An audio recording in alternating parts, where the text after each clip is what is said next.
All right, everyone. Welcome to my stream today. How you all doing? Come say hi in the chat. Today we're doing something we haven't done in a while. We're going to have a guest on our stream. Anthony Campolo is joining us today. He's been on the stream before to talk about Redwood, the React does everything framework. But today he's going to talk to me about some stuff that is closer to home. Basically, as you guys know, doing content takes a lot of time, and it takes time away from doing development. Streams have been relatively easy because I can just kind of press record and just go with it, and then I kind of talk about things, and through teaching people I end up learning stuff myself, and sometimes get great feedback from the chat, and actually all lends to actually doing my research. But then at the end of the day, we want to get more value out of these streams, and I've over the years I've had amazing people like Jesse Pence, literally week after week doing the timestamps. I used to do them myself. Once I realized we had that feature, while it's not quite like super indexable, at least like people could find key moments from the stream again and reference it, right? Recently, I've been doing shorter videos, which are really much more to the point, but sometimes the content on the stream doesn't really edit down very well. But there's still a lot of really important insights that we gain for it. So anyways, I've been stuck on this for a little while because I just really don't have time to do the timestamps. And Anthony showed up and started dropping these timestamps on me that were a little different than Jesse's. So they were actually AI generated, and I don't know. I realized I know absolutely nothing about this topic, like almost zero. So I was like, okay, well, maybe if there's something interesting for me, again, this is me using the stream to learn about stuff, so that I can save myself time. I could have just got on the call with Anthony and he would have shown me everything, but maybe this will benefit some of you.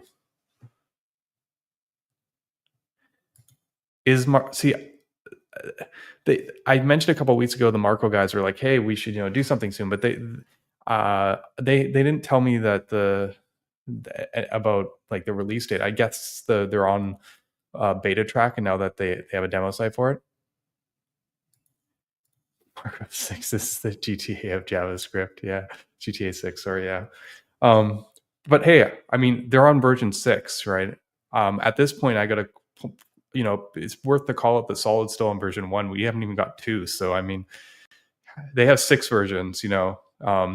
In what, 11 years, maybe 12 years. I have 1 version in like 7 years, so I think they're actually winning on that. So I guess 2 versions if you count version 0, but yeah. So yeah. Hey Johnny. All right. Well, it looks like people are starting to show up. So yeah, just catching all the highs in here while we get this thing going. We should get started here in a moment, shouldn't we? Just a second. Let me get Twitch going in the background so I'm good to go, and maybe I should post on Blue Sky that the stream is starting, because they don't get the live stream directly in the UI there. Give me a second, and then I will invite our guest here. Just a second. Yeah, we're good on Twitch. Good. I usually do this long pre-roll to get more people in on Twitch, but it looks like all the viewers are on YouTube or on X right now, so all good. Let's see here. Just a second. I'm just gonna quickly.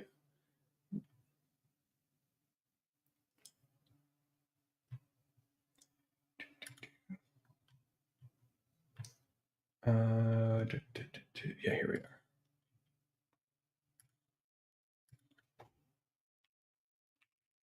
we are. Sorry, just getting going. Twitch TV/Ryan Solid. All right. let's get going. All right. One last thing. All right, Anthony, I hope you're ready. Because let's welcome Anthony back to the stream. How you doing? What's up, man? How you doing? Doing super great. I just got off a week-long glamping trip. I don't know if you've heard of this. It's when you camp, but they just give you like a giant tent with a bathroom in it, and they deliver things to you. It's very nice. But yeah, I was up in Michigan. I went to the Great Lakes for the first time. I don't know if you've ever been there. Not on the Michigan side, but on the Ontario side, I have been. Cool. Yeah, I'm Canadian here, and my parents are from Ontario, so Cool. Yeah. How are you liking Portland so far? It's been warmer than I expected. I was actually looking at the temperature, and it was like warmer here than in San Jose, like the last month, which is crazy. Funny. But it's very green here, which is nice. I miss the green. I miss the trees and it feels more like home, like Vancouver. And remind me, how long were you living in San Jose for? 5 years. 5 years. Okay, cool. Yeah, because I was born in San Jose actually, and then lived in the Bay Area until I was 30, and visited or a couple places in Oregon, Eugene also. I spent some time there, so so I'm familiar with all those places, and yeah, it's a good spot for sure. It's interesting. I guess it's slightly more inland than I've ever lived. I like Vancouver, even though it's behind Vancouver Island, is kind of right on the water. San Jose is like on the bay. It's like a little farther. In Portland, we're actually like an hour and a bit from the coast. So yeah, that's similar for me, except now I'm in the Midwest. I'm in St. Louis. This is the first time I've ever been more than a half hour away from the ocean. Yeah. So yeah, but I mean, generally seems really nice, really happy with the house. Got everything set up the way I like it, as you can tell by the background here. Yeah, no, I love the guitars you got up. Yeah. So yeah, no, I'm having a good time. But what I have been missing the last few weeks is timestamp. Someone was on actually asked me on Blue Sky, and they're like, Ryan, for the life of me, I can't find this clip where you were talking about something, and I started looking through the videos, and I realized that I've been lazy. I haven't been doing timestamps for a while. When did Jesse fall off on that? Do you know? Around Christmas break, around maybe like January. And the truth of the matter is, when I used to do it, it took me forever, because I would watch the streams again to do it, and you got to watch level multiple times usually to actually do it. To get the actual amount of detail, it meant like I'd stream for 5 hours, and it would take, even if I tried to speed things up or kind of, I'd missed things that have to jump back or try and like skip over stuff. It still took me about 3 hours to do the timestamps. Like it was over half the time again to do it. I guess it's a little bit, because the problem is when you watch it, you kind of go, okay, I think this is a topic, and then you realize that you get interrupted by someone, and then you like, it's not the topic, and then something else is the topic, and then you have to readjust it, and then you go back. Like it's not just a linear process always to get like the most accurate one. As you're describing this, you're being a perfectionist about this, where some people listen to it, they'll be like, what do I talk about for this half hour, like write a broad kind of outline, but you're actually trying to get highly specific demarcations at the exact right time with the exact right title for the timestamp. I mean, because then I can reference it, right? Because if I'm going to do the work, it seemed like it was such a small addition initially to just add timestamps, because I'd have something that's like permanently indexable. But in a sense, it's not. Now that I have so many videos, it's actually not as indexable. But at least it's still like, it's something. I mean, I think it's helpful, at least when like I go, oh yeah, I talked about this sort of topic for a while back then. Like sometimes there'll be like a linked like playground or something. Like I'll know when someone asks that question, what I usually actually do is go, I know what example they're talking about. I look up it in Discord, see when I originally posted in Discord, because for those who don't know, yes, the stream is great. I talk about stuff. The next channel in the Solid.js Discord is like the stream in real time, like all the time. It's not a video, but like every day I'm like posting what I discover. I post new hack MDs. I start publishing even more of them. I think I've got like 60 or something. I write like 2 or 3 hack MDs a week as I like do my research.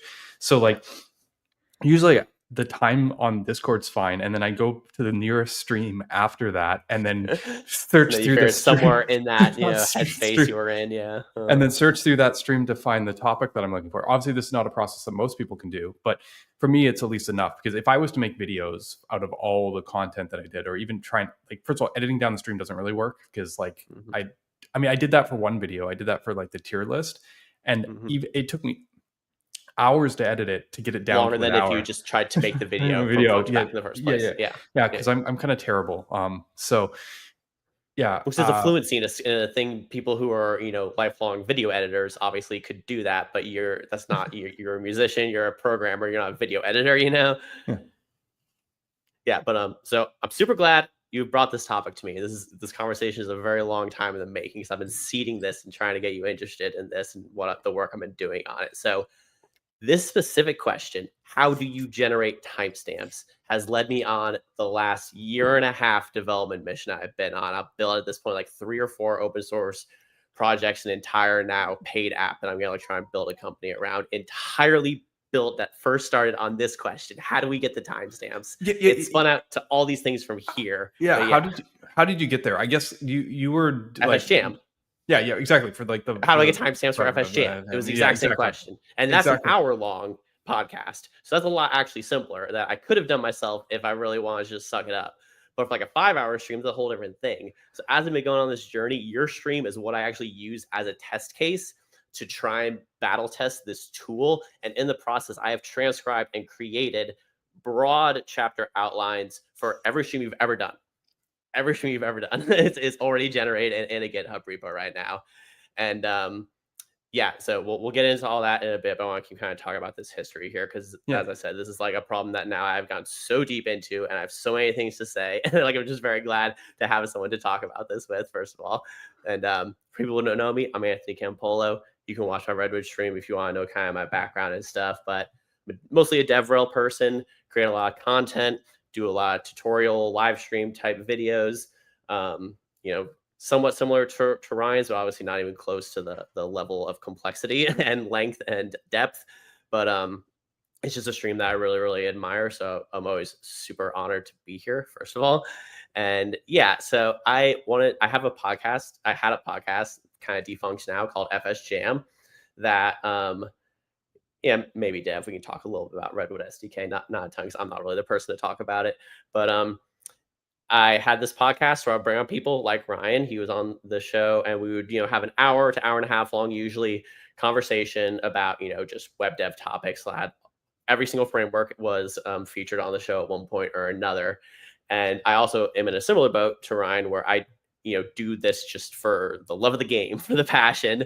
And, it's not for money. It doesn't monetize at all. And it's hard to kind of put the time in to really make them as high quality as you would like to make them in terms of assets, post, pre-production, everything. And so at a certain point, I kind of, as things like ChatGPT came out and I started playing around more with like AI stuff. And I know you have not been doing that so much, Ryan, and this is definitely not going to be a stream where we're going to try and like convert everyone to like AI. We're not even going to talk about like AI coding. This is really a completely separate topic, because this is about how content creators can use AI, because ChatGPT is good at working with text, like along with code, So the first insight I had was, you just have to first turn the video into text, So you have to run it through transcription. And then if you have the transcription and the transcription is attached to timestamps, then in theory, I was like, the LLM could be able to read it, summarize it, chunk it, and come up with some sort of chapters that may be broadly accurate, even if they're not necessarily written quite the way you want them to be. And even if they don't necessarily align perfectly with the right timestamps, I just had this intuition that this is a problem it would be able to solve, and that it had the capacity to do. It does, but it's very, very challenging, actually. And there's like so many things that go onto it.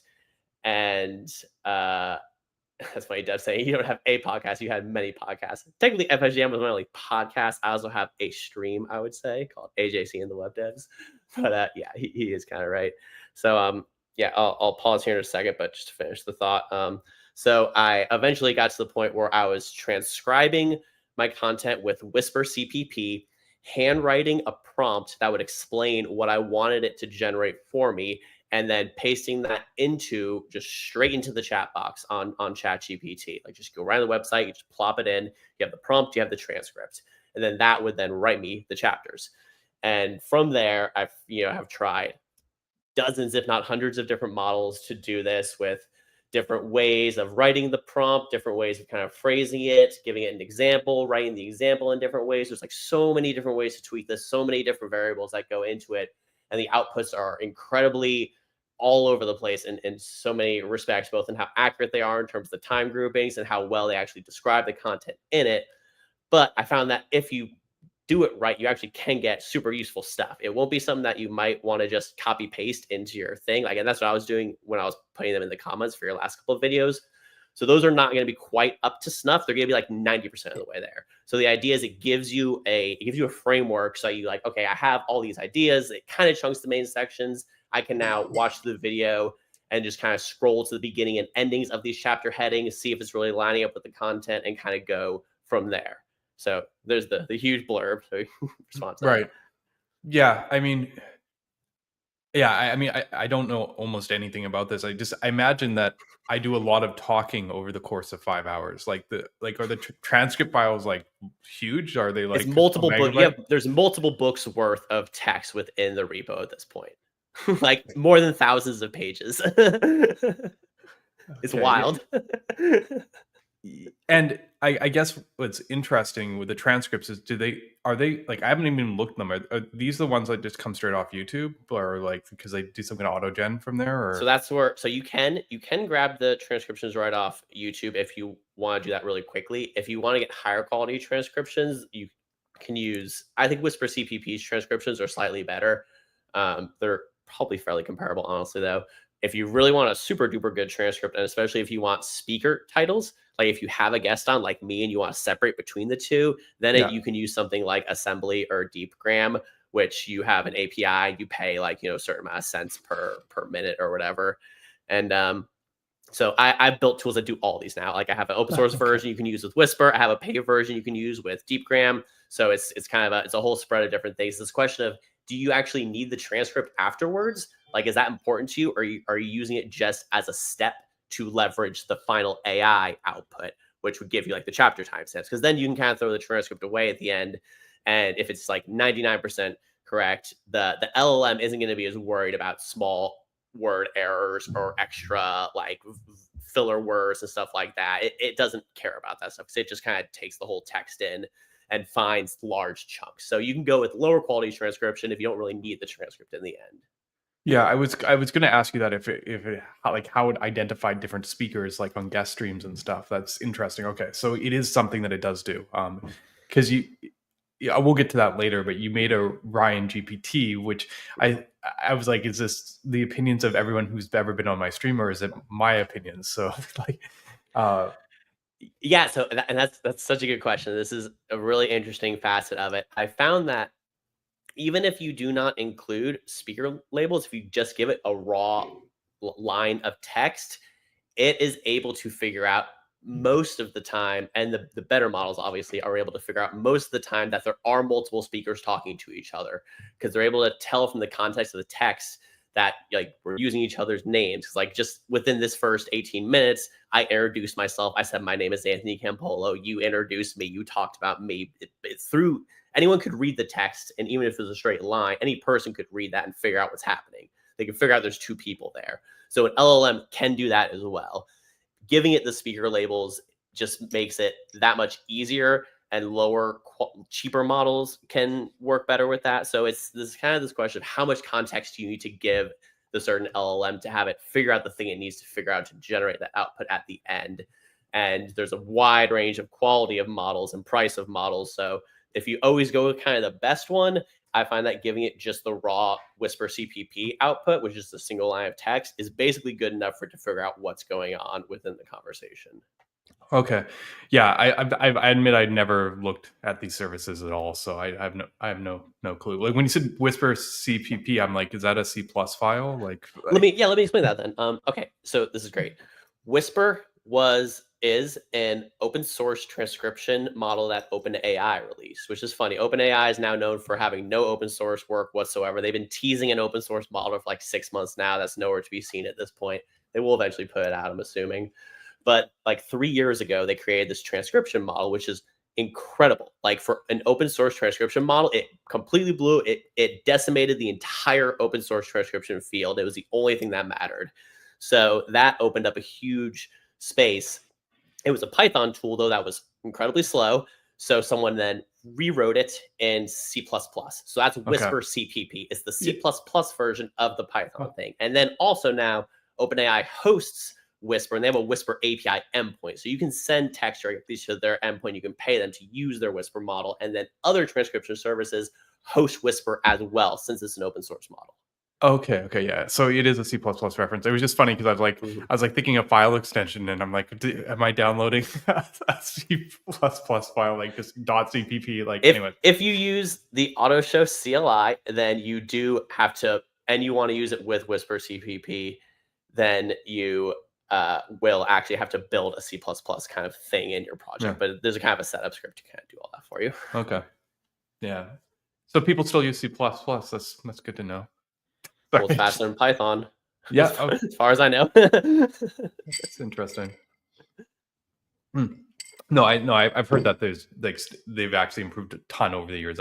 Last time I looked actually was when I think version 14 came out, and it's like crazy the type of stuff they incorporate. A lot of the stuff that like was in C# and stuff. Anyways, I'm not here to talk about backend languages. It was just something that was kind of, I was like, what? Okay, so all right. Yeah, and part of that is because the transcription process is very slow, and running your transcripts through Whisper CPP on the largest model, even the C++ version, takes like an hour and a half.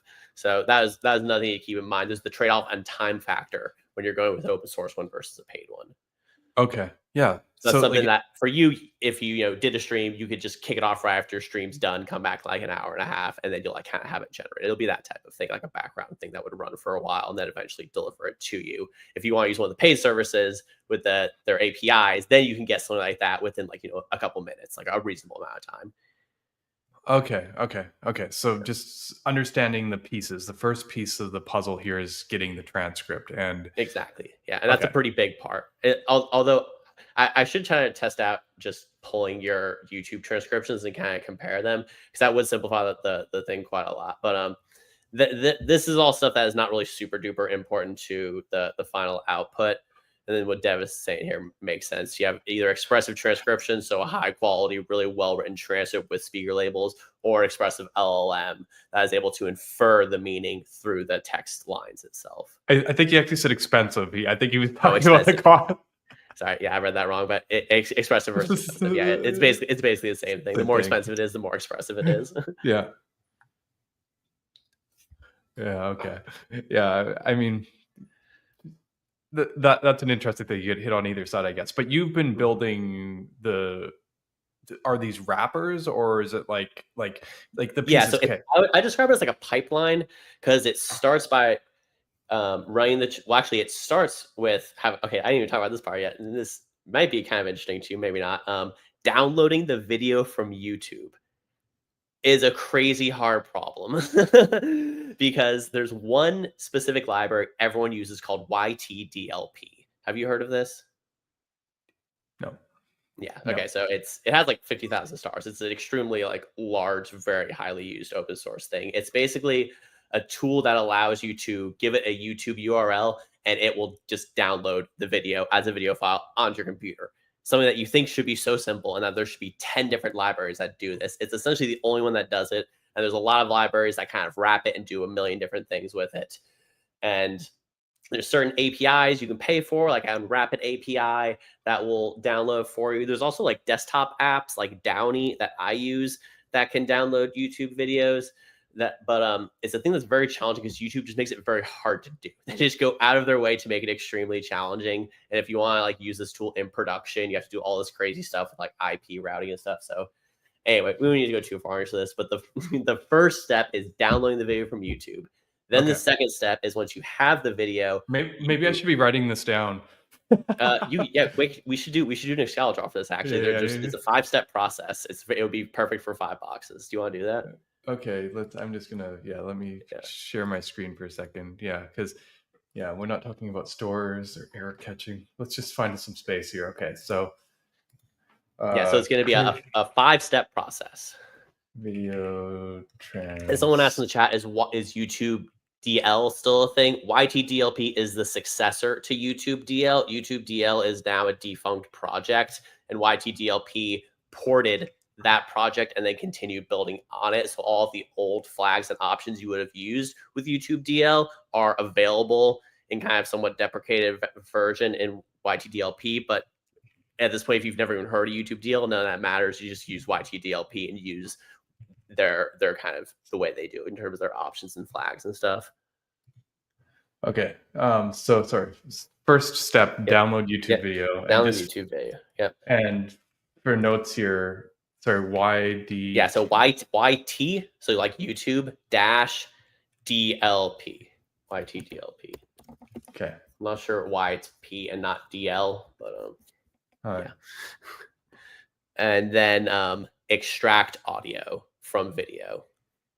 And that's is that step 2? So still within the first step, I would say. So kind of like, as another, extract audio from video. From video, yeah. Yeah, what do you use to do that? So YTDLP includes FFmpeg, or you can just also include FFmpeg and do that. So you get the video, you just do an FFmpeg to extract a quick. And this is important because you have to extract a WAV file in a certain specific format to get it to work with Whisper CPP. If you're using the transcription APIs, you can kind of hand them almost any audio video file you want. You don't have to hand them an audio file. Like you can give a video file to Deep Grammar Assembly, and it will just give you the transcript for it. But for Whisper, you have to give it a specific type of WAV file. So that's why this extract audio from video step is kind of somewhat important. Okay. Yeah. So it's been years. Back when I used to, download and pirate everything, because I still do. That was, well, I did a lot of encoding and stuff back then because I actually shared stuff. Whereas these days, if I get stuff, it's for myself. Whereas back in the day, not everyone was capable of doing this kind of stuff. But it's been years. But okay, FFmpeg. Great. Take the audio out, specific waveform, use it for Whispers. Yeah. Whispers with an S. No, single whisper, you use whisper.cpp. So it's clear that's for the CPP in particular. Sorry, am I spelling it wrong? So whisper and then dot and then the letters CPP. Okay. Yeah, that's it. Yep. Yeah. Got it. Specific and then wave on that. Okay. Sure. Yeah, you got it. Cool. And then step 2 is run transcription. Transcription, which is maybe Whisper, maybe something either else. Whisper or Assembly. I would just say Assembly AI. We'll just keep it simple and only talk about. Is it like this, or is it like ASM? It's capital AI without the period. All right, like solid JS. Got you. Yeah, exactly. Yeah. And so that would be either open source and free or third-party hosted and paid. So that's kind of the important distinction between there. See, there's this huge lineage of different forks of these different projects, and YTDLP is where it has ended up. That's some good knowledge. I did not know that. Thank you. Yeah, I love how like a number of people in chat just know this stuff. This is like complete news to me. The only thing I've heard of so far is FFmpeg. And I learned all of this over the course of the last year and a half, as I said, because I had this question of how do I create the time. So that's why I'm saying, like, the journey this has taken me on, the tech I've learned, it's been absolutely fascinating. So from Theo talks about YTDLP all the time. That's what Dev is saying. That doesn't surprise me. Yeah, I have to admit, maybe this is bad and I should check into it. Just where I've been at, I've ignored everything Theo's ever done on AI and most of the stuff that he's done on his content like setup, because it's usually like beyond where I am at. So So I what basically Theo has gone into in AI, the LLM stuff especially, which we're going to get to, is very similar to the similar journey I went on in terms of trying out all the different models and porting them into different projects and using all the different AI. So you're going to get a huge chunk of that through my opinions, obviously, instead of Theo's, but there's going to be a ton of overlap. I was just going to comment that I watched him for his JavaScript framework stuff, and that recently I haven't had the opportunity to watch as much stuff because he doesn't talk about it anymore. So And so Fuzzy has a comment here saying, and Fuzzy, by the way, knows more about this project than anyone else except me. He's watched almost every stream I've ever done about AutoShow, so he's like a total pro. He says, I'm pretty certain Anthony made this so he can get transcripts for Ryan's back catalogs of streams. And that is one of the first things I did after I used it on my own content, as I did use it on Ryan's content. So he's totally right about that. I used to use this thing to clean up audio and add subtitles to a video I want to watch. Download YouTube split audio track, back and voice, and add subtitles. Okay. Yeah. Yeah, and that's another thing Whisper CPP does. It can give you either a transcript in like a written format in like a file, or it can give it to you in specific SRT and VTT are two of the main ones, subtitle formats. So you could run it on a video and then you have subtitles for the video, which if that's important to you and you have something that you don't have that you need to create a quick one for that, and you don't have a way to auto generate because it's not on YouTube. That's actually a really cool use case for CPP. Very cool. Okay. Okay, so now we should go step 3. All right. So step 3 is insert prompt. Okay. Insert you prompt. So you should do bullets after this instead of parentheses. Okay. So we're gonna do a list here. So the first thing I have it do is I have it give a short and long summary. Sorry, short and long summary. So what that means is I want it to describe the entire video in under 180 characters, because that could be like a meta description if you think about it. And then I also want to describe the video in a full paragraph. So 3 to 5 sentences. So that gives you a very quick one-liner description of the whole video, and then a slightly more in-depth, longer description of the video. Okay. Yeah. So what I'm describing right now is the default prompt.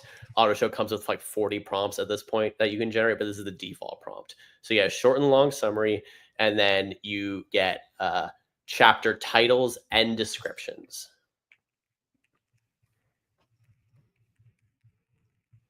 So when you're talking about insert prompt, what are we inserting the prompt into?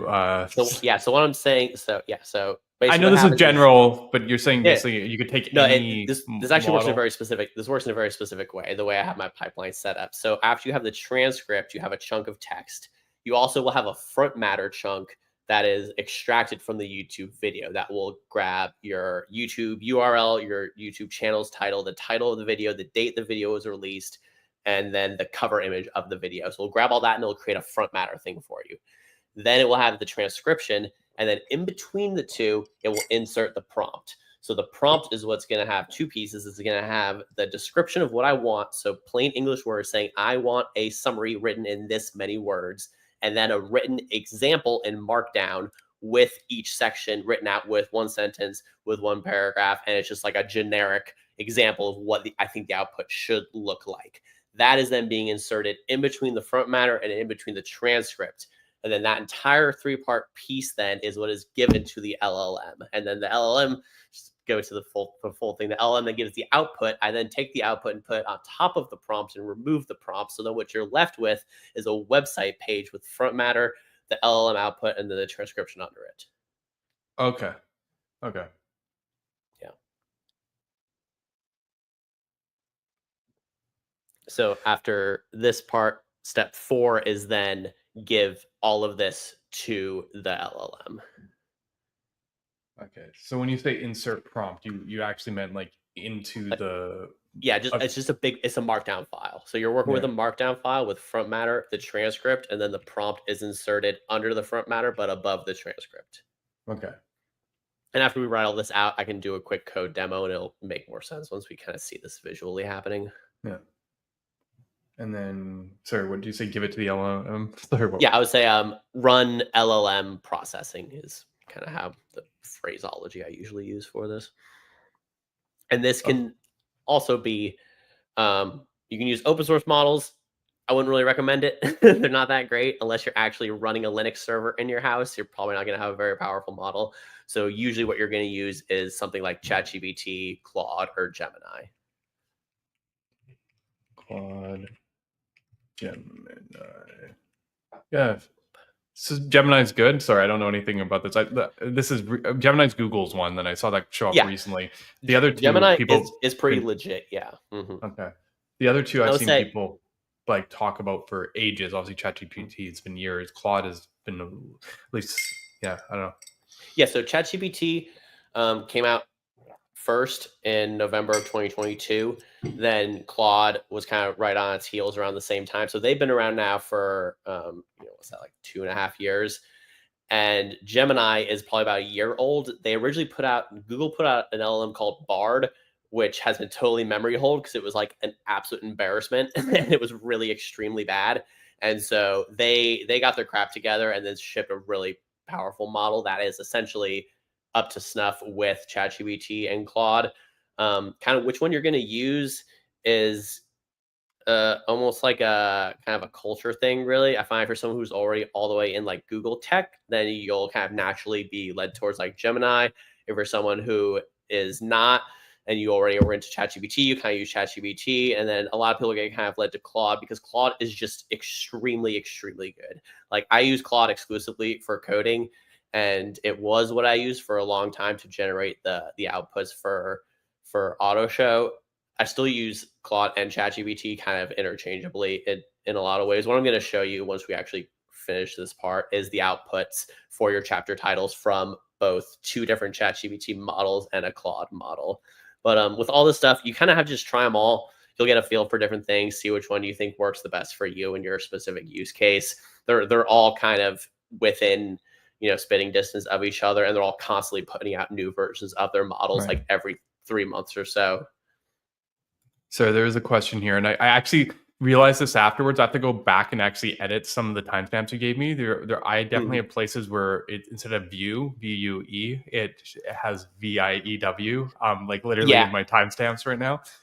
This is a good question. So it will be fairly accurate off the bat. There's ways to feed it vocabularies of words. So if you could create like a dictionary of all the main like JavaScripty kind of words you're going to be saying throughout the show, then you can feed that to Whisper to kind of or to the paid transcription services as well.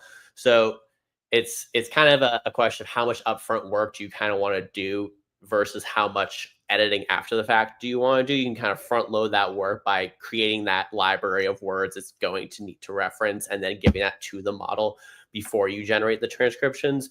Or you can kind of just run it with the default settings and then see what it gets right and wrong. So this is one of this is a big kind of challenge, and this is where choosing different transcription things may come more into play. I find usually Whisper CPP does get a lot of the technical terminology mostly right, but it's never going to be 100% correct. So that's why I say almost everything that this tool is doing for you is about, like you say, the 80% solution, the 90% solution, trying to get you most of the way there. So then there's minimal human effort after editing, but it's going to be that last mile is the most extremely challenging part. And at a certain point, it just doesn't make sense to pay so much more because you could just pay for a human to transcribe it for you. And then it's like, it will be 100% correct, but you're going to pay like $100, because forever the length of time for that person's hourly rate, Yeah. Okay. Yeah. No. All this seems challenging, but I mean, if the output's valuable, then it's worth it. So I mean, let's exactly. Yeah. Cool. So that's basically it. You could put step 5, which is like print results essentially. So I guess step 5 would be output complete markdown file is what I would say, with front matter, the LLM output, and the transcription.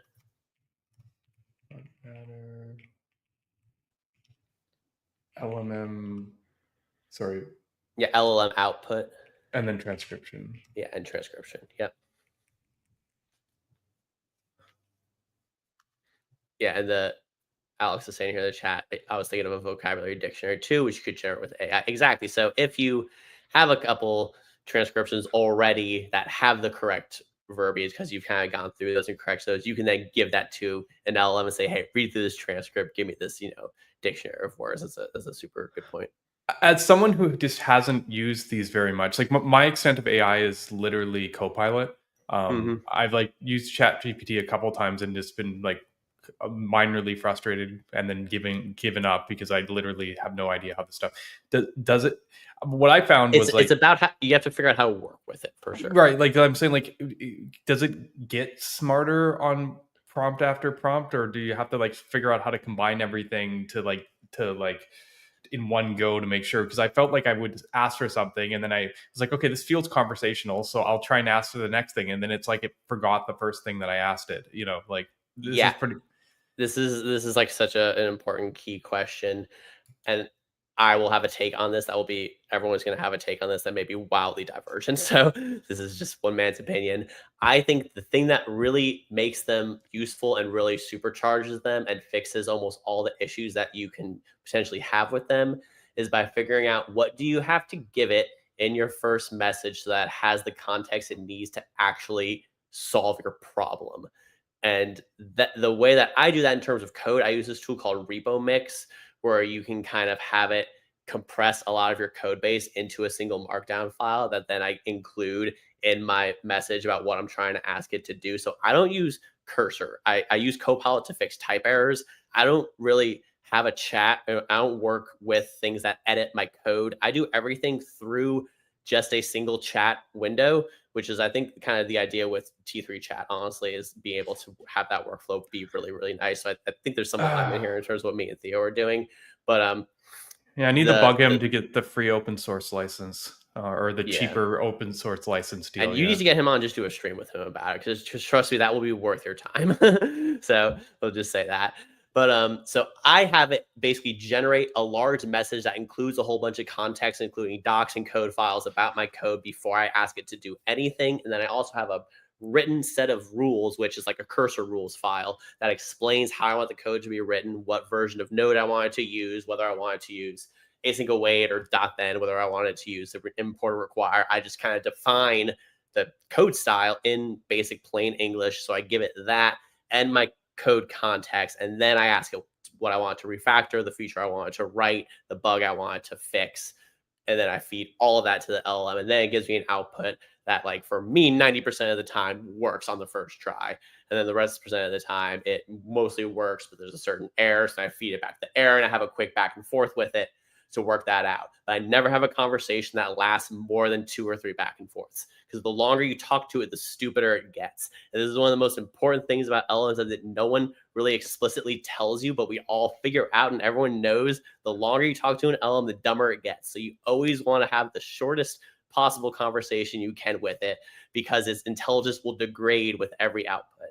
Yeah. Okay. I mean, it conceptually makes sense to me too, because you're broadening the context of what it thinks that the solution could be, which means that it makes it fuzzier what the options are. You're actually giving it more choices or more places to go wrong, which is more likely to cause it, like, for it to miss than for it to hit. I mean, just conceptually. Yeah. I don't know what this question means, but it's a question in chat, so I'll throw it up there. Sure. Yeah. So I can answer this. So what this is for some reason, LLMs seem to speak XML. It's not great, but it's just the way it is. So people will put basically tags like this, because you probably know way more about XML than I do, because it was a bit before my time. But it's just it's a way to chunk large chunks of text and give them kind of conceptual boundaries. That's what I. Yeah, exactly. It's very clear delineation where something starts or something ends. Yeah. Yeah.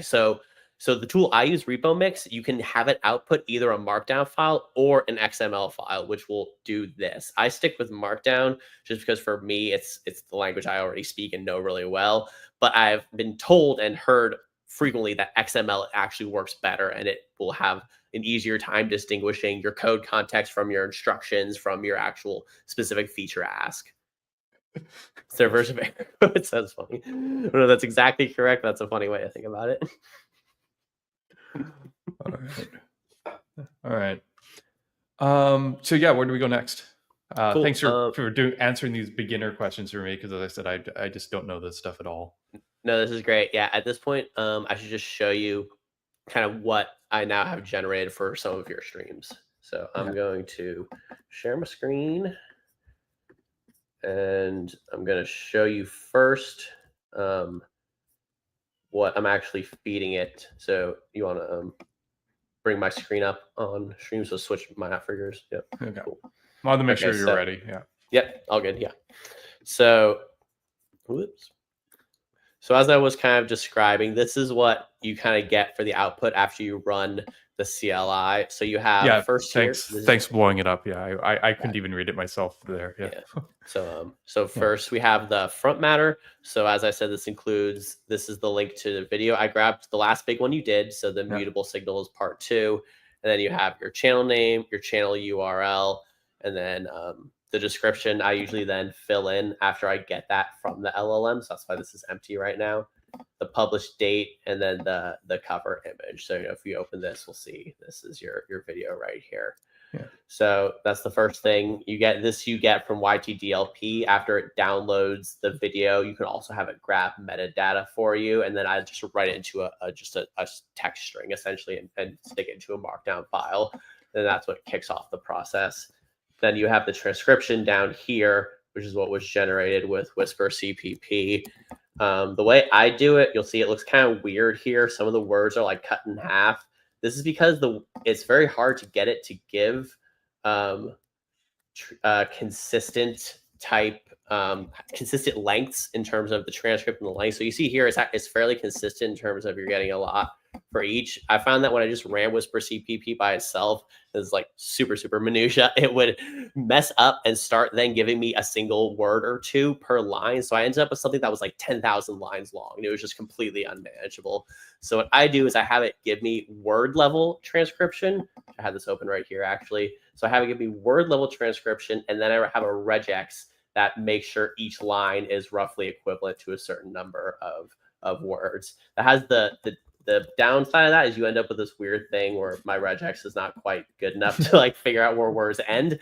But if you're throwing the transcript out at the end, it totally doesn't matter. So you got the transcript there. And then as I said, now the prompt is injected in between the front matter and the transcription. So step 1 downloads the audio and gets you this. Step 2 creates this transcription. And then step 3 inserts the transcript, or the prompt. So the prompt then, right. I'll just kind of read through it at a high level. It starts by saying, this is a transcript with timestamps. I find the best way to work with LLMs is just speak to them like they're a normal person that you would want to deliver information to. So that's the first thing you want to tell it. It would frequently Claude especially sometimes would say, I'm sorry, I can't do this because it contains copyrighted material. I would then just tell it, no, it doesn't. And then I would say, okay, cool, and do it. So I started building it into the prompt. So these are kind of like things that I've added in over time just to fix certain stupid stuff it does. The next one, most people here will understand. Do not ever use the word delve. It still does, which frustrates the hell out of me, but this will make it use delve less. This is a whole joke about lots of LLMs use the word delve. It's like a running joke. So anytime people see the word delve now, they think you wrote it with an LLM. You may or may not be aware of this meme, but it's pretty common. I'm not. But to be fair, that's not a word that I actually use as often as I should use it. I use the word explore all the time instead of delve. But you shouldn't use delve. People are gonna think you're a robot if you do. All right. It's a word I use a lot too. I love the word. I'm sad that we've had this word taken away from us. But anyway, and then I tell it do not include advertisements in the summaries or descriptions, because I also, as I've been building this, I've started using it on, like long form content, like a Lex Friedman podcast or something like that. He doesn't have advertisements in the middle, but a lot of shows do. So obviously when it's writing your chapters, you don't want to like describe the ad that's in your video, because that would just kind of be stupid. And then I say, do not actually write the transcript, because sometimes what it would do is when I would give it the whole thing, it would write the LLM output, and then it would just start writing the transcript also. And it would just keep going and writing the transcript. I'm like, no, don't do that. I have the transcript. You don't need to rewrite it, So that's what all of these are for. So these are all the top level because these are all the errors that I kept getting that I just had to specifically say to it in plain language, don't do this. Beyond that, though, this only I need to do for your videos. So here's where XML comment. Wow. Okay. So actually, I don't do it as a comment. Actually, so that was for me. I just wanted to distinguish that this is not part of the default prompt. This is something I then wrote in myself because your videos now are too long for some of the LLMs. This is frustrating as hell for me because ChatGPT 01 handled them like a champ, and for some reason, as they put out newer models, they some of them have smaller context windows. Because for whatever reason they have all these different models, all the different context windows. So there's no model on ChatGPT except now 4.1 that I can give your entire transcript to and get an output. But the output 4.1 gives is not very good because 4.1 is a smaller, different kind of. It's not a reasoning model. So 01 was the only model that ChatGPT had that could handle these whole things and give you a good output, and they deprecated it. It's not even there anymore. So what's going to work best for your stuff now is just chunk it in 2 halves. So you give it the first 2.5 hours and the second 2.5 hours. You then can stitch those 2 chapter titles together fairly easily. So in a year or 2, as more models have bigger context, actually Gemini is one that might be better at this because Gemini has a very long context, but this is why I use your streams in particular as I was kind of building this tool, because I wanted to be able to just give it this like large, huge chunk of content and just have it give me like 10,000 words back, but just some of them just make it really hard to do that. How did you arrive at? Sorry, like, is there something special about arriving at approximately half the stream, or is just like approximating because like it just kind of gets worse over time? Or so I would say it tends to do very well with 1 to 3 hours length of content, and then once you get up into the 3 or 4, some of them will just straight up not allow you to have an output because there is a certain amount of text you can give each model, and it will say this is too long, give me a smaller output. And so some of them you'll reach that easily if you hit 5 hours of content. So all of them can handle at least 2.5 hours of content. So that's why I felt that was, and then I just tested, and a lot of this, I just test stuff like this empirically. So once I realized that it could no longer take 5-hour videos because they deprecated 01, they have these like now weaker models in terms of context length. I was just like, okay, what's the first simplest thing I can do? I can cut it in half, get 2 outputs, and stitch them back together. So I tried that. It gave me a pretty good output, and I've been working with 1 to 2 hour videos is mostly the sweet spot, I think, with the tool. So I already figured that going to 2.5 wouldn't get into any difficult territory for any of them. Once you get up to 3 hours, it can be more challenging, and it wouldn't really make sense to try and cut a 5-hour video into like a 3-hour to 2-hour chunk. So for me, it was just a simple halving of it. So that's in 2 pieces instead of 1 big piece. That's the thought process. Okay, that makes a lot of sense. I can't remember if this one's the super long one or if it was the one before. I did a 6-hour stream actually. That's your first one, and that's your first one to cap 6 hours. So that's a new milestone. This one only went 5 hours and 11 minutes. Right, which is more typical. Yeah, just one sec. Before we move on, this was shared in chat, and I thought it was actually kind of funny. The whole Delve counted articles. It's skyrocketed in like academic papers and stuff like that, I bet. Yeah. This is, or in the title or abstract, like somewhere in 2023. It looks like it's slightly gone down in 2024. I guess people are aware of this, but because they're starting to put into their prompts not to say Delve, because this is a widespread problem people realized. Yeah, this is just crazy. Anyway, yeah, I hadn't heard of this. For those of you who haven't, this is kind of pretty funny. Anyway, back to the regular schedule content. Cool. So this is the really important. So this is included with every prompt, no matter what. This is just a general instruction I give every single one of them. Then the way I set up the tool is you can inject as many prompts as you want, and you do that either through the CLI or through the front end input. And it will insert 2 things. It'll give you the instructions. So there's 2 prompt instructions here. There's the short and long summary prompt. So just like we wrote in your doc, this is the short and long summary prompt. So write a 1-sentence description that doesn't exceed 180 characters, which is roughly 30 words. So I tell it in 2 different ways what the length is, because that gives it even more idea what the hell I'm asking it to actually do. Because sometimes they can count characters, sometimes they can't, And then I say I give it one paragraph summary, approximately 600 to 1,200 characters, roughly 100 to 200. So does this mean that the summary is generally based on the first half of the stream, like the first 2.5 hours? Yeah, so that's one thing that you can. So there are ones that can take the 5-hour chunk. The reason why I have to break it up is for the chapters, not for the summary. If you wanted just the summary and not the chapters, you could feed this whole thing to ChatGPT 4.1 and it would work. And it could give you a summary of the whole thing. Usually my stream focus is in the first 2.5 hours, and then afterwards it's just like random crap and like this week in JavaScript. So this works perfectly fine. It's just, I was curious. Okay. No, that's a good point. And because yours are just longer or more complicated, probably what I would do is I would do 2 runs. I would do one that would just give you the summary for the whole thing, and then I would do another for the chapters, which would then break it in half, and then I would kind of combine all of that into the final output. So you have the summary, and then you have the chapter titles and descriptions. So this includes a whole lot of stuff that I don't necessarily need to read out. That we're just kind of explaining to it how the structure should look, because I wanted to have a very specific format in terms of the time, like actual timestamps. It needs to be hours, minutes, and seconds, because if it doesn't do that, then YouTube's so this is one of the cool things about the tool. I've designed it in a way where the chapter titles you get out of it, you can just copy paste directly into YouTube, and YouTube makes chapters out of that. So you probably know this, that if you write the timestamps in your YouTube description, it then creates links automatically that you can click on, right? Yeah. Exactly. So, that's the key. Yeah. But that doesn't work if it's 70 minutes and 10 seconds instead of 1 hour, 10 minutes and 10 seconds. Okay. Yeah. So that's what this prompt is for. But anyway, and then I tell it the same thing. It needs to be this long. So you can do shorter chapter descriptions if you just want like a one.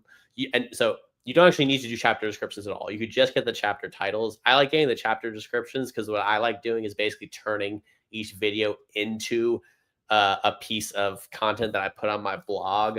So if you go to ajc.webdev and you go to like my videos, these are all my AutoShow outputs, where I have the episode description, which is 1 sentence. I have the episode summary, which is about a paragraph. And then I have the chapter titles and a description. So you could kind of read through this and it would be like a description of the entire episode, which is not quite the same as just getting the chapter titles, because then you're just kind of getting a broad idea of what are they talking about in this section of the video. And then usually you click it and you actually watch that section. Whereas I'm kind of creating something where this could substitute entirely for even needing to watch the video. You could read through this and basically get the gist of like what it is discussed throughout. Like this is on Goose, which is like, an AI agent kind of tool. This is actually a super fun stream. But so then there's the instructions, and then there's the example. So this is where I actually give it the output. So this is what I was just showing you on my blog, but written in Markdown format. You have the episode description, you have the episode summary, and then you have the chapters. So those are all H2s, and then each individual chapter title is an H3. So there's a Markdown structure to the output as well. So that's the whole thing. That's the whole document. Just to zoom out so people can see the whole thing. Yeah. Front matter, prompt, and then transcript. So that is what gets fed to the LLM. So before we go to feeding it to the LLM, do you have any questions or comments? No, I think this makes sense. I'm following so far. Great. So now let's look at kind of what we're getting here. So this is where I kind of want to talk about the different models in terms of what you can get and how it's outputting. So you see here. Yeah, Alexander was asking like how accurate they were, and he's trying to do stuff for his podcast. But I think maybe we should just see that and then answer that after we go a little bit further along. Totally. Yeah. So you're going to see here a wide range of outputs, from not useful at all to hopefully more useful. So what I was talking about, how ChatGPT 01 was like the ultimate model. I'm showing here ChatGPT 4.1, which is a model that can take the whole thing. So you see here, I was able to get it to take the entire transcript in one go. But the problem is it's not going to give very good chapter titles. So the description, let's kind of check this out first, because these should be fairly good, fairly good. So the way they're written is not going to be in your voice. Obviously, it's kind of like a detached voice of God, where it's just describing it from like a neutral third person kind of way. So you may not like the exact voice it gives you, and you can modify it, or kind of there's ways to prompt it in a way that can give it your voice. But so the thing it says here is Ryan Carniato explores the latest advancements in mutable signals and fine-grained reactivity, diving into store design, projections, and the practical and theoretical challenges of state management and modern JS frameworks. So That's a pretty how good does that sound description. to you? That Yeah, sounds pretty good. It's basically accurate. Like it sounds kind of generic, and most people would read it and kind of sense it's written by an AI, but it's not wrong, and it Yeah. delivers the information to you in a way where you at least get the point, like what it's about, you know? Then you have the Yeah. longer summary. So here it says, in this episode, Ryan Carniato continues his exploration of mutable signals, focusing on the nuanced design decisions behind stores, projections, and derivations within the context of solid.js and broader reactivity frameworks. He discusses the evolution of state management patterns, examining the trade-offs between immutable and mutable data structures and the implications for performance and API ergonomics. Ryan emphasizes the importance of reconcilability, stable references, and source guarding in store implementations, drawing comparisons to practices in React, Vue, Svelte, and Preact. He also highlights the challenges of efficiently mapping and diffing nested data, the pitfalls of over-relying on compilers or language abstractions, and the quest for universal primitives that balance power and clarity. Throughout, Ryan shares practical benchmarks, code patterns, deep insights into architectural decisions, encouraging a thoughtful approach to both theoretical design and real-world applications. So again, it sounds like an LLM, but it's a ton of information in there, actually. That's a decent back of the book. You know, like when you flip the book over, the back cover. Yeah. Yeah. So it seems like you would find this useful. This is giving you an output that is not just total trash, you know? So that's good. Now, here's the issue, though. The chapters, there's not a lot of chapters. So it has a chapter at the 0 mark, 7-minute mark, 24-minute mark, the 54-minute mark, the hour and a half mark, and then the 2-hour, 51-minute mark, 4.5-hour mark. And that's about it. What you want like 30 of these. You don't want like 7 chapters. So that's the problem with ChatGPT 4.1. If I had given this to 0.1, it would have given me 30 chapters. But unfortunately, that you cannot do that with any of the current models on ChatGPT. So there's been some sort of degradation at some point in time. And Swix actually had a tweet about this saying, "Oh, one was the ultimate summarizer." But if you see now, if we break it in half, we're gonna have much more fine-grained chapters. So now what I'm doing is I broke them in half and I gave them to 0.3 Pro. So this is a larger model that is better at breaking down the text and doing more fine-grained summaries. So here we see we have chapters every 6 minutes, essentially. So we have the introduction and stream warm-up, context, old topics, new urgency, benchmark culture and framework discourse, signal stores and the physics metaphor, mutable reactivity, why bother, incremental computation, and Signia. Yeah, Signia that's right. Yeah, I did not watch this one because I was on my vacation. Signal of Signals, the knockout flashback, Jovi's model-centric example, stores and motivating redux. And for each of these chapters is a 2-paragraph description of what you're doing. So this is pretty detailed, and this gives you a lot of stuff. The issue with this is that it's not really looking for when the sections begin and end. Every single timestamp is exactly 6 minutes. That's a huge issue. This is something that the models didn't always do, and it's something that I still kind of have to actually sit down and kind of work out with in the prompts. But if we look at some other models now, if we look at, say, Claude will break them up in a slightly more natural way. We see here we have the introduction, and it knows that's just like a minute. It's like a really quick kind of thing, and then you immediately dive into a topic. And then it has it go at 5:53, and then 9:32, 17:27. So you have, this chapter is only 4 minutes long, whereas this chapter is like 8 minutes long. So it knows that these chapters should not all be the exact same length. You want it to be the length of what the actual content is. So this is why I'm saying Claude is able to do that, actually. So I would recommend using Claude Sonnet 4 to generate your summaries. I think that will probably give you the best output at this point. But even still, you have to actually go watch the video and go to these timestamps to see if it's actually correct or not. I mean, it looks roughly like the titles are what I expect, but yeah, I guess the timing is hard to say. The only funny thing is that I thought the ChatGPT one had a sense of humor. I don't.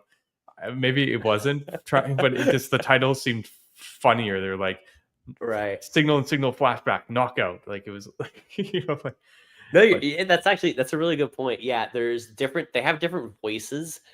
And something I've started to play around with is I have created a text document that has extracted every tweet I've ever written, and I've started trying to take chunks of that and feed it to an LLM to say, write this in my voice. So that's something that I'm just beginning to kind of like delve into in terms of the how can you tweak the how it speaks, like what its tone of voice is, and whether it's like comedic or kind of just flat. That's a really good point. So yeah, so that's kind of my whole presentation on this half. So what you would then do if you didn't care about the descriptions at all, yeah. you could do a prompt that just gives you the chapter titles that would just output those. So let me just real quick, I'm gonna just run an example on a minute long video because yours, as I said, takes like an hour and a half, just so people can see this guy in action. So and this is all open source. Anyone can just download this repo. It's just so people have the link, github.com/AutoShow CLI. So this is if people want to use this guy, you can check it out here. And we have a bunch of examples in the docs here. And I want to do a prompt example. So let me go to prompt options. So let me talk just briefly about kind of how I'm thinking about the prompt. So you have a pretty narrow use case. You're looking for the chapter timestamps, and as I said, that is the thing that spun me off to this whole project. But I found then once I built this pipeline, I could tell it to generate almost anything, and it could do all sorts of crazy crap. So I started writing all these different prompts. So what I just showed you two of the prompts. I showed you, the default prompt. So this is the default prompt, which is just summary and long chapters. But I also you could get titles for the video. So if you want, like, if you first, create a video, like you didn't live stream, but you like just film something and you want to like have a title for it, you could do that. You can ask it to give you some title ideas. You can do your summary in bullet points instead of a paragraph. You can have a short summary or a long summary. And then you can have short, medium, or long chapter descriptions. Then though, you could do things like key takeaways, like what are the most important like bits of information you would get from this. You could have it write like a check for comprehension test where we'll have questions based on the material in the video. Like if you want to turn your videos into like a paid curriculum course, you could do that.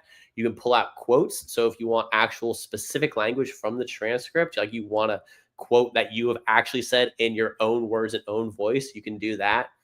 And you can do like a frequently asked questions. Well, just so I understand what I'm looking at here, because this is I see AutoShow CLI. This is what you're. Let me run one. Let me run one of these first. This is what you built, and it looks like you're inputting from your RSS feed, the source. Sorry, I forget which prompt. I was gonna do chapter titles. That's right. So let me do this real quick. Actually, let me do chapter titles and quotes. That'll be interesting. So first, if you just run it without the prompt option, you'll get kind of what I showed you. So this does the 5-step process that I was describing. It starts by downloading the video and generating the markdown, and it gives you all the steps in the terminal output. It then downloads the audio and strips it. So this is kind of just like logging the CLI options so you can see what's happening in each step. It then runs the transcription, which is giving it to Whisper and creating the transcription. And then you see here there's a progress bar as it goes. Then it selects the prompts and inserts the prompts. So this is why I was saying there's a default prompt. So with the whole prompt that I've explained to you so far, that's just the default prompt. And this is the thing that is highly configurable and really gives the tool like all of its power, is the ability to select prompts. And then the run language models, and then you have the whole thing and you feed it to the LLM, and then the LLM kind of gives you this huge output with everything.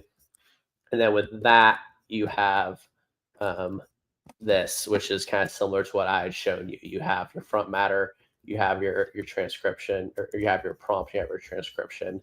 So this is what the tool does by default. And then what the prompt options do is it changes this section in particular. So everything around this, you always get the front matter, you always get the transcript, but this part right here is what you can configure. This is what changes the output. You can write all sorts of different things in different prompts. You could ask it to write you a rap song. You could ask it to write you a blog. You could ask it to write you a 5-day schedule of social media posts. You can ask it to write you essentially anything. So this is what the prompt configuration lets you do. So does that make sense now? Okay. Mm-hmm. Okay. Yeah. So, yeah. But just like, okay, just I'm stepping way back. You have a CLI that has all these pre-configurations. You run it based on these arguments, and then it does all 5 steps of the process in sequence, for you. Yeah, exactly. And this is a open source project, or is this this something you? So what you're looking at right now, anyone could do this. They could clone this down. They can run this, and there's no money is required. This is totally free. You don't even need an API key. If then you can just go to a ChatGPT even free version and just plop it in and get the output. If you want to use some of the services, then you need API keys. So you have things like OpenAPI, Anthropic, Gemini, stuff like that. So let me show you now. Let me run this. So now instead of just running the same thing that I ran, I'm going to add -- ChatGPT at the end. So now it's actually going to do the full process of not just giving you the prompt and transcription for you to give to an LLM. It's actually going to give it to the LLM and get the response back. So this is the fully automated flow. And as I said, you can do this for free if you use an open source LLM. There's a way to do this with Ollama. It's kind of extremely complicated, and I have implemented and de-implemented it lots of different times because it's just not worth the effort.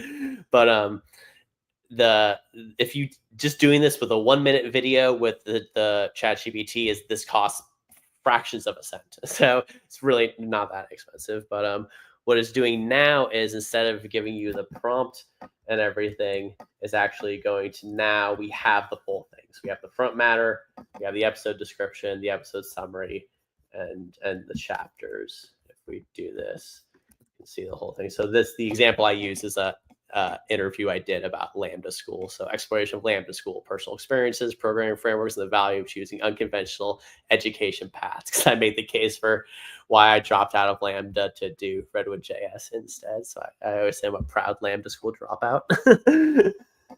And so this is the entire automated process. Or you didn't have you wrote a single command, which was this guy, and it goes through each step for you, and then also gives it the prompt, gets the output, and inserts the output into the larger markdown file. Okay. Yeah. Okay. That makes sense. Yeah. Okay. So this has almost been a necessity to build this kind of stuff, just given like how many pieces. This is a constant, like a lot of shared parts, but it's a constant like process that you have to go through, that you do, I guess, with a podcast or something, you do all the time. And this one, I use it for all sorts of stuff. I use it for content I create, both my podcasts and my videos. I use it for content I listen to, like really long podcasts that I find are interesting, but I always just have way too much content to listen to. I'm going to eventually turn this into a daily newsletter where I summarize all of the web and AI podcasts and give you these short summaries of each of them, so you can then get a sense of what's happening in the whole ecosystem in these short little blurbs. So I'm using it for all sorts of crap. But if you see here, I gave it just the prompt for the chapter. So here you just got your chapter titles and your chapter headings. So this is an example of what you would want. You would want to run exactly this command with, except maybe Claude instead of ChatGPT. And you wouldn't do --RSS. You would just do --video, because that's and then you put the YouTube video right into here. It would be, youtube.com, whatever your so this thing handles the downloading as well. Interesting. Yeah, that's the YTDLP part. That's step 1. So it can work with videos. You can give it playlists. You could have it generate each video in a playlist, or you can even do channel. You could do just channel and then youtube.com / Ryan Carniato. That would take probably about a week to complete. So you don't actually want to do that, but you could literally run it on every single video on your YouTube channel. And then you could do it on RSS feed and, and then you could do it on a local file. If you have a file on your computer, then you can use it. You don't need to grab something from the internet at all. So almost any content available anywhere you can process through this. And a lot of that power comes from YTDLP. Very cool. Yeah. Sorry, Deb was just saying I could use this as a way of summarizing, various things to figure out what to talk about in This Week in JavaScript. Earlier, you said before we started, you talked about look at the newsletter, but you could actually have this look at all the newsletters that you care about. Exactly. Yeah. So, and that's the thing. I'm like, I have all the infrastructure to do that right now. I just have to create the Substack and start actually dropping the inputs and then just hitting send. I'm really close. That's going to launch within the next month or two, hopefully. But so this is the first half of the presentation. I'm going to show you Ryan GPT after this, but let me kind of go off of my screen sharing for a second. I haven't been seeing any of the chat, so you should really vibe code UI for this app. There is a UI.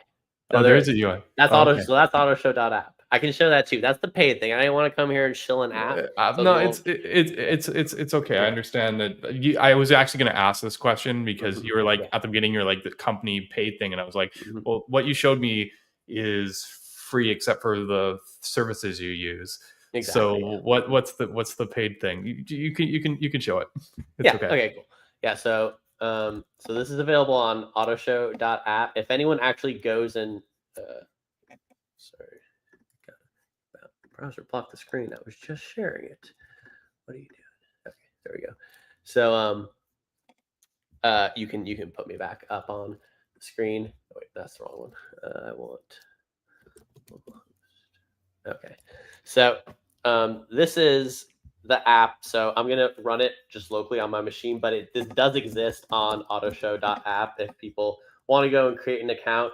I will say this is in beta version. This literally has just launched in the last week. So you probably will hit bugs, and using the video thing versus the file thing is slightly flaky just because I'm still working through the issues of downloading the videos. So I just want to throw that out there. But if people want to use this today, they can. Let me go to just the front page real quick. This is AutoShow, transform your content into anything. This does not even work yet. I still need to create a video. So as I said, super duper beta, still lots of things to do, but just to kind of show the functionality of it, I'm going to upload a file, and you now can select your different transcriptions. So you see you have different versions here, and there's a credit system. So you start by buying credits, and then the credits is what allows you to select whether you want higher or lower quality transcriptions. There will eventually be more options. Right. So you're from the app version, you're actually wrapping the other services. So you they don't I don't know what LLM you're using. LLM you're using underneath. We'll see that part in step 4. Yeah. But basically you okay. So the CLI and the front end are basically doing the same thing. The CLI also gives you access to these different services, but you input your own API key to make that work, and you pay directly to the service. Whereas with this, you buy credits to use the app. And then once you have credits, you then have access to all the third-party services. You don't have to worry about API keys or connecting to any of them. Makes sense. Okay. Yeah. Then you have your prompt options. So as I was showing you all the prompt flags, now you just see these written out. Now, what I don't have yet, but I'm going to have very soon, is you can hover over these, and a thing will pop up showing you what each one is actually going to look like. Because right now it's kind of vague what these do. So that's a thing that I'm going to work on very soon. But these are all the flags that were available. So if you select short summary, and long chapters, this will give you the same thing we were getting before. I'm going to just add a couple more in here. I'm going to add a social and post. And then I always like doing a rap song. I think it's always fun. And then so there's 40 different prompts here to pick from. And then if you want, you can actually just write your own custom prompt. Yeah. So if for some reason you have a weird specific thing you want to do, you can just type that in right there. And then the final point, you pick your LLM. So we have the same options I was showing before: ChatGPT, Claude, and Gemini. And then you see there's a big discrepancy in credits.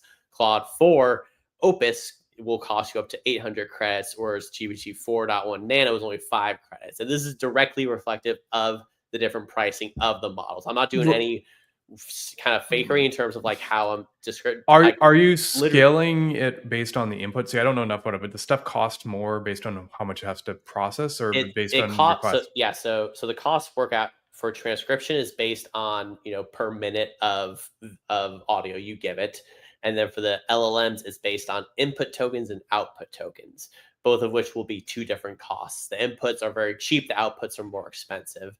So the length of the transcription you give it will affect the amount of credits. So if you do a 1-minute video versus an hour-long video, that's going to be completely different in terms of both the transcription credits and the LLM credits, because the input is scaling, based on how long the video is. And then the outputs is kind of fixed because they can give longer outputs versus shorter outputs, but the way the prompt is written, it's usually going to give you a fairly kind of similar amount of text. So the longer content you put in, the more credits it's going to be. That's essentially the math that it works out to. So after you pick your LLM, then it's going to generate the whole thing. It's going to give this weird, ugly output that I still need to fix. But this will now be able to show you your show notes along with the prompt as well. And this should usually go faster, but it's getting there.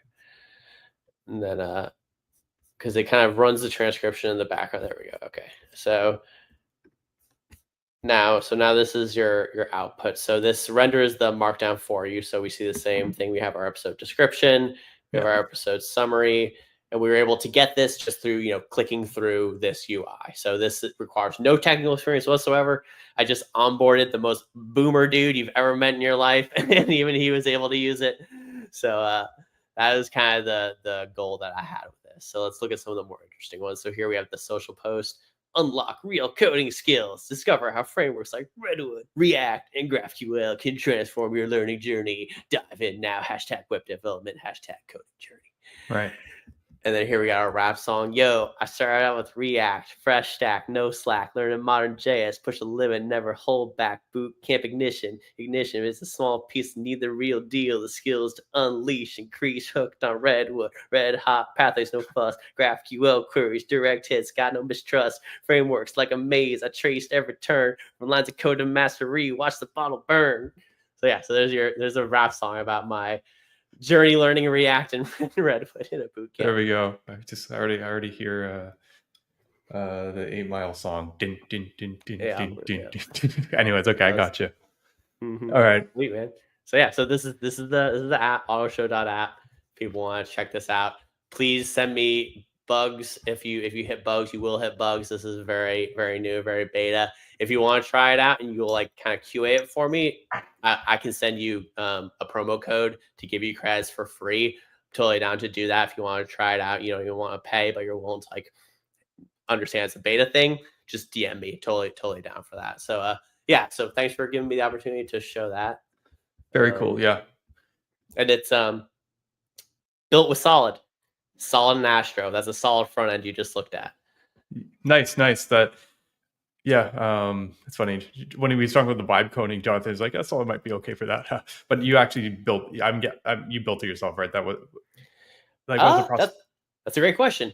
I would say I was vibe coding at least a year before the term existed.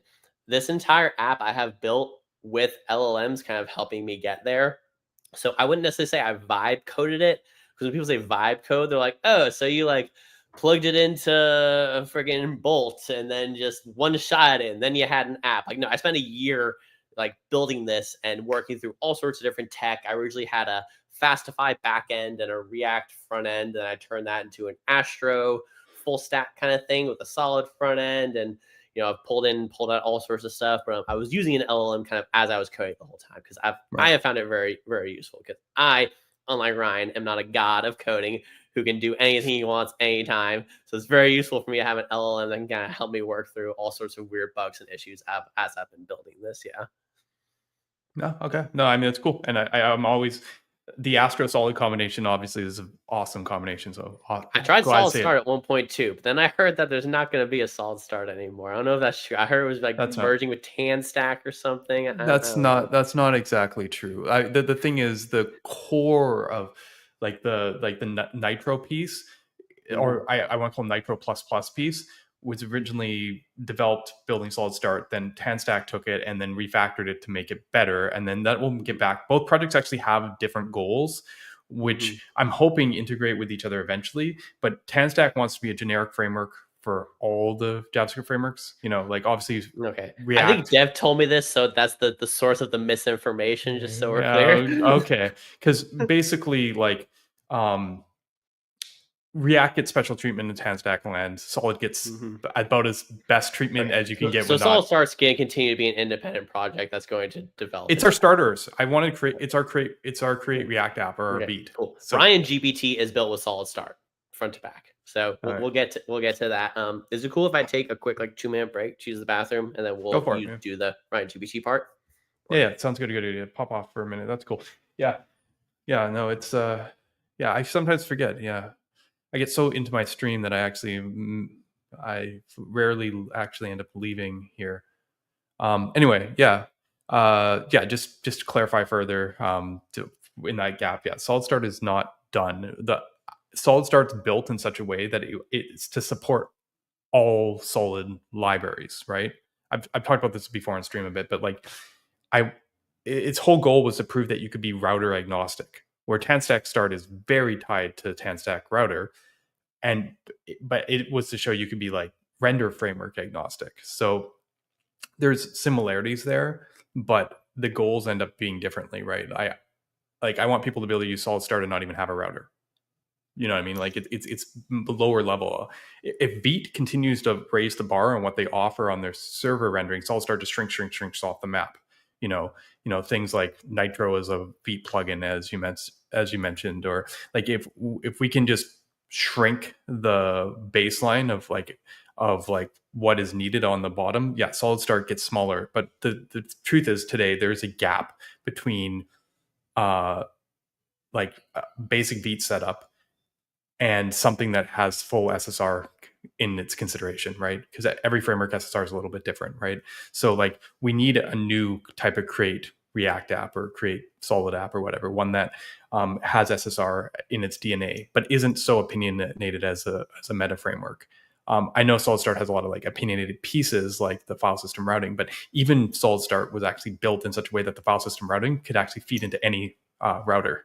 Um, a lot of inspiration there actually from an old Beat plugin that was basically generating FS that could be plugged into a router. We kind of realized that kind of have the same goals.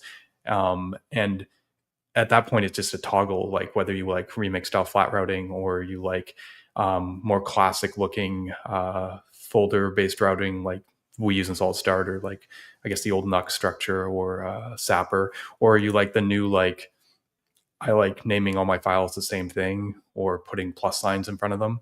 Like that's kind of like a you choice. But mechanically, you still need file system routing. You can't just not include it because of the convenience that comes from, say, code splitting or automatic code splitting and bundling considerations. Anyways, it's a whole other thing. But yeah, I got to plug that, so that's good. And Anthony is back, and yeah, Astro plus anything is a solid choice, regardless. That is true. Well, although I mean, you might be if you put something exceedingly large on it, like React, you might be like sort of wasting it a little bit. But yeah, Astro with anything small is a pretty solid choice.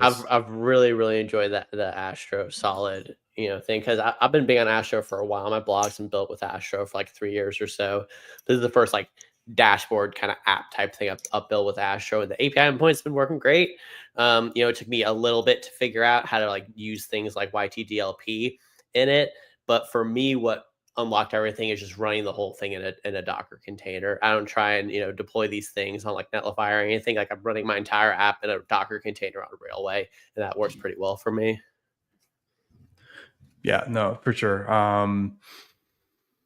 Yeah, it's interesting too because I mean I guess with your app there's a decent amount of like when you say like the prompts or so the part we saw where you went through all the UI and went through all the selection. I have that Mhm. part's mostly interactive, which I imagine is where like the solid part comes in.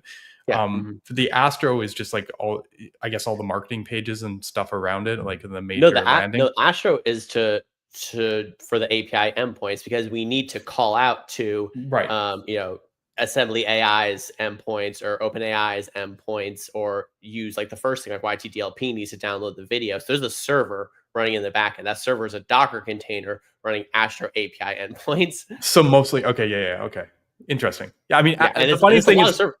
And like I said, it yeah. started as a Fastify backend, so it's like it was like a Node server that I had to port to Astro API endpoints, and it eventually got there. It took some work, but it got there.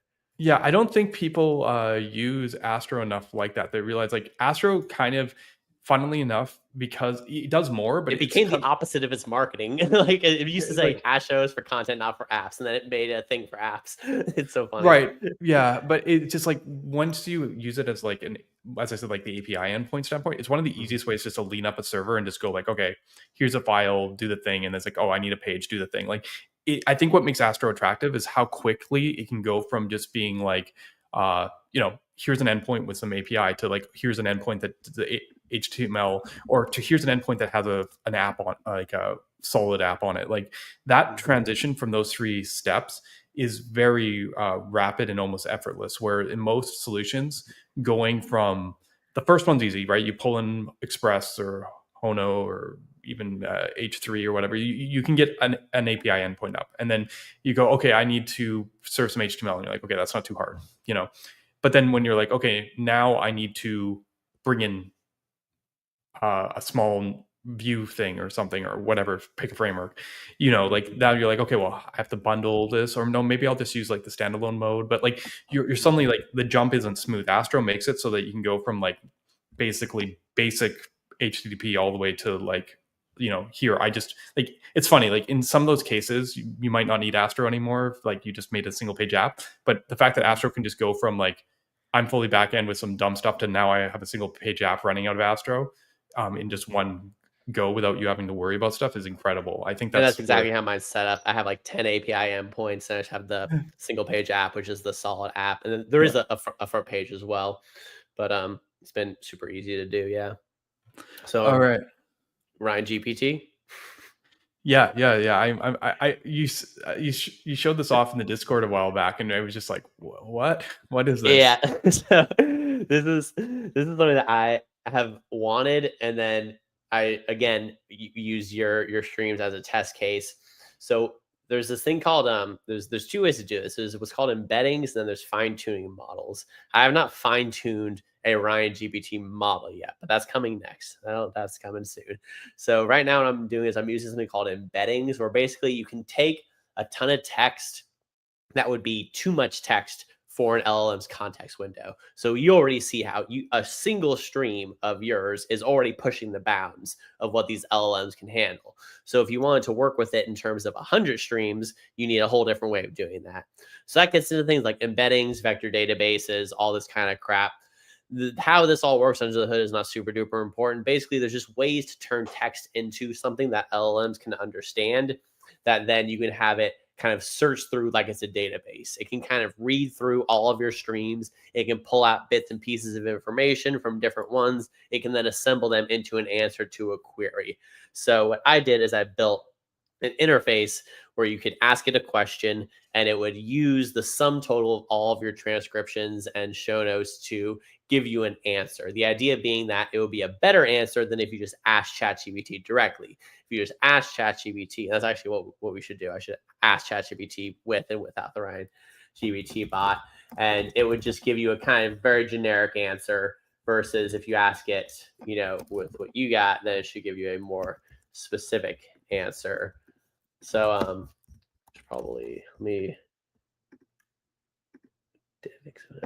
That's a question for you, but Yeah. I've answered this before. Defentrifying being breaking change, only in the configuration on the surface, but it's less.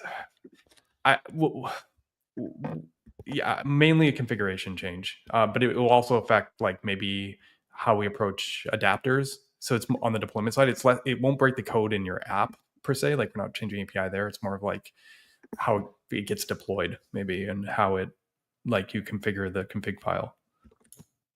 Okay, sorry. All right, you can flip over to my screen now. Yeah, sure. All right, so this is RyanGPT. This is not yet deployed. I still got to figure out a couple things in terms of how the embeddings are going to work in terms of the deployment version. But if people want to clone this down, it's just a solid start app, so it should be very simple for you to do. This is actually one of my most starred repos, by the way, just because you shared this. So thank you for that. Every Ryan GPT ever summarized and turned into embeddings for chatting with. Stupidly written description, but that's basically correct. So you can do this with a CLI also, because I kind of built in the AutoShow CLI into it, so you could do that. And the question I asked it in terms of the README is why Marco is the most underrated framework ever, and it gives this extremely long and detailed answer. But I don't want to go into that right now. I want to just do this first question. So I'm going to ask it, what is a mutable signal? And we're going to compare the answer we get from RyanGPT with ChatGPT. So while that's running, ChatGPT says a mutable signal generally refers to a signal or piece of data that can change over time and be updated by some processor system. The specific meaning of mutable signal can depend on the context. And then it kind of goes in and it gives you different interpretations. And it gives you some code examples. It also gives you some examples that have nothing to do with solid like engineering and physics, so it gives you a bunch of stuff that has nothing to do with what you really want. Processing. What's the first answer, just out of curiosity? Yeah, so in programming, a mutable signal is a reactive variable that holds a value and can be updated. See, that's just a signal. Other parts of the program can just subscribe to it and automatically react when its value changes. And then it gives you examples. You do get listed first: Solid.js, SvelteStores, MobAX, React via use state. Key trays, you can both read and write its value. I see. So do you think that's a good answer or a kind of answer? It's it's. So now let's see what RyanGPT gave us. So RyanGPT said a mutable signal is a reactive state container that lets you update its inner value in place rather than forcing you to replace it with a completely new value every time. In other words, while a regular or a mutable signal might require you to create a new value on each change, ensuring that every update is a new reference, a mutable signal is designed so you can modify its contents directly. Despite these in-place mutations, it still remembers its dependencies and notifies any observers or computed values that rely on when change occurs. So is that correct? That's a better answer, yeah, because I don't know. Yeah, awesome. I mean, a mutable signal isn't really a thing per se, but yes, because it's actually a container of signals. But I think the question kind of like, this is the right answer. This is the more correct answer. If it's in the context of Ryan Carniato's work, Yeah. So there you go. So that's RyanGPT. I gave it all transcripts ever, and we can see that in the thing. If you go in here, you can go into this is still pretty rough. I'm gonna update. Like right now, I had an on deck thing because there's some that I hadn't quite run yet, but that's no longer needed. I've run all of them now. So I separated them into years, and then you have a markdown file for each. I have to update this. The last one is so long Silicon Valley, and then I just drop in the raw AutoShow output. So at this point, this should look familiar to people. You got your front matter, episode description, summary chapters, and I had to break these up into multiple parts, even though I was generating these with O1, so I was getting these in one shot. The embeddings can't take the full thing at once, so you have to break these down into smaller files. So a lot of these are in multiple parts. Yeah, I was gonna basically all there. Yeah. I was gonna ask, like, how do you keep this up to date? You just like periodically, like every few weeks, just like, I'll just run the ones that I haven't run yet. Exactly.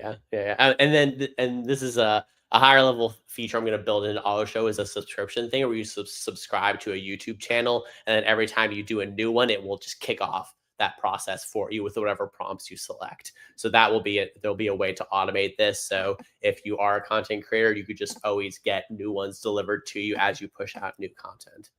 Makes sense. Yeah, no, this is interesting. The Marco answer is very let's look at the Marco answer. So Marco is considered the most underrated front-end framework ever because it pioneered many advanced features and techniques. Sorry, go ahead. Actually, that's interesting as this is. Can we ask a specific question? Like, can we go back to the other? I want you. Yeah, I wanted to just have you give me questions. I want you to feed me some questions. So yes, Okay. let's do that. Why is fine-grained rendering better than a virtual DOM? That's a great question. And this will take roughly 10 to 20 seconds to Okay. run, just because the LLM processing part itself just takes a certain amount of time. So you can only make it so snappy. Fine-grained rendering focuses on updating just the very specific pieces of the UI that actually changed, rather than re-rendering whole sections or even full component trees. I even knew that. So that's a pretty good answer. In a virtual DOM system, every update triggers a diff between old and new virtual tree and then patches the real DOM based on those differences. While this differing process can be efficient in many scenarios, it still involves some overhead, especially in complex or high frequency update situations. That seems pretty good to me. With fine-grained rendering implemented, the framework tracks exactly value. That's fine. Let's keep on going. I want to see if it gets any of the harder nuance. Lower Yeah, CPU sure. uses. Okay, let's keep on going. Reduce memory, faster overall. The fine-grained or division of this. Okay. So let's That's try not this bad. actually. So let's add to the question of go into extreme depth on specific use cases. Let's try that. Because I want to see if it actually gets that, like things like stores, like can basically cause the fine grain updates without rerunning like everything in between. I don't know if it'll actually get there. Let's see.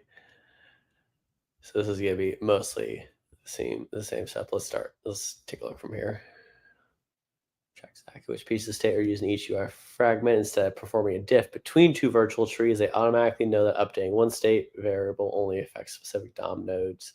Use case, counter or form input updates. Consider an application with multiple independent form fields with fine grained reactivity. If one input's value changes, only the DOM node directly bound to that. I guess this is kind of just describing the same thing.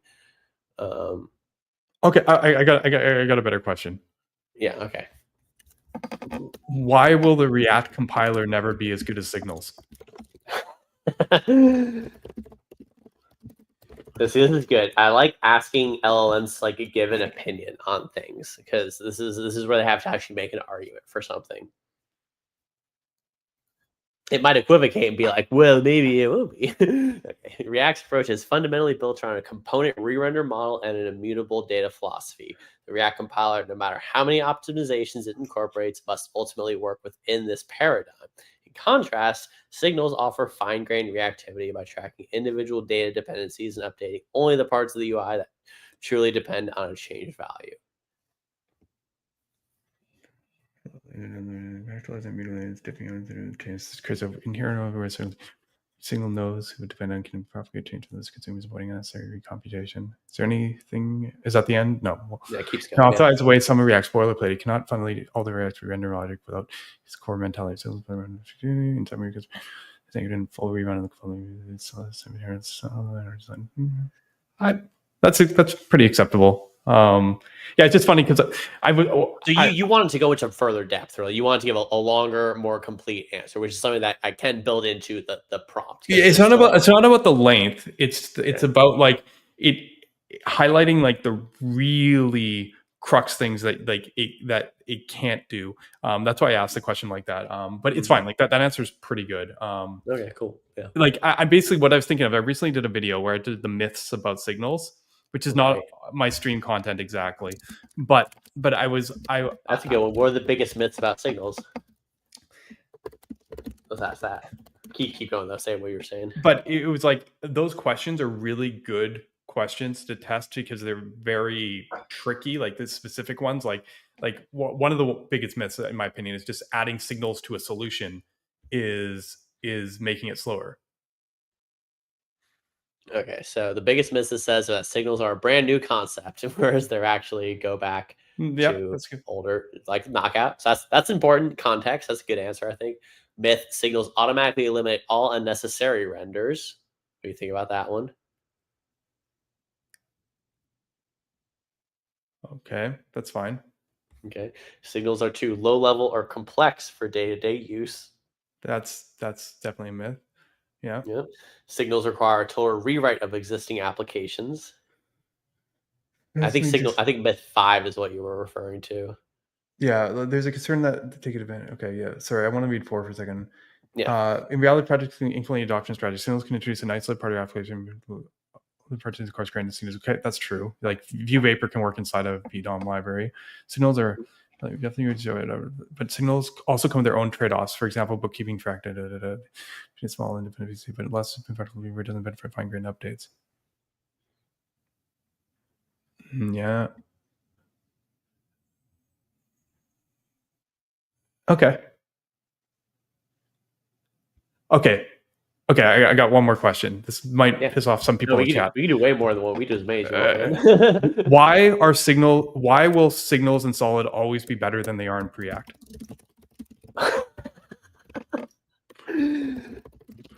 That's hilarious. Yeah, and the idea here is that this should be based on the arguments you have made in the stream. So that's why I knew that I had to actually get you and get some FaceTime to get you to ask these questions. I cannot possibly come up with these.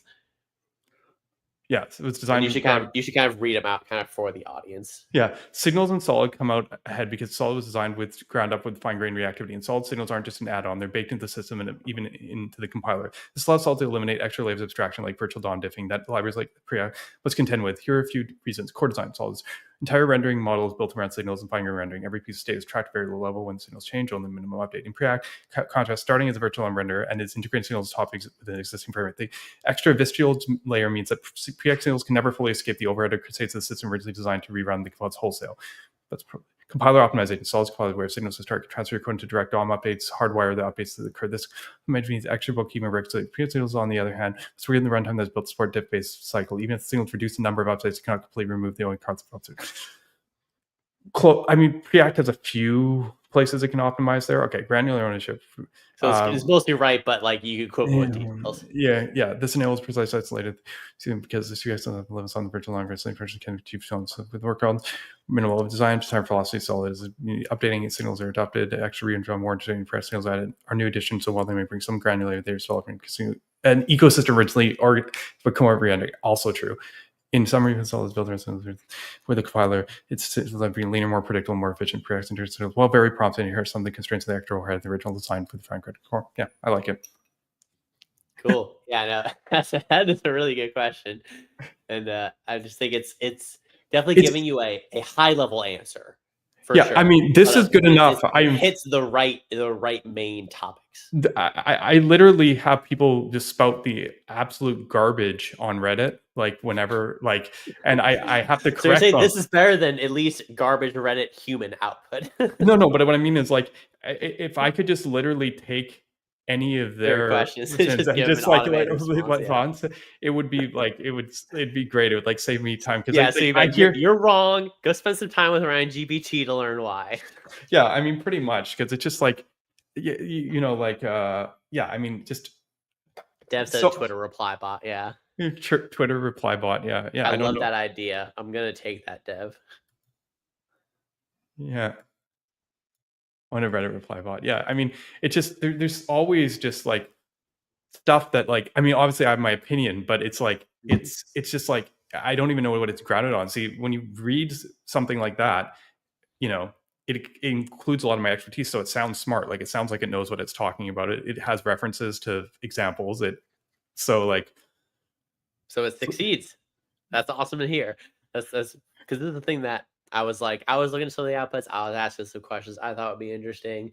And, I was like, okay, this is actually pretty good. I'm trying to get some good stuff. And I'm like, I really need Ryan to actually look at this and, like, fact check whether this is there's still like output. Some little nuances, but I think when most people, and it makes sense AI looks like it, when most people read what I say, they miss those nuances anyways. So like I think the chat or the GPT thing almost does better because it probably speaks in it doesn't waste time trying to explain. It doesn't worry about the hyper nuance kind of like it has more of a beginner's mindset, I think.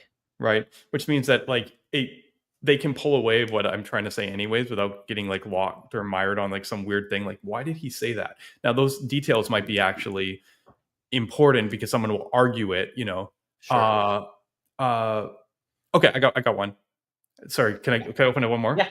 Yeah, Sorry, for sure. I don't know why I'm so adversarial, but these are the kind of things. No, this is I wanted you to be averse. This is the Well, because whole these are point. these The are whole point of the stream, bro. because you need For me to get you to ask adversarial questions.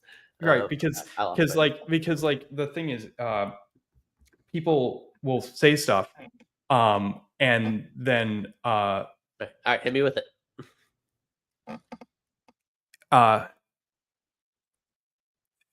I'm trying to think of the best way to phrase this question, but like, isn't solid.js just Vue?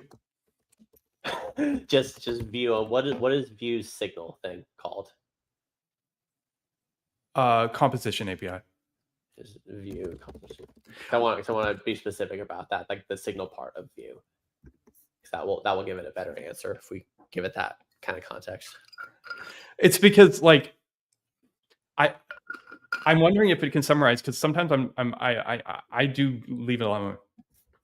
All right, go for it. And you should read a little slower for the audience.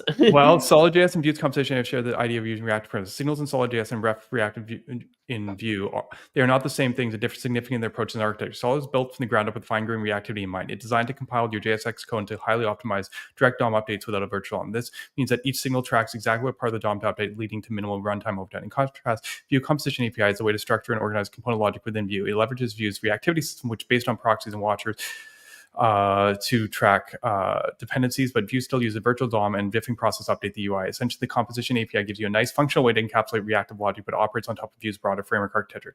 Solid.js takes a compile time approach where many optimizations bake directly into the generated code. This enables bypass much of the dynamic overhead that frameworks rely on virtual DOM typically encounter. The result is an extremely efficient update cycle without need for a reconciliation process. So while both adopt reactive programming patterns and aim for performance, Solid isn't simply Vue composition API done differently. It represents a distinct design philosophy that centers on compiler-driven fine-grained reactivity and minimal runtime overhead. I don't like how it emphasizes the compiler as much. I agree, but Vue Vapor changes this, but this is historically the correct answer. Why is solid.js not just dependent on a compiler for its advantages? This is me kind of just trying to see what we get with this one.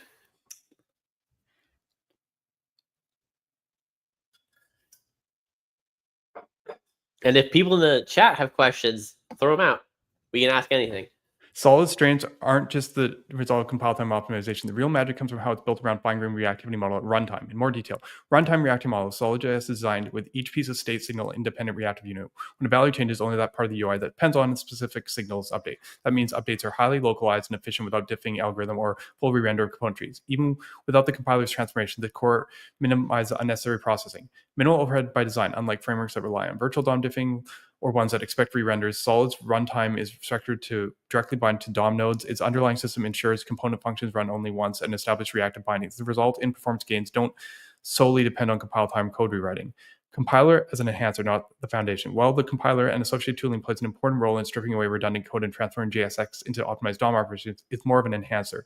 The compiler optimization, such as static detection of non-reactive parts and wrapping only those expressions that truly change, make the final code leaner and faster. But even if one were to use Solid without heavy compile magic or in environments with minimal build steps, the runtime's inherent reactivity and update management would still deliver many of the advantages. Integrated owner disposal batching. Solid's runtime manages reactive scopes using an ownership model that automatically cleans up once a DOM element is removed. The careful runtime bookkeeping, including techniques like microtask basking, is intrinsic to design and not something that compile step could do alone. In summary, while compile time transformation in Solid are highly beneficial by reducing overhead and serving optimizations, the framework's real advantage lies in the runtime reactivity system. The system built on signals, precise dependency tracking, and local updates ensures that Solid.js remains fast, efficient, and predictable regardless of build tool configurations. I get. Yeah. It's pretty good. Microtask batching is not a technique that we do in Solid 1.0, so it's interesting that that's got in there. But that's interesting. So this is trained on the sum total of all of your transfers. So it means that it's pulling in all the old stuff as well. Yeah. Which can well, actually, it's 2.0 stuff, so it's actually pulling in the new stuff. It's the opposite. It's pulling in this. Geez, Dev's got a good one. I was gonna. Before we do devs, sorry, I got one more I want to ask. Sure. Why can we consider Svelte 3 a virtual DOM? Interesting.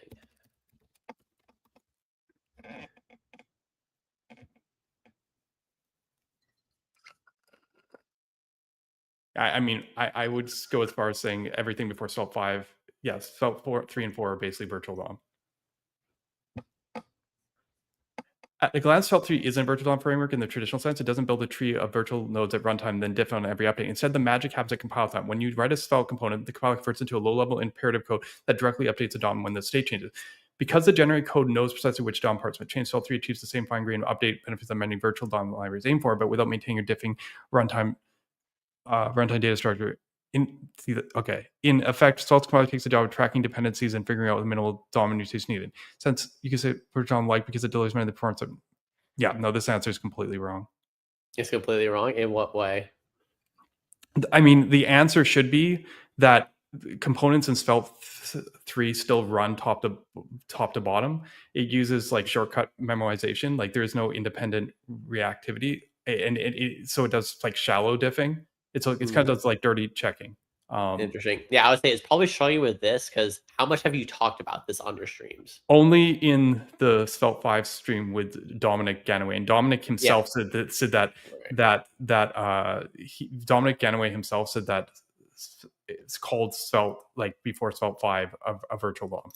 Yeah, so this is an example where because there's only a single stream that you talked about this, it's hard for it to pull in specifically that information. This would actually probably be one of those questions where because it's not heavily represented within your transcripts, it would be better to ask just ChatGPT directly. It might actually have a better response because they could then search the internet to pull in information about Svelte that is not present within your transcriptions. Yeah, to be fair, I don't think anyone will get this one.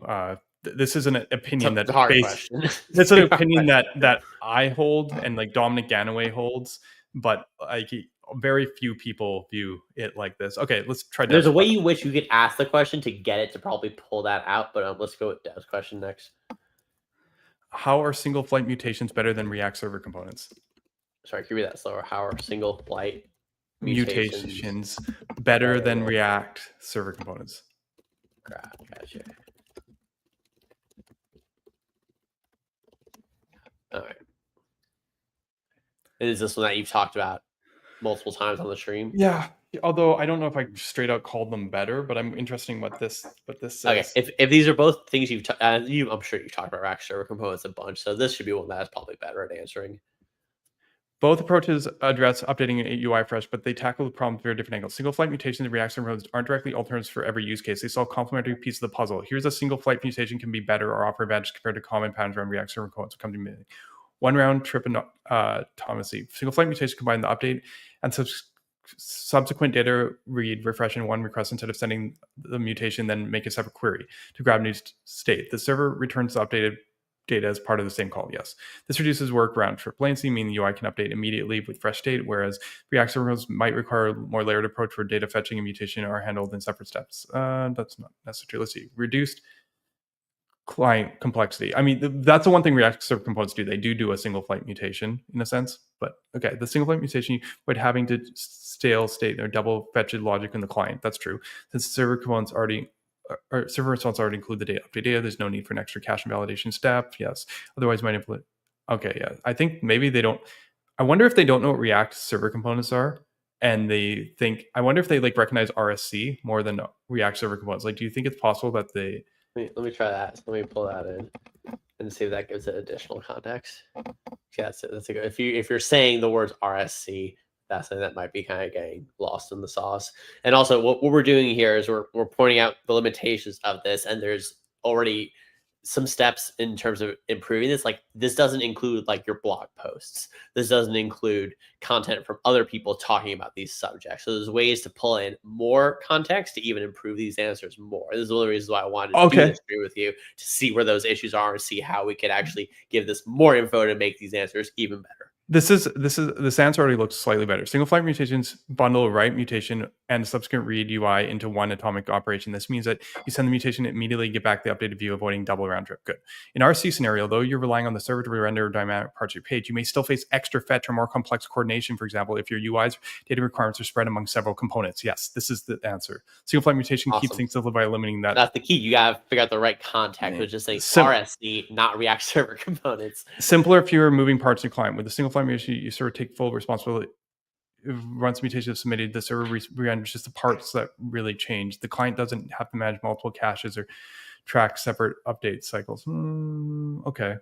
RCs often have coordinate between static server rendered output and client-side interactivity. This can lead to subtle state or caching challenges when your data is scattered across components. Single flight mutations are often employed as plain server functions that return exactly the updated data. This cuts down application complexity. I might have made that argument. Optimistic updates without extra fetch logic. Many inflation single flight users can be designed to provide immediate optimistic updates. Blah blah blah. Server kitchens up the complete updated response. This merge of mutation and fetch minimize use perceived delays and clusters. RCs rely on server diffing and stream the updated tree. Well, the powerful it may demands extra care caching boundaries. Okay. Better developer ergonomics for targeted data needs. When your use cases simply update something and show the new result. A single flight is straightforward with no design component structure around it. Okay, React Server is about thinking about server rendered versus client rendered boundaries, which can scatter data across files. Single flight is more all-in-one physics transit.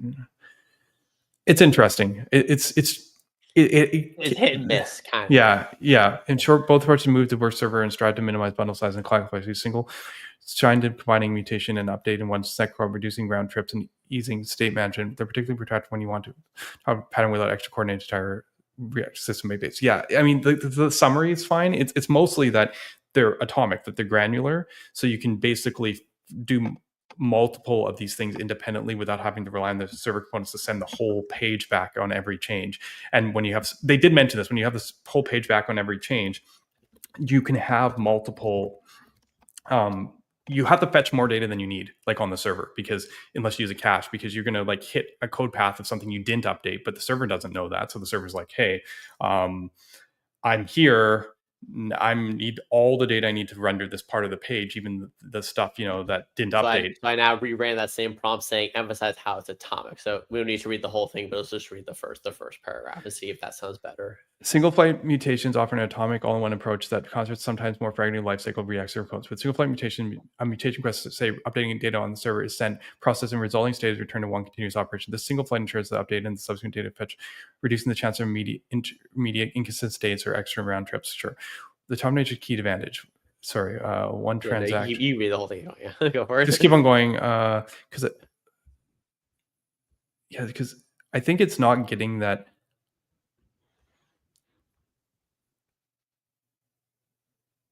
Yeah, this is not quite right. It's tricky. Yeah. So this is where it gets hard. I think as we drill deeper and deeper into specific, not only concepts, but like specific technology, because like it only has so much context about React Server. The only context it has about React Server components is what you have provided within your own streams. So that's why it's probably struggling a bit, because it would need to bring in more stuff from the internet about React Server components to give a really fully complete answer, because it only knows what you have told it about React Server components. Yeah, and more so, I think I've talked about certain subjects more consistently. Like when I talk about RSCs, I'll drop a comment here or there, or just be like, oh, in contrast to this, and it'll only be like these little snippets all over the place. When I talk about signals, I basically taught signals, and I've done this multiple times. So like the main argument, even the stuff with like preact or whatever, I did a whole stream on that topic specifically. Like I use preact signals to make a preact fine-grained render, and then compared it to preact itself to show the differences, right? Like that's something that it can grasp on, where RSCs are more that, like, I did hackmds for freaking months working on single flight mutations and stuff in the solid ecosystem. That would be actually the thing to put, not even just your blog post, but we need to pull in your hackmds, it sounds like, and that would give it far more context. Because that's the thing is, I know that I can pull in your dev.to posts, but it sounds like you actually have a much larger base of written content that is not that. Yeah. What model is this using? That's a great question. Well, let's go take a look. I forget. I think it's using O1 preview. I could be wrong though. Yeah, so this is using a very old model actually. This is using O1 preview. So if I use a slightly newer model, it actually might get better answers because this is something sorry, this isn't the README. That's not correct at all. So actually let's look at this application first. So this is a solid start application. We have one API route, which is the query. So this is let's see. So it's running the query embeddings utility, which is okay. This is where the magic happens. So querying the embeddings. This is back when I still wrote comments in my code. I don't do it anymore. So this is the embeddings API with Open API, and then this is the chat completion. So it is, where's the chat body? Okay. So this is using O3 mini. So this should use O3 regular or O3 Pro.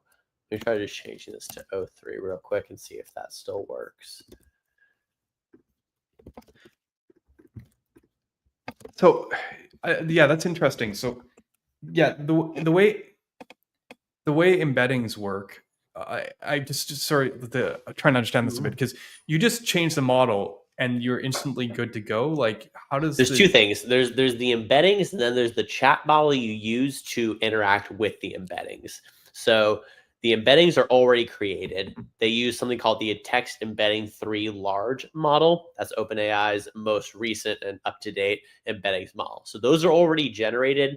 Those are not being regenerated at any point. Those are just sitting there, and that is from the sum total of these transcription files and summaries that I've written. So, and that's also something that the embeddings do not have access to the original transcripts. They only have access to the summaries. That is a decision that makes it easier and cheaper to do, but you do lose some of the more high level fidelity of what you are actually expressing through your own words. So if we actually had the transcript for every single episode, it might give slightly better answers, but it'll be a lot more expensive, which is something you need to keep in mind. But then once you've generated the embeddings, those just sit there. Those exist in this like massive ass JSON file. It's 436,000 lines. So that's your embeddings. It's just sitting there. Then you query it using any model you want. So the different models can now interact with these embeddings that you've created.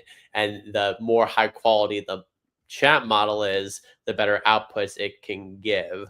So this did work. So this was using O3 regular instead of O3 mini. And I probably can now change this, I think, to O3 Pro.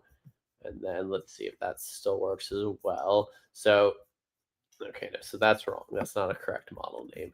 So yeah, so there's a bunch of different models. This is using okay, this is just hitting the endpoint directly. So this is using the completions endpoint for people who are into this kind of stuff. That's how I'm used to. I'm not using the OpenAI SDK, but I do use the OpenAI SDK in AutoShow specifically. So so you were able to change the model just by feeding it a different model. If you go to ChatGPT models docs, it will tell you the different models that are available. So like if we wanted to do GPT-01, we can do that, and we can just hit that copy button, and then it gives you a name that corresponds directly to it. So all the models are available on ChatGPT's docs. Yeah. Okay. So yeah. No. Yeah. I assume there would have to be some kind of indexing, but it can just scan the giant embeddings thing. So the indexing is the embeddings is what is like an indexing. It goes into a database and it gives the model an ability to read through the embeddings, but it's not an index in the same sense that a database index is, but it functions in a similar manner in terms of what it does for you, if that makes sense. Yeah. This description is a little longer than the last one. I don't know. Yeah, so this is 4.0 instead of 0.3. So let's see. Ryan Carnio is a prominent developer, educator, and open source maintainer, best known as the creator and lead maintainer of Solid, a high-performance reactive JS framework. He's recognized for his deep expertise in front-end web dev, especially cutting-edge topics like reactivity, SSR, hydration, and advanced optimization techniques. He frequently hosts lengthy technical live streams where he discusses the design and evolution of Solid.js as well as broader trends in the ecosystem. He often dives into advanced topics such as partial hydration, signals-based reactivity, server components, and comparisons between major frameworks like React, Next, Svelte, Quick, and Marco, except they spelled Marco wrong with a C. His conversations feature a mix of technical deep dives, live coding sessions, and interviews with other major framework authors. In addition to building Solid, he's known for his open and collaborative approach, inviting community contributions and fostering cross-ecosystem discussions about web dev practices and future directions of frameworks. He plays a key role in shaping new patterns for fast, scalable, and developer-friendly web applications. In summary, he's a software engineer, educator, and open source leader, creator of Solid, who produces educational content about advanced front-end technologies and actively participates in the evolution of modern JS frameworks. There we go. That's my conference talk description now. I just need to take that It's a pretty summary. good bio. That's a pretty good bio. I think that's Yeah. pretty solid. Like, Yeah. I would use that. You know? Yeah. It's funny because Cool. they always ask you for a summary, and I'm always like, what do I say? I'm like, reactivity, performance enthusiast, and reactivity super fan. But there Let me you go. respond to a couple things here in the chat. Yeah. So someone asked what model is he using if it needs O3 minimum and consume more data. Yeah, so I kind of went into that a little bit. I think you always kind of want to go with, if you want the best outputs, you want to use the best, most current model. Really, it's always going to be usually the most expensive, but it's pretty legit. And then would broken up embeddings help you think? So that's a big question. I do not quite have the answer yet to. It's a very, very important question. So I started with breaking them up enough so it did not break the embeddings generation. So basically I started with every episode, I ran them all, it would tell me which episodes are too long and then cut those episodes in half. Similar thought process when you're asking me, why is it 2.5 hours? Like, it's too big, so I cut it in half. So it's a similar thing. Now, it may be the sense that I could create embeddings where every chapter is an embedding instead of an embedding is just 2 episodes. That might give a better response. I don't know the answer to that yet. So that's experimentation I still need to do. And then somebody has a funny comment. If devs in general don't understand RSC, then the LLM won't either. This is such a key point because all LLMs are trained on human data. If there's a bunch of humans out there saying stupid crap about RSCs, the LLMs are going to say stupid crap about RSCs. They do it about all sorts of topics. You ask it who killed JFK, it's going to say Lee Harvey Oswald, So it's trained on the data it has. Would graph rag help? You have to tell me what you mean by graph rag, Dev. You guys keep the questions going. I actually have to step away for 2 seconds. Just ask Anthony a couple questions. I'll be right back. It looks like graph rag. I see 2 different things here. I see a Microsoft thing, which is a modular graph-based retrieval augmented generation system. Yeah, so I'll talk about rag real quick. Instead of embeddings, so what Dev is saying here is that instead of just embeddings, it builds a graph of knowledge that links together concepts. So it's a knowledge graph, which is a thing that has existed for many decades. I don't know. I haven't tried that yet. For people who are confused by the terms that are coming right now, RAG is something called retrieval augmented generation. RyanGPT is RAG. So what I've showed you is essentially a RAG implementation. So if you've ever heard that term, you don't know what the hell it is. You just saw it in real time. It's taking all of those files that have all of the transcription, or not the transcriptions, it's taking all of the files that has the summaries and chapter headings for each episode, and it's creating a numerical representation of all of that text, and then it's allowing you to retrieve things from it to augment the generation of your text output. So that's what the term retrieval augmented generation means, because you're augmenting your answers by giving it a base of knowledge it can retrieve things from. And so someone's asking, does the Vertex database come into that? So it's a vector database, not Vertex. That may just be a typo, but a vector database is what allows you to take those embeddings and stick them in a database. So what I showed was a JSON file. that has all the embeddings. So there's no vector database implementation with this. But for AutoShow, the app, there's a vector database implementation that uses Cloudflare's Vectorize. Actually, just did a stream a week or two ago with Dev about this. We talked about RAG and vector databases in extreme detail. There's SQLite, SQL Vec, VC. There's PG Vector for Postgres, and then there's Vectorize, which is Cloudflare's hosted vectors. I really, really, really recommend Cloudflare's Vectorize. It's awesome. It does the chunking for you. It figures out how to break down your different files. So there's a whole lot of stuff that you get from that. So what we saw here is like the most dumbass way you can create embeddings with literally just writing them to a JSON file. That's not really scalable. What you want is a vector database, as is being asked here. So that is the type of stuff. If you're trying to scale this up, you want to look at things like PG Vector or Cloudflare's Vectorize. Cool, and that's pretty much my my whole presentation. So very, very, very cool. Is there anything else you wanna plug? I mean, Dev wanted me to talk about Redwood SDK just a little bit. Sure. I'm not super involved with it. I had Peter on my stream to talk about it. If you want to talk to a framework creator working on a cool framework, you should get Peter on to talk about Redwood. It's about leveraging Jest, React, RSCs, and Cloudflare. It's essentially about combining those to create a framework that does all the stuff Redwood did for you before, but without GraphQL and without serverless functions, which were like the whole basis of the framework. So the entire framework has been rewritten into a very, very basic, simple type of React Cloudflare setup. So no GraphQL. No GraphQL. GraphQL is gone. GraphQL is dead. Shot in the head. They took it out back. They said, "Sorry, it's over. You're sick. You gotta go."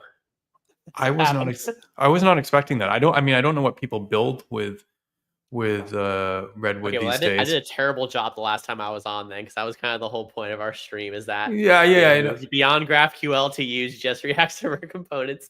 Yeah, I mean, I think at the point of stream they had just introduced it. Yes. But they weren't able to fully say we're giving up on GraphQL forever, because every Redwood app previously was built on GraphQL. So it's kind of a hard pill to swallow, I think, for people who already had all these apps built on it. But that was the direction they were going. It's been clear for like 2 years, but it's been like explicit within the last 6 months. So they're like, this new framework is called Redwood SDK. So it's a new site. It's totally new branding, and there's no GraphQL whatsoever. Yeah, okay. You don't even need to use Prisma.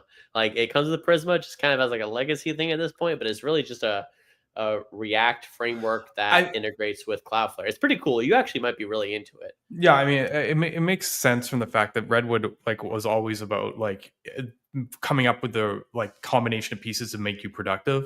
Exactly. So they're just okay, Redwood version 2, it's like a different thing, I talked to Theo about this way back. I'm like, I love your piecewise approach, but even your piecewise approach, being that opinionated, will get outdated at a certain point. It's just it's just science, right?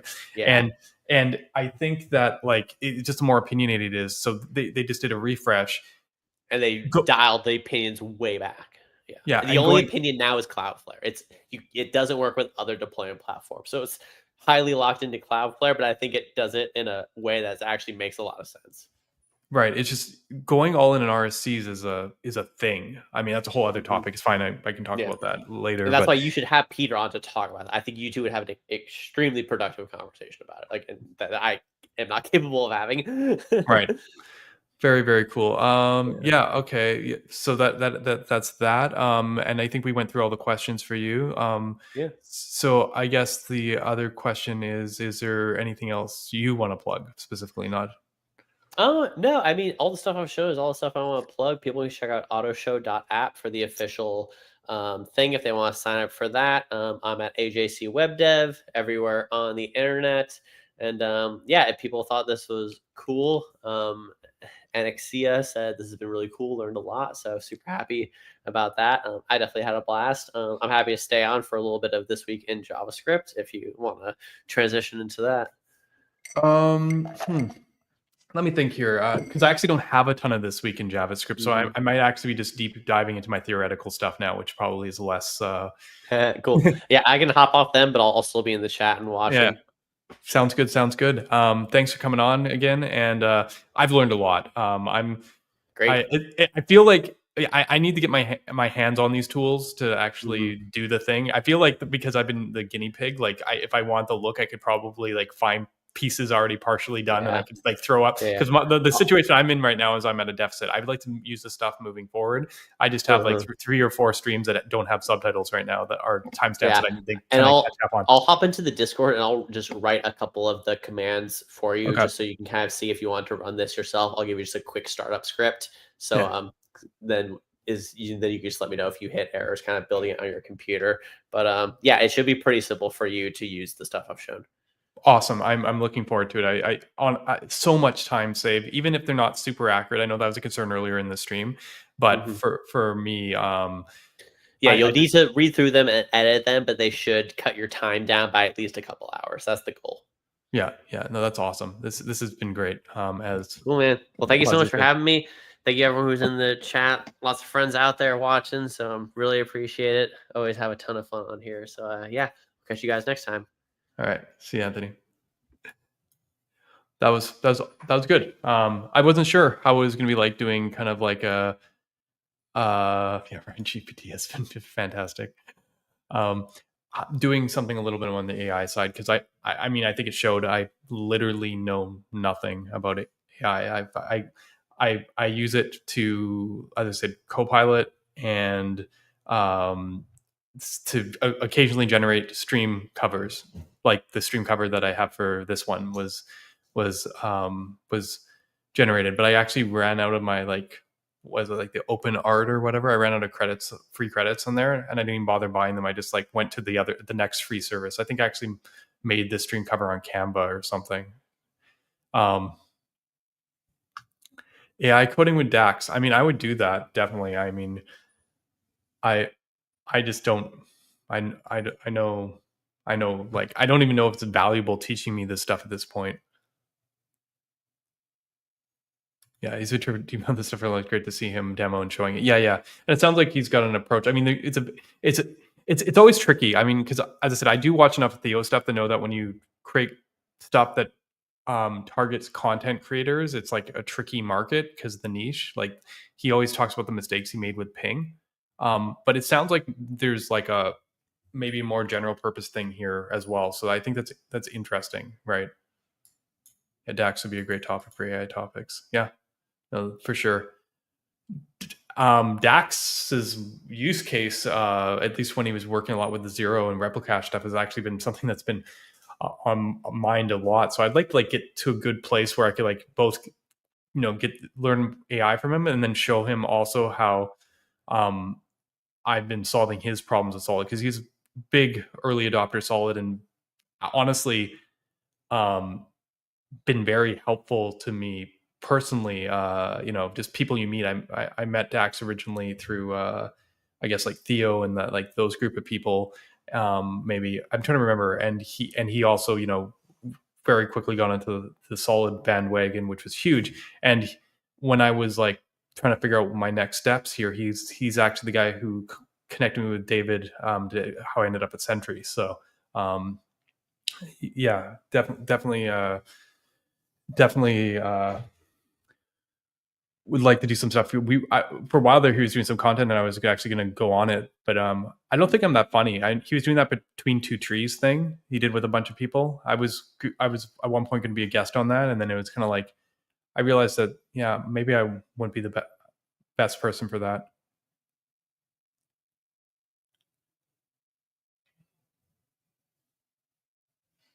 I don't even know what this means, Fuzzy. If Ryan took to AI SDKs, we will hit AGI a lot fucking sooner. Yeah.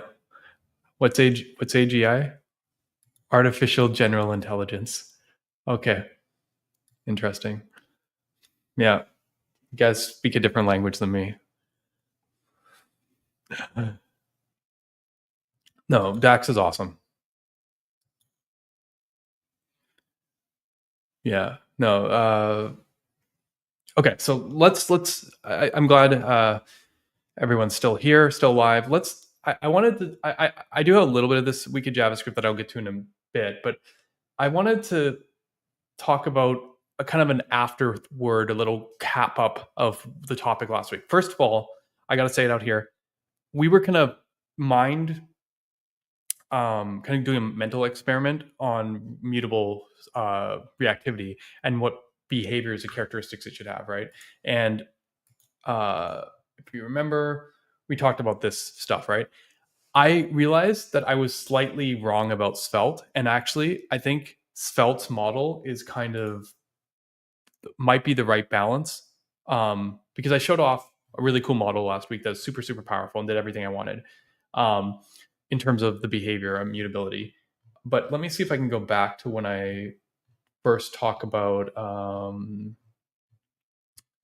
where favorite feature. Yeah. In the responses here, Thea gives a nice example, and I use this example to show how Svelte doesn't retain. I mean, we don't really care about anything below here. So I'm just going to get it out of here. Actually, I got to keep the script tag, I think. Svelte doesn't really care about references. So there's this thing where I said, A equals reference, B equals reference. And then we realized that A equals A, but A doesn't equal B. And that, actually, I guess in our example, it should be true. But you see how, where is it?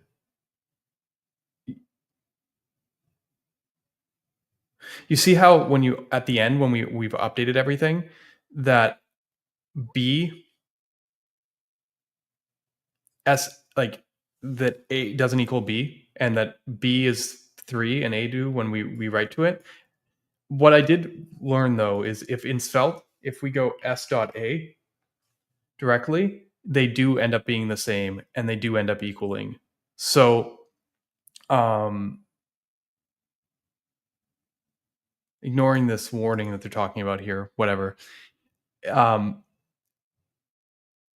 long as you don't keep the same external ref, like as long as you directly assign them, Svelte actually does keep references. It's only the external ref it doesn't keep,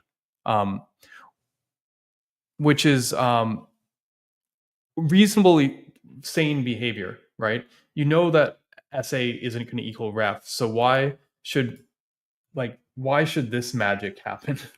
You know what I mean? Why should these be the same? There's theoretical benefits to this, but I actually think that their model is more sane than I gave up.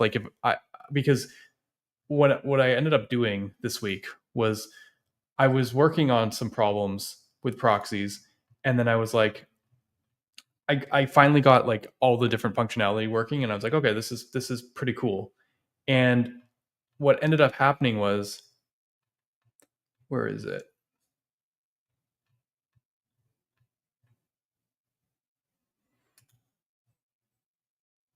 I came up with this example where I used a reference to create a store. I updated that store value, and then sometimes later used the ref to create a new item on the store. Also tried the direct assignment, and then did a structured clone. And what you'll see in this example is that even though they're like separated in time, the first three are all the exact same object, whether they were assigned directly or assigned by ref. And while you could argue that this makes sense in one sense because they still have the same underlying object, you could also argue that you might expect B to be Jon Snow, like not the hold because it's coming from the original ref again. Like you can picture at some point the reason I hit this was because I was doing diffing and I was like, is it weird? I was doing like reconciling and I was like, is it weird that if I like diff the original object back in, it holds the updates that previously have been done to that object? It's a little bit odd, right? Like you might not expect it. So like,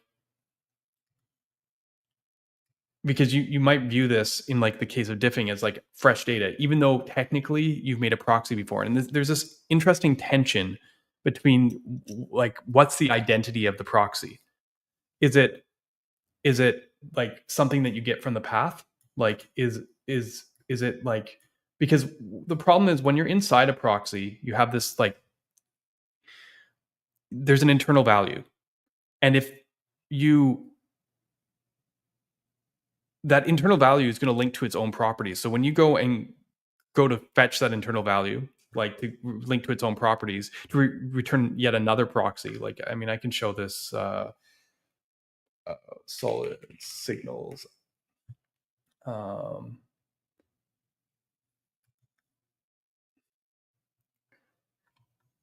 just go into here for a second and go into the store implementation.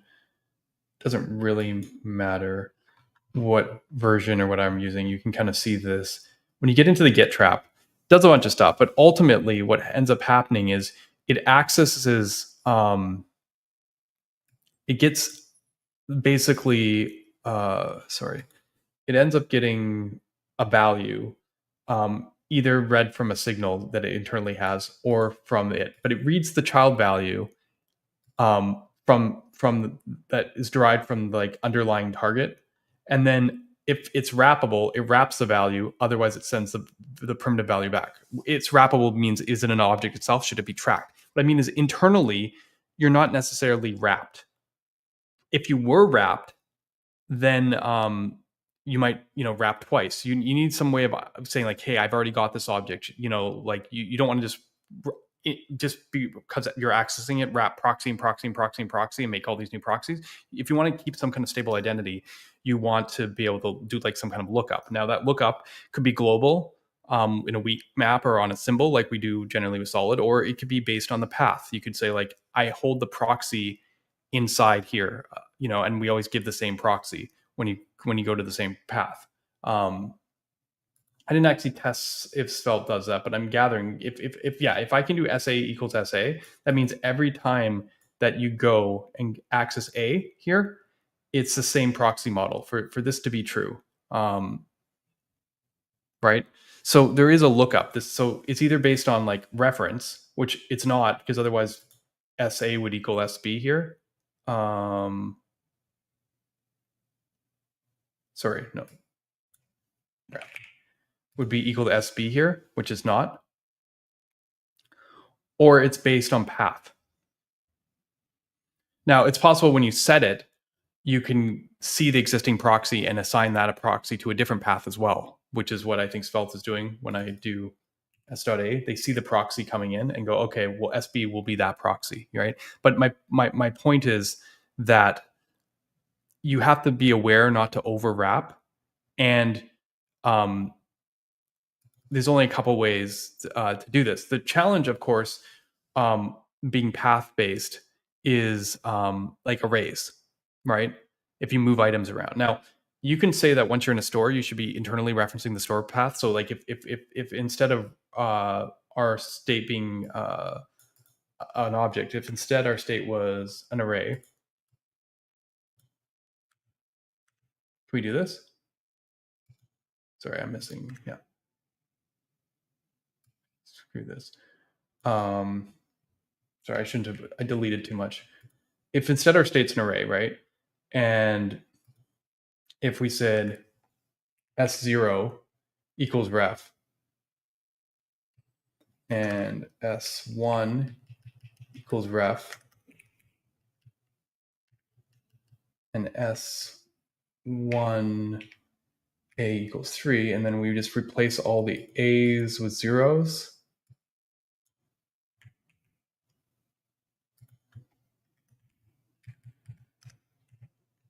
And ones. I think this should work out the same way, but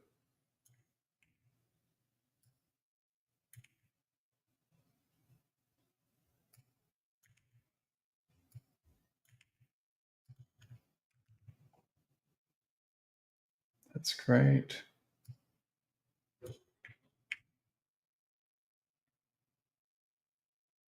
Okay. It's basically the exact same behavior we showed before, where only this one updates. And if I change this to be S0, it will work as well as properly. It just, what I wanted to point out is that, like, if you're moving objects around in an array or something, you have to make sure that you aren't talking about fresh objects coming from the outside, that you're self-referencing, like, which is typically the case, right? Like if you take an array and then you filter it or sort it, you're going to get the proxy objects back, and then you can assign the new array proxy object to the, you could like reassign the array, right? I don't know how Svelte does at top level, because it's the const. I can't actually reassign the array this way. I'm sure if I put like an object and then put like a list array on it and then reassigned it, it would work. But what I'm getting at here is it's kind of like something you have to keep in mind, right? Where and I think it makes a lot of sense. So I just wanted to kind of step back from that from last week, because I've kind of come around to this being probably the more sensible approach in terms of what mutable behavior looks like. That being said, that doesn't actually help us a ton, because I started doing some more work, and I want to talk about an interesting topic that you might not expect from me on my stream. Generally speaking, let me see. First, I want to quickly see. Yeah, we got people still going. I was seeing if you guys are all live still on YouTube and on Twitch, and yeah, we still got people watching, so that's good. I'm stoked. I wanted to talk about. I wrote a HackMD that I want to talk about here for a minute, because I think, I don't know if I've talked about it enough, but, and I guess I should share this HackMD.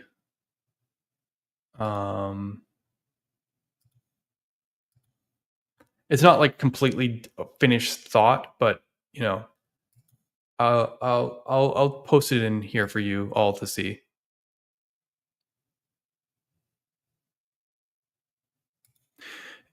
Yeah, for sure. And I actually came up with a way to do this, but also keep the original references still referenced. That's the weird part about this example that I was showing here, is that the original object here, this ref, isn't actually mutated at all. I don't know. I didn't console log it. Yeah, no, I console logged it afterwards. Yeah, it actually isn't mutated at all, but it depends on what you use as your identity, right? What I'm saying is Svelte must be using part of the path as an identity, where I was doing a global lookup. Like, this ref is always the same proxy no matter where you put it, which is why, even though technically it's not mutated, you know, it's still Jon Snow, not John Doe. It still kind of like acts like it, like in a weird way, because it's like connected. I've done some really weird stuff with proxies, where creating swappable underlying objects, so the proxy can change what its target is, so that I could do immutable diffing under the hood while providing a kind of like mutable interface. So when people do it, like all the stuff static looking, like this, you know, you don't swap everything out. When you change an item, you don't clone its parent and its parent all the way down like an immutable structure. But yet internally it does do that, so that you could like basically use referential diffing. It's a cool idea, but I kind of realized a few more things kind of working along this thing. As I said, I think a partial path based approach actually makes a lot of sense. It's tricky because sometimes that, like at creation time, you have to be sensitive to when things get created. But I think on access is generally fine. It's one of those things, because like if you're storing the proxy on the item, then like every time you traverse, I'm gonna have to look internals to understand how you do it. But I mean, conceptually, I think I get how I would create a solution that looked like that. I just I'd always done it with a global reference because it was mutable. I didn't fucking care, right? Like there was no reason not to use a global weak map, because if someone was going to, like in the past with solid, because it was mutable, assign this ref here, like you mutated it. So like it's the same proxy, you're good. Once I switched to a system that was swappable and not mutating, it got a lot weirder that these items were still intrinsically linked. Yeah, we are talking about the benefits of the VDOM for the first time today. Because I don't know if people understand this. The whole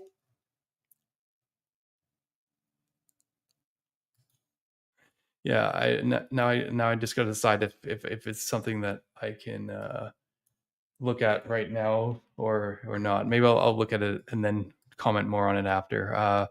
But proxy traps can't be that hard, right?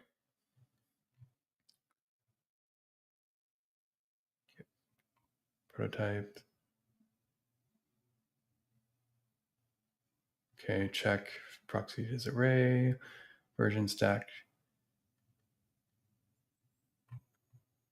Okay, let me see if I can find the new proxy call. Okay, there we go. Right, delete property, get.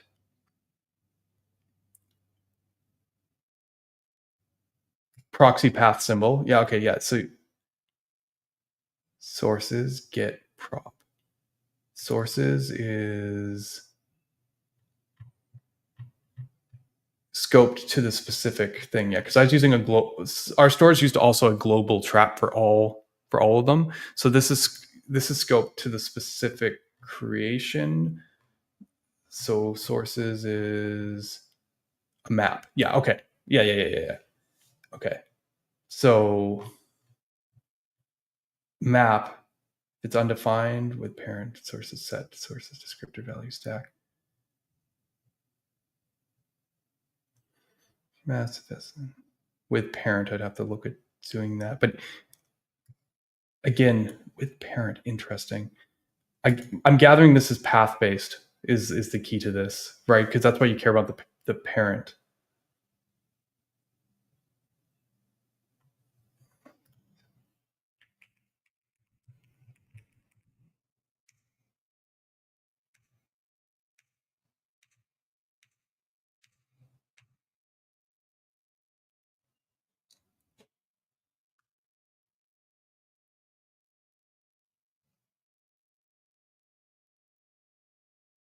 Oh, okay.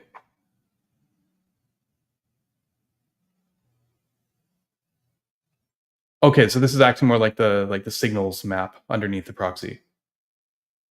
Yeah, special handling for length makes sense.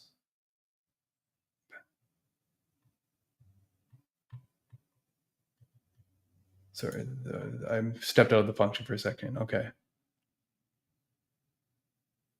Okay. Scope inside a closure. Yeah. Okay. Yeah.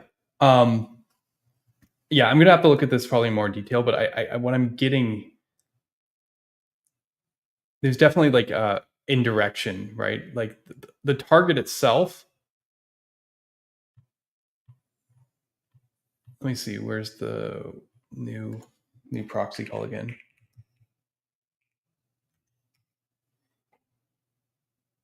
Value.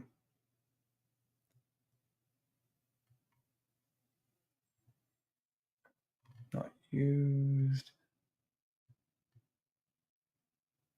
Prop in target. Okay, so does look at the underlying thing in terms of like overriding. Get target source target.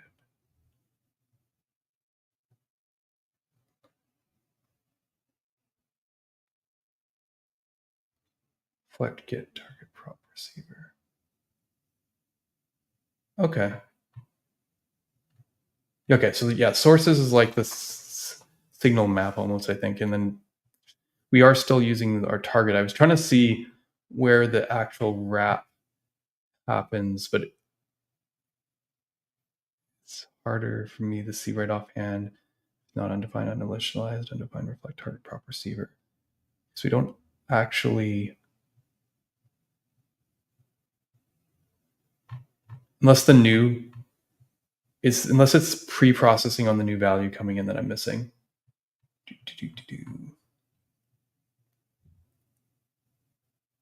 Get prototype of value. Yeah, this is it here, isn't it? Oh no, this is just saying if it's not wrappable, return value. Proxy to value array version.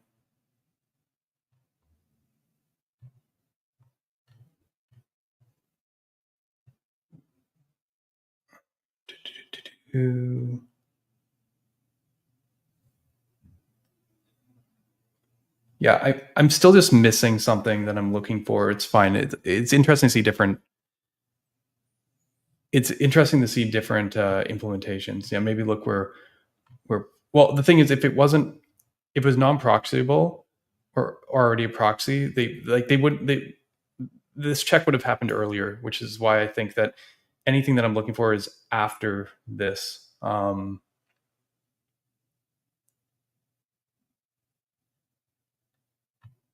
Actually, maybe I can look at the set trap.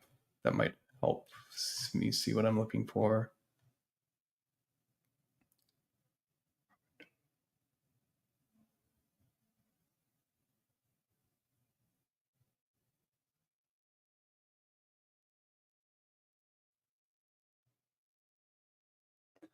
Oh, I see. Yeah, I don't know exactly what it's doing, but it's because you also create the signals on write. Yeah, okay, yeah. That works. Okay, that makes sense. And then that acts as the override. Otherwise, you pass through. Okay.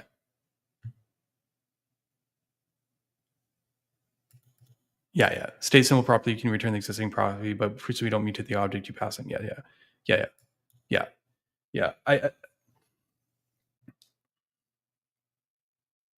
This is closer to what I've been doing recently in my because I wanted to like with the overrides.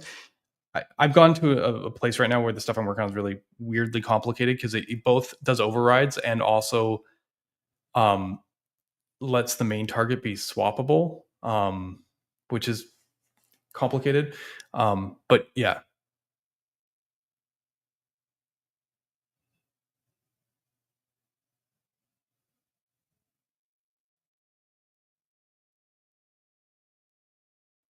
Yeah, you're talking about not writing in the signal. Yeah. And the other problem with you need the signals. If you want to do any kind of concurrency, because otherwise, like that's the only way you're going to get versioning. Like anything outside of the signals is not going to be versioned properly. This is something I had to change in 1.02. I mean, there's a bit of thought in like what you don't observe is like in a different dimension. It's not observable. Yes, and this was the thing that was really attractive to me. Getting rid of like the use the frozen and sealed object use cases is something I used to like clone, but then like it wouldn't diff properly, and yeah, it yeah. I think this is the right general way to approach the what I called source guarding in the last stream. Last time, as I said, I was a little bit harsher on the one behavior in Svelte, but actually I think the behavior makes a lot of sense. So I step back from that. I actually think like in terms of my expectations of how shared references should work, I think this is the right model.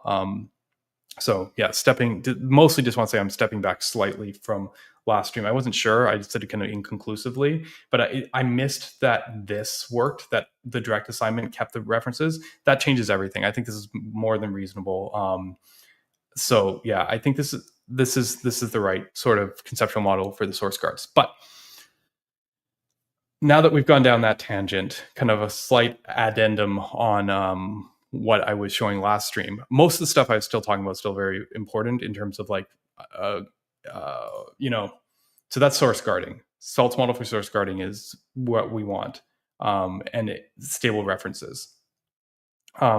Reconcilable, concurrent safe is what you get with the signals. Reconcilable is what I kind of want to talk about today, because I actually went through, started working on my optimized version in deep tracking and got to an okay place. And then I got to diffing and I started noticing some stuff. And I think we should probably talk about that today. Because I mean, it's this kind of thing is probably fairly obvious to say Dominic, but I don't know if it's obvious to everyone else. Did I actually paste the link to this article yet? I don't think I did. I think I got nicely sidetracked by Dom, which is good. I'm this is a quick way to get answers to questions that having people literally there on stream to answer them for me. So that's good. Yeah, I like what Svelte is doing there. Yeah, so I'm gonna share it here so we can talk through it while I go. So the article today is called "The Genius of the Virtual DOM." Probably the last thing you expect me to write, but it's important to understand the powerful abilities of alternative solutions if you want to create the best solutions. And there is some real genius here, whether initially intentional or not. To start, the virtual DOM approach is not particularly optimal way of diffing as a baseline. I'm not saying there aren't optimal approaches. You go check out Inferno, or Eevee or Ivi or however you say it. There's definitely, very optimal virtual DOM approaches, right? Some of the block DOM stuff. But I'm just saying, like, let's just get in the perspective of like baseline what a virtual DOM is, right? It creates artifacts just to compare which carry overhead versus just diffing the inputs. At its core, when fresh data comes in, it has no idea of what has changed. It needs to diff everything from that point of change. It doesn't even necessarily have a way to shortcut that diffing, just on the baseline, okay? Wait, what about memoization? Well, notice how almost no one was talking about memoization before React hooks. I'm just talking about in the React community.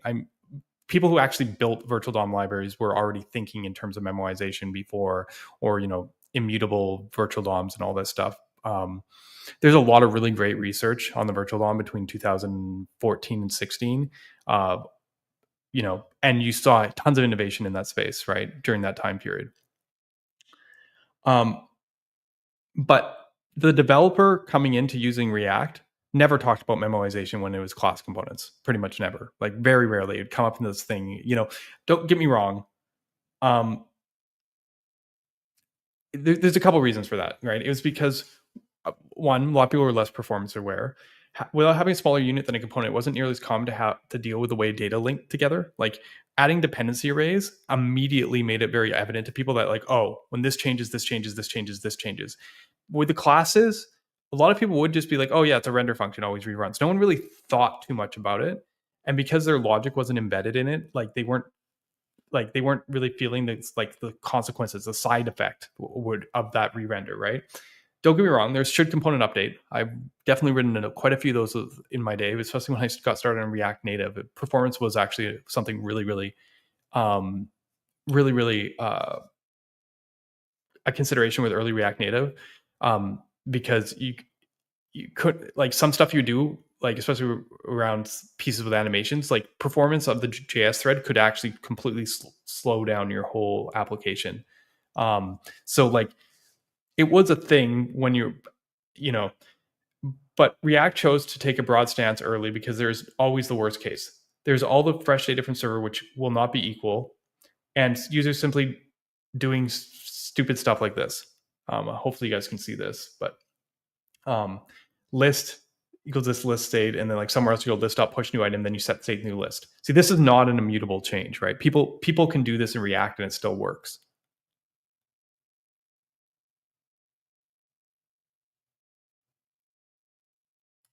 It's like how Angular devs don't have to think about on push strategy. Yes, right. It's there for more performance minded people. I mean, people just liked function components because it seemed like leading up to hooks, we had hawks and we had these patterns. It was a lot easier to just like think of like input output. Like it was this functional component thing. Yeah. So like, I mean, people did overuse it per se, but there also wasn't. Yeah. I mean,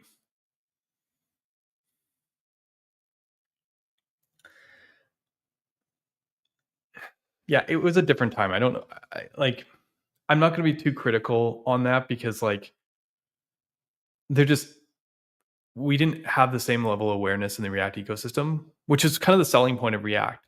I mean, if people want to argue hooks made things go downhill, it was because people became aware of this stuff for the first time. Right. You never know because you didn't put much app logic in it. And the same thing could be true of render functions.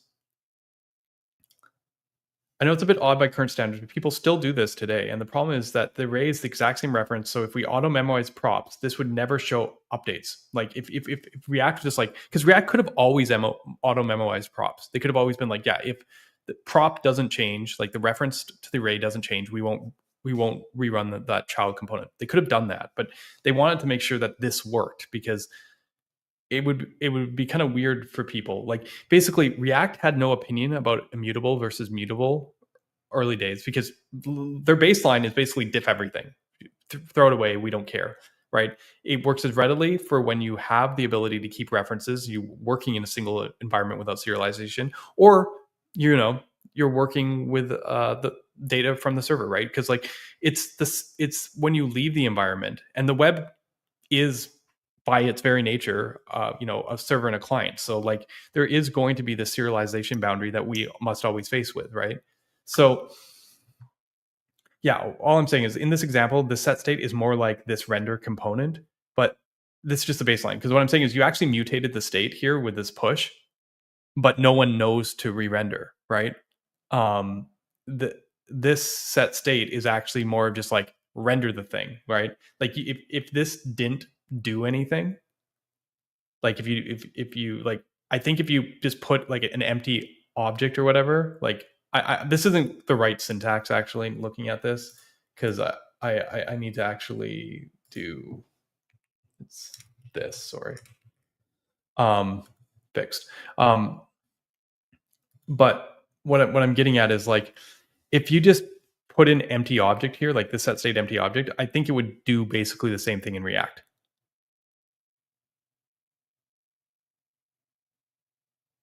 Right? I mean, some people they were just used to having like to deal with this kind of crap all the time. They were just used to having to like deal with all the edge cases. Like I think there were super complex. There were maybe not super by modern days because they were limited a bit by tooling, but there were fairly complex apps. But if you're coming from like dealing with like dirty checking loops in Angular or like butterfly effects and knockout or wherever you're coming from, like I mean, this is something you can live with, right? Perhaps. But yeah, and in a sense, do you know what this like reflection made me think of? Sorry, this is a This Week in JavaScript topic, but I gotta where is it? Bookmarks. I gotta throw this one out here. Using let in module scope as state management. Right? Like if you think about React, earliest days, this literally could be like just some random state. And then you could have just been like this re-render component. And if that let variable up here wasn't in the component, and you just like, how should I put this? Maybe I should play around this for 2 seconds just to show what I'm talking about. But like, you know what I mean? Like, I mean, I can't even do it in solid because solid doesn't re-render. But I can at least show the code I'm talking about. Like if I just made this let count, and now I know that I'm making global state here, but if I did let count, and then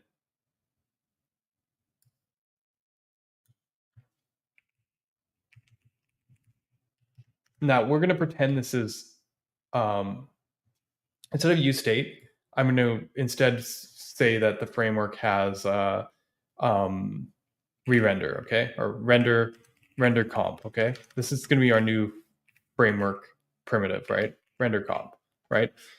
Then all we have to do is put count in here, and then turn off solids warnings, and then in here we could just be like count plus plus. Actually, let's do parentheses.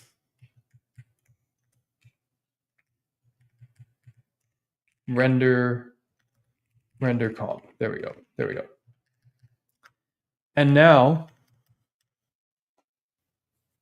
like in something like React, this would work. Sorry, I missed count equals 0. Right? Like this, you could call this set state, you could do this thing, but generally speaking, you could just have something outside of the render function and then just update the state and then call render comp and then it would update, right? And if this was a class component, you could even be like, you could picture that this now is, class counter, right? Not a function. And you could do something along the lines of like,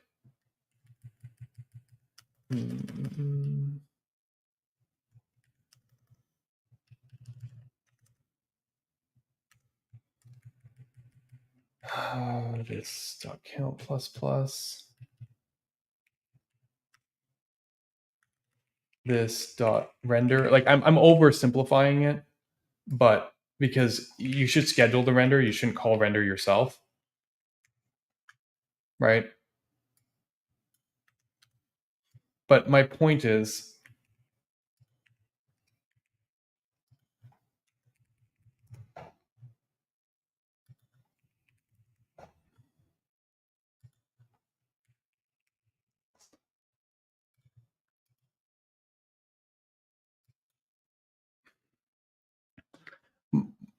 my whole point is like conceptually, oh, I missed the count equals 0, right?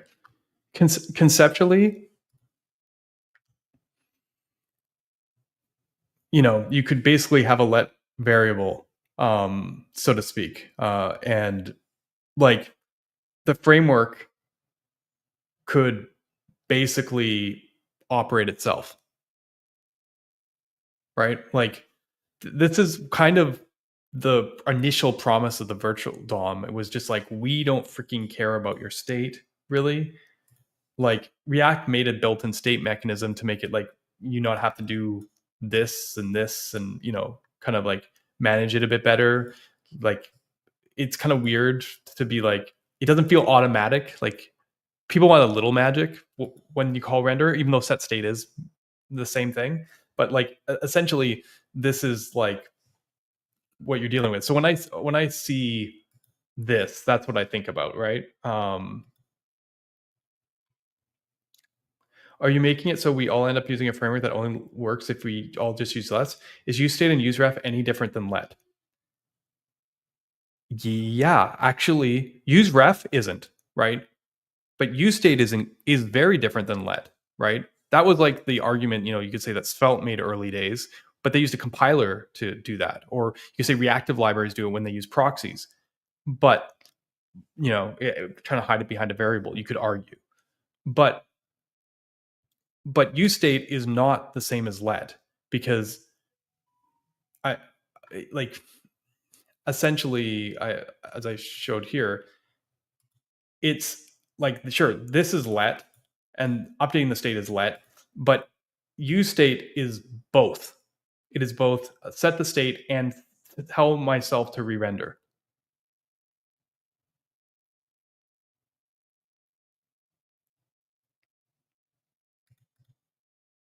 Yeah, or a getter, getter setter combination, because you define the state, initially. So there's no reason why, like if the properties are fixed. But I mean, the nice thing about the React model is that this count is, just a plain object or a plain value or whatever, right? I mean, in the old React model, obviously it was this state, right? You didn't just reference it directly, but I mean, because you don't need collisions, right? It should actually be, I guess it should be state equals count 0, and then we'd go this dot state dot count. But I mean, we also weren't that worried about collisions on this dot increment either. So, this could have been optional, but set state gives it a name, Anyways, I'm just playing around here, but like the thing is, there's only so many ways to solve this problem, right? Like, yes, we got the same mistake as Svelte again. Svelte did not use let the JavaScript. It used a syntax for custom JavaScript runtime. Yeah, exactly. So the opposite is spaghetti. You always know exactly where it is, and the only thing in the same scope can change it. Yes, this is actually the power of runes. Side note is the scope locking. So like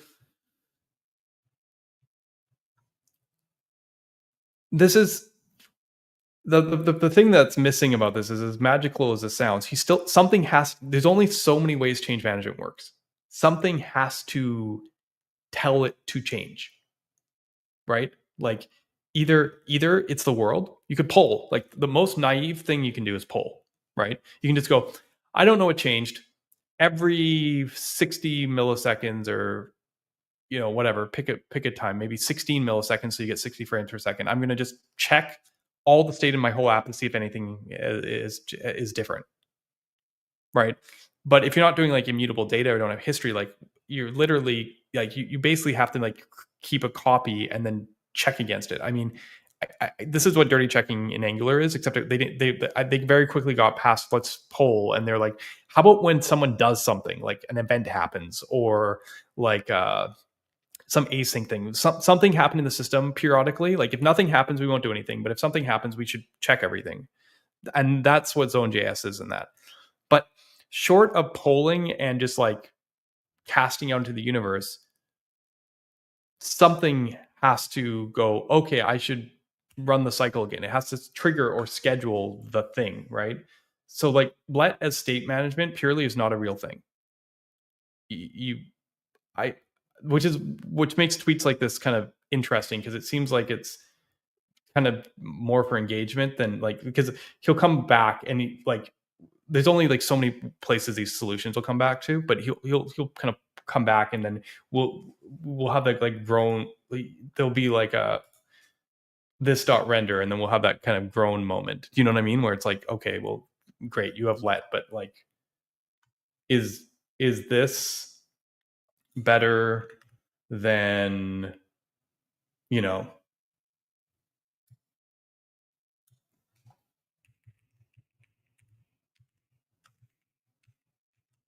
I mean, maybe it's less to the type,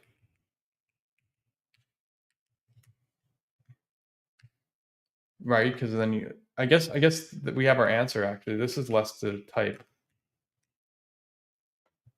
Maybe no. Maybe we do it with a functional form. Maybe we do something like s dot count plus plus. I kind of like this.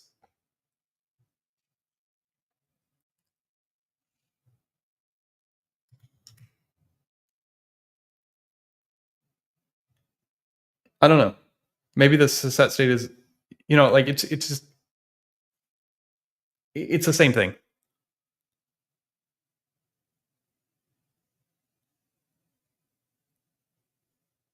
Oh yeah, you're right. You still need to return the well, it depends on what you're doing. I'm actually showing a mutable API here. You're right. Technically, it should be immutable. Probably. Does it need to be?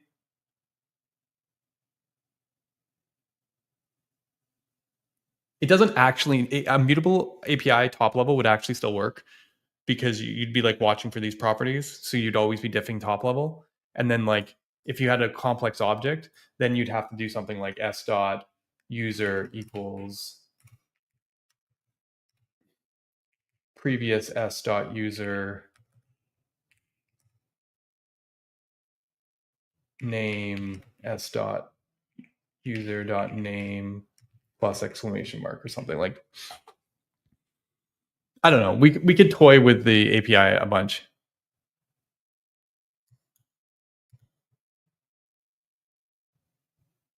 What I'm saying is like a top level assignment But yeah, they wouldn't. You're right. They would never use a mutable API because people would think that they could just do this, and that is harder to track because then, yeah, you're right. They would never do this because of nesting. Yeah. So yes.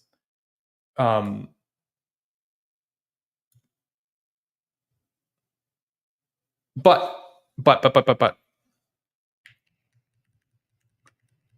to be fair, all things being equal, I'm going to go back to my my silly version here. If this was the API and you're just using lets, well, someone could do this pretty easily too, right?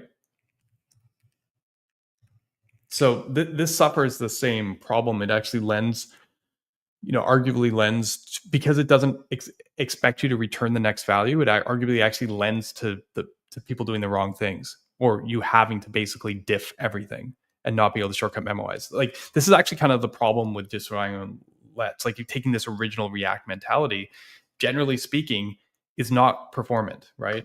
Like, the shape of the API with set state is actually, I mean, sure, just replacing the new object is not a big thing, but like the fact that each hook is a separate thing, the fact that the functional form returns the next value, these are all subtle hints to make you do the right thing. The fact that the value doesn't update right away, it basically kind of like punishes you. Like, basically, it punishes you for doing mutable stuff, which is all good in React's design.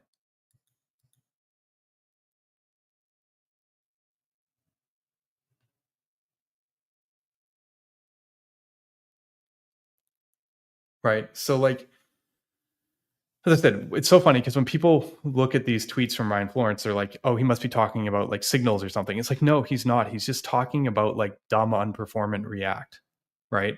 Or like I like basically, you're not going to need it moment. I imagine, right? So, I mean, it's fine. Let's continue on here. I don't want to dwell into this. There's a whole bunch of people like in the chats, uh, speculating on this stuff, and I'm getting caught off topic. But I think this is probably the time to do this now before I continue. No, it's going to be a direct mutation without any kind of setter getter. Lord help the spaghetti, right? Let is bound as lexical, which is basically opposite spaghetti. You always know exactly where things the same scope would change it. Well, no, answer. Yeah, but what I'm worried about the lexical is as wide as it gets. Multiple devs work on the same lexical scope can work and mutate in finally large base. Yes. Don't hold judgment. Okay, he's not going to say. Oh my judge, children, this light hard to take on lexical scope get large enough. Yeah, but it's not about the lexical scope. The problem is, like, the size is the size is infinite if you don't have a bound context. If you don't say like re-render this component, right?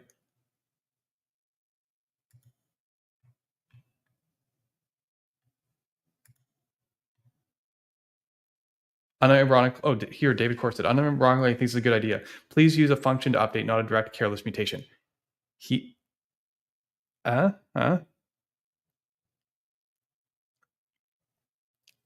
Fair, right? He's basically, but you see how you walk along a set of steps here? Like, like once you're using a function, you're like, well, why don't you just have the function move the state? Like, you kind of naturally end up at React's API.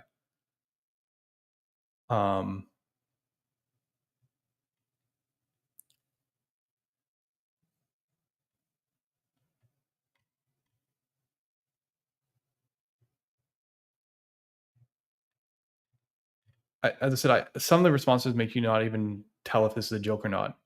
I wouldn't be surprised if there's a manual render call right after. How can you tell this guy knows how frameworks work? Yeah. That is a very insightful insight.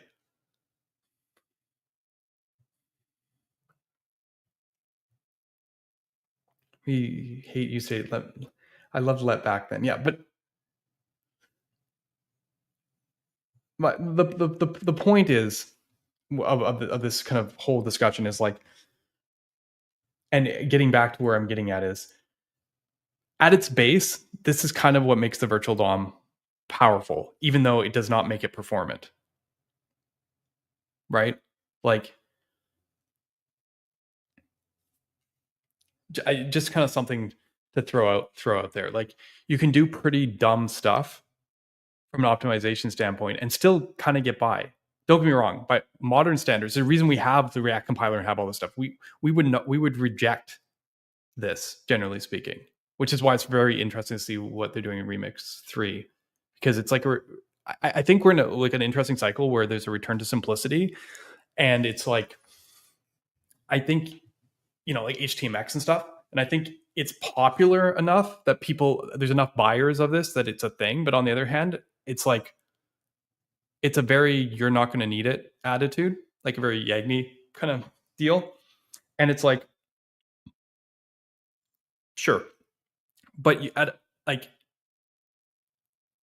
what percentage of the time could you've taken the solution like a step further and just alleviated like tons of pain just to make your point, right?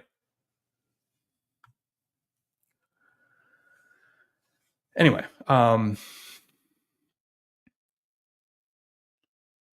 so let's continue. The same is just auto memo. I know it's a bit odd. Yeah, blah blah blah. It's more like render component, but that is the baseline. For the same reason, it can never depend on knowing what references are the same. So for things that need to keep identity through moves, like items in arrays, you should be assigning a key property, right? If you remember the Svelte example that I showed here with moving items, because we're dealing with referential equality, we know these things are the same thing, right? So like we can, we move them around, or like we can have like a map function or each in Svelte or whatever, and be like, okay, I have these DOM nodes, I'm just going to move them. They're the same thing. But if you're getting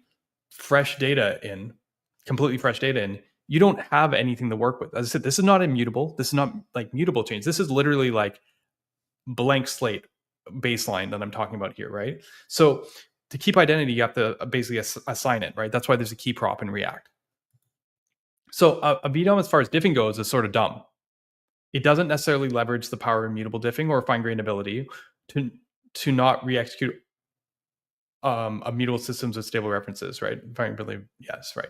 When fresh data comes from the server, even today, you are basically re-rendering the whole page. Yes, you aren't necessarily updating the DOM everywhere, but the whole process is running from top to bottom, right? Now, don't get me wrong, every solution has this problem because almost all optimizations in the web are rooted in the fact that we don't have to cross serialization boundaries. But I want to point out, like, in a sense, as an introduction, the VDOM actually isn't smart that much from a DOM diffing standpoint, but it sets a baseline. Like, this is the worst case scenario. It basically built to handle the worst case scenario, right? So yeah, sounds stupid. How is this genius, right? Well, we focus a lot on emphasizing the benefits of both push and pull when introducing people to signals, right? Push systems only notify things that are related to change, and pull systems only do the work that is relevant, right? So when you have a push-pull like signals, combines the benefit of both systems, having the best update characteristics of both systems. They only notify the things that can change and only do the work that's relevant to the smaller scope that is actually being used. So like, the problem with React is you can have a whole bunch of state in the components and stuff, and I even in these silly components, the class ones or whatever, it doesn't really matter the shape of it. And as long as, sorry, this is such a great example of what React's doing. As long as this dot render is getting called, well, it's showtime. Like everything, even unrelated things, are going to just get pulled into the mix, right?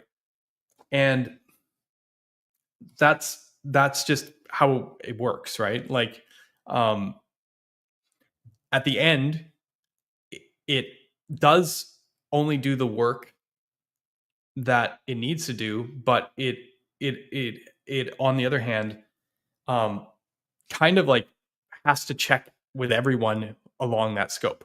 Whereas like a push-based system can go like, oh, only this one piece of data updated. We know that we don't need to run the rest of this stuff. But that push-based system purely on its own doesn't know if that piece of data is even being used anywhere.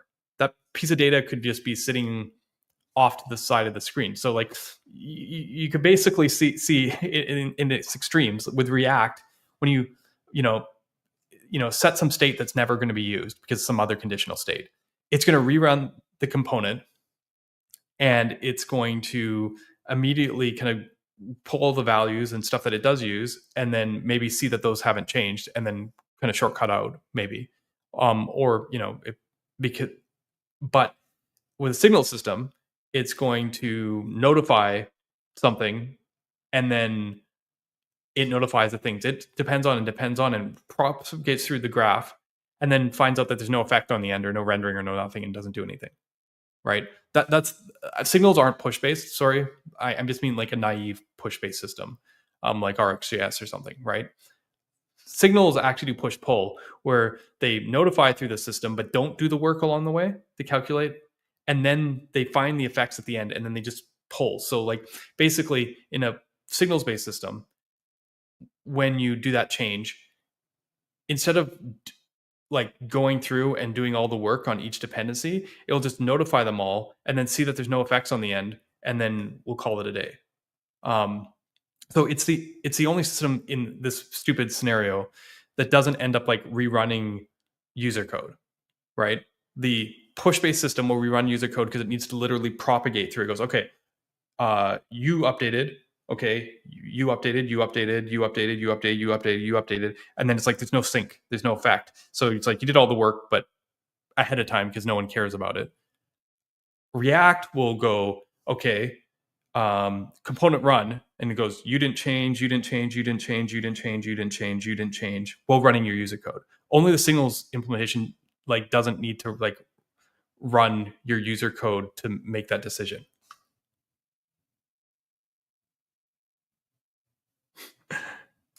Sometimes I wonder that is everything going to be pre-active set state removed and force update renamed to remix? Yeah, I mean, maybe. I don't know. I guess we'll find out. It's funny. A lot of early virtual DOM, I think Mithril, there's a few of them that actually used basically this like force update thing. And thank you for reminding me about force update. I forgot about that. So, yeah. Let's go back to full benefits of VDOM. It only does the work that's relevant. If you have a large amount of data, but your VDOM is only looking at one item in it currently, the only thing it is mapping over and diffing. It literally could care less about any of the other existing data in your universe. So what I mean is, picture this component where you have some giant blob of data, but your item is literally just using item 0. There could be like 10,000 items in this blob of data, but you only use 0. And in VDOM library, it literally could care less if the other 1 to 999,999,000 rows even exist, or whatever, right? Yes, this is I told you DAX has been on my mind in terms of this, right? If fresh data comes from the server and replaces old data, it happens at no consequence. It doesn't diff anything. It doesn't use it. It just throws it away. It's consistent because it has the fresh data available, but it doesn't have to deal with any existing references that aren't used. Now, if a different component uses a different part of the state, it would also need to be set as well. So there's like concerns around synchronization. But it's understood that each location in the VDOM is independent, and things need to enter state in order for it to update. Like if you don't use state here, this is again good API design. There's no expectation that like in the other, like if two things reference this giant blob, there's no expectation of anything updating unless someone calls set state somewhere. It has to enter the state, right? But for that reason, state isn't really ever truly shared, right? Like not in this kind of granular sense that we're talking about here, right? Because state's owned by the component, right? Sorry, where was I? Anything that could share state is actually a descendant of the source of that state and would get re-rendered anyway on that state change. It doesn't truly exist in multiple locations unless it's a copy conceptually. What I'm trying to say is like, even though this example doesn't show it, I'm using Svelte here, it could be solid, it could be whatever, like you can basically clone the state and then have two different locations in your UI, each independently listen to that state and independently update and like manage that stuff. And in fact, they could be the same object and have them both update on a change to either location of that state. But because the React model is basically this, right? Like this dot render doesn't even really care about the data of the state. or like VDOMs in general kind of work like this.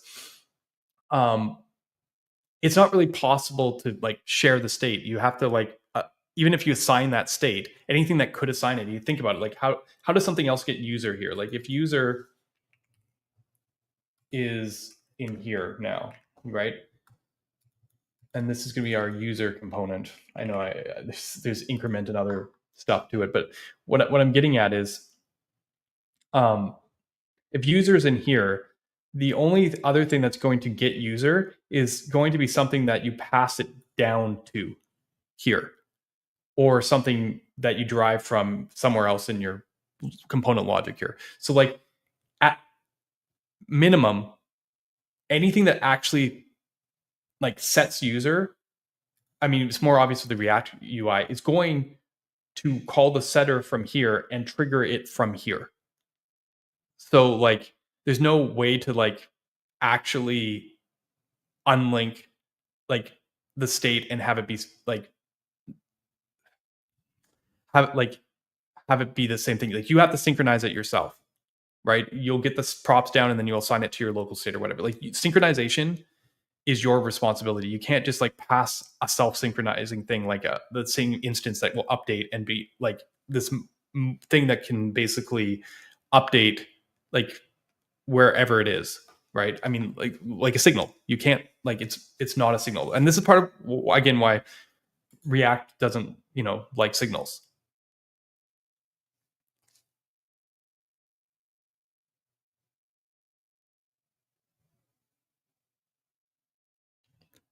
Yeah, I don't think Preact's worried about, or not Preact. I don't think Remix is worried about concurrency, or like in that sense. They don't care from a purist state standpoint. They probably care about it from like, can I show loading states, which you can get very far, especially if you control the router. And they probably won't even go that far. Now, it's a different component, use a different part of state. It also needs to set as well. Okay, where are you? But for the reason state isn't really ever truly shared, we talked about that. Okay, which works nicely in VDOM's favor because while it isn't an immutable system, if you make your state immutable, which you can because the paths essentially identify its identity in this tree structure, right? Because it's whatever component it gets the state to. Sorry, I just want to check something.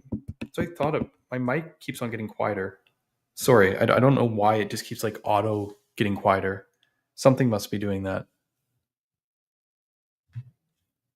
No, I just generally just write my thoughts it probably won't ever get published to be an actual article. I do this, I write like I just write my, I will publish this on HackMD, but I don't like, this is just mostly for my usage. Maybe this is something worth talking about. Yeah. These days I'm actually looking at like creating videos for topics that are important enough. Where were we going? Okay. If you make your state immutable, which you can because paths essentially are identity in this tree structure, you can leverage immutable optimizations when it comes to diffing. The React compiler is a tool for creating stale references and auto memorization, but you can also optimize by hand. What I'm saying is because React can't share state really, because it's like just inherent to the tree, even though at a baseline it's dumb, they can use immutable diffing. Like as I said, they're not going to say that's the prescribed way because you could have fresh data from the server. Well, that doesn't care. That's not a big deal. But because you have people like this, push state, the let people of the world. But if you want to and prescribe to immutability, which is what hooks kind of push people into, then you actually can get a fairly optimal version of this diff. Is it as good as signals? No, we already saw Ryan GPT answer that. But it's not bad, So the result is you have a system that when diffing only diffs what's being used, right? We already saw that. It only needs a diff 0, right? Doesn't care about the rest of it. And you get it, right? Like if the giant blob changes, like again, it's only going to diff 0 again. It doesn't care about 1 through 999, even if all the other data change, because you just replace the reference and there's nothing special about it, right? It just keeps on diffing 0, right? With plenty of options for shortcut optimization. So while nowhere near as optimal as fine-grained rendering when living in a world where you have the ability to apply these sort of referential optimization, it isn't bad considering how bad it could be. When you are in a world where you have fresh data from the server, though, it looks a lot more appealing only dealing with what is used. So this is I want to talk about this because I've known this aspect to a certain degree for ages, but I didn't fully appreciate it until like just this past week. But like this is why I created stores, not because I wanted a convenient syntax for people to do mutation. I could care less about that, honestly. I created stores because I recognized there was a gap, right? It's funny because like my motivation was completely different than say Vue 2's option API. Vue created basically they were getter setters back then, but they're basically stores. They're deep reactive, proxies of a set. I know they weren't actual proxies, but you get the idea. They did it because look, it looks like plain data. You can mutate it. This makes development pleasurable. Whatever. For me, I was like, this is really freaking powerful. If you think about it, like React's diffing is really dumb, but the fact that it only cares about what you use is actually really powerful. So let's move forward. The pitfall of granular reactivity, right? Maybe I should talk about this more because while it's fairly obvious to me, it may not be to everyone. It's always been about create versus update, right? I do say that the arguments that Pete Hunt and Jordan Walk and the whole crew came out in the original React days don't really hold anymore because they don't. But signals, but the only reason today that signals are the best of both worlds is pretty much because all benchmarks. The only reason that signals are the best of both worlds and pretty much all benchmarks is that you don't create what you don't need in these scenarios. Like, why would someone benchmark having a bunch of extra garbage in there, right? It's the same reason that Solid's never been punished for having lazy versus eager computation. Solid's actually eager computation, even though we do push pull. That thing earlier where I was talking about, it doing all the calculations down the tree, when something's not being used. Solid still does that. It's push pull in the fact that it has algorithmic guarantees that ensure that stuff happens in order. Most push-based systems can't handle diamonds. They can't handle advanced like shapes and graph, and they don't ensure each node runs once. But Solid 1.0's eager execution means that it doesn't only do the work that's actually being used. And in benchmarks and in most cases when you're building stuff, especially when you have hierarchical rendering and you have like ownership and stuff, this does not matter at all, right? That it's eager or lazy. But were there a scenario that is less optimal, it could. Right? Right? Because these are models based off stable reference, creation is different from update. So we've been able to leverage that, right? Especially because the DOM is also retained mode. Things like cloning elements can reduce overhead. So basically, because of the nature of the fact that creation and update are different, we've actually kind of positioned ourselves in a way that we can leverage that information more readily than something where update and creation are the same thing, like in most virtual DOM setups. Don't get me wrong, block DOM approaches do actually do that same kind of optimization and separation, but it's not something that React has really cared to do. It's like theoretically an optimization that just hasn't been on their like books, but could be. We actually benefit from identifying what is dynamic versus static. And to be fair, fast VDOMs do this too. This is how Inferno got so much faster than React. And we avoid doing unnecessary work the VDOM isn't required to diff. Diffing begets more diffing, generally speaking. I think I've showed that enough on stream. The more you diff, you end up diffing more. It's an endless chain.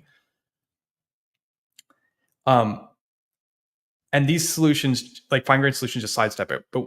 But you are working on a single environment without crossing serialization boundaries. So many optimizations are available to you, and fine-grained solutions tend to leverage them all. So yeah, like basically we've got us in this weird place where conceptually signals have more overhead to create than just using plain data. I mean, I think that's pretty obvious. But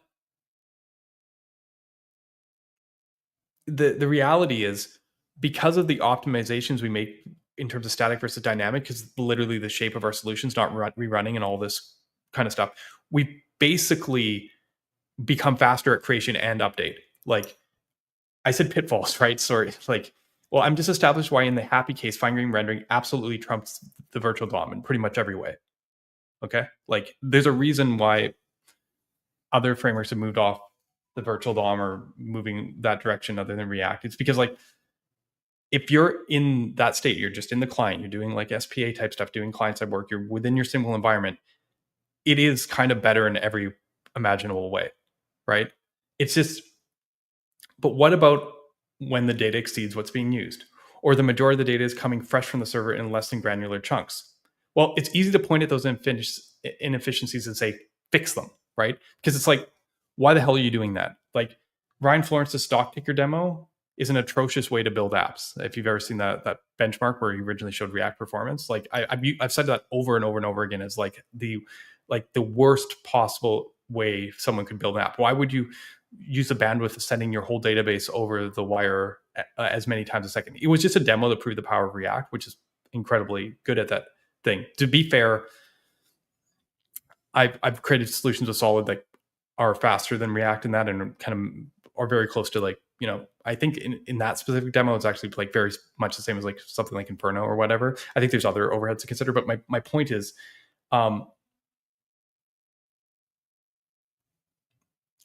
while in most cases, and I'm saying like the 90% plus cases, like you don't need to worry about this, which is why virtual DOM kind of like don't need it.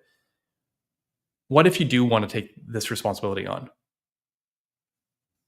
Yes, it is what makes Solid a great choice for local first, completely. But React has one property that is kind of good for local first, right? That's why I'm saying Dax has been on my mind, right? Let's keep on talking. Let's look back at our large data blob, this time with a big reactive data store. Now, I just called this create store, and it's using basically the same API. I just changed this from useState to create store. We don't know what the store is. This is a hypothetical React store. Let's forget about solid stores for a minute and approach this generally. Let's pretend it could be Vue reactive. It could be Svelte's thing we were just looking at. It could be whatever, right? Let's just assume that this is some deep nested reactive data, right? Yes. With signals, you have no need of diff at all because of graph. Yeah, in most cases, except the cases where you do need the diff, which is where I'm getting to, right? A lot of times historically, people kind of got away from not diffing because, like, the places where you don't need the diff are generally large changes. Like, you change to a new page. You're kind of like, okay, well, if I'm going to change to the new page and I'm waiting 200 milliseconds for my API to respond, I can just blow everything out anyways. You know what I mean? Like, I think it's important to talk about those edge cases, because it also makes it very clear where signals are just like, if you could ignore those edge cases or marginalize them, I think it's a no-brainer to talk that fine-grained rendering is better than the VDOM model. Like, I don't think it's even up to debate relatively. And I know I always generally come off fairly fair on this stuff. It's just the thing is, there are those edge cases and I can't ignore them. And the impact of how edge they are actually matters. Let's look at this, right? Let's look back at our large data blob, this time with big reactive store. Okay, got it. Let's forget, yeah, okay, so most naive implementations would involve mapping over all the data up front to make it reactive, something like Jovi's article. We covered this last stream.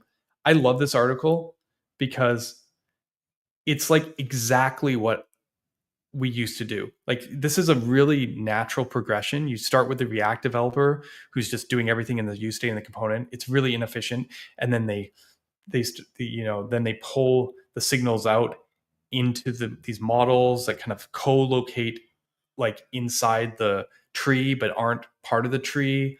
And like, this is just such a natural evolution. Like, this takes me back. But for me, this wasn't enough. In fact, this approach got incredibly bloated for me in the knockout days. And I was like, React kind of has a point. I came up with solutions to kind of solve this or smooth it out.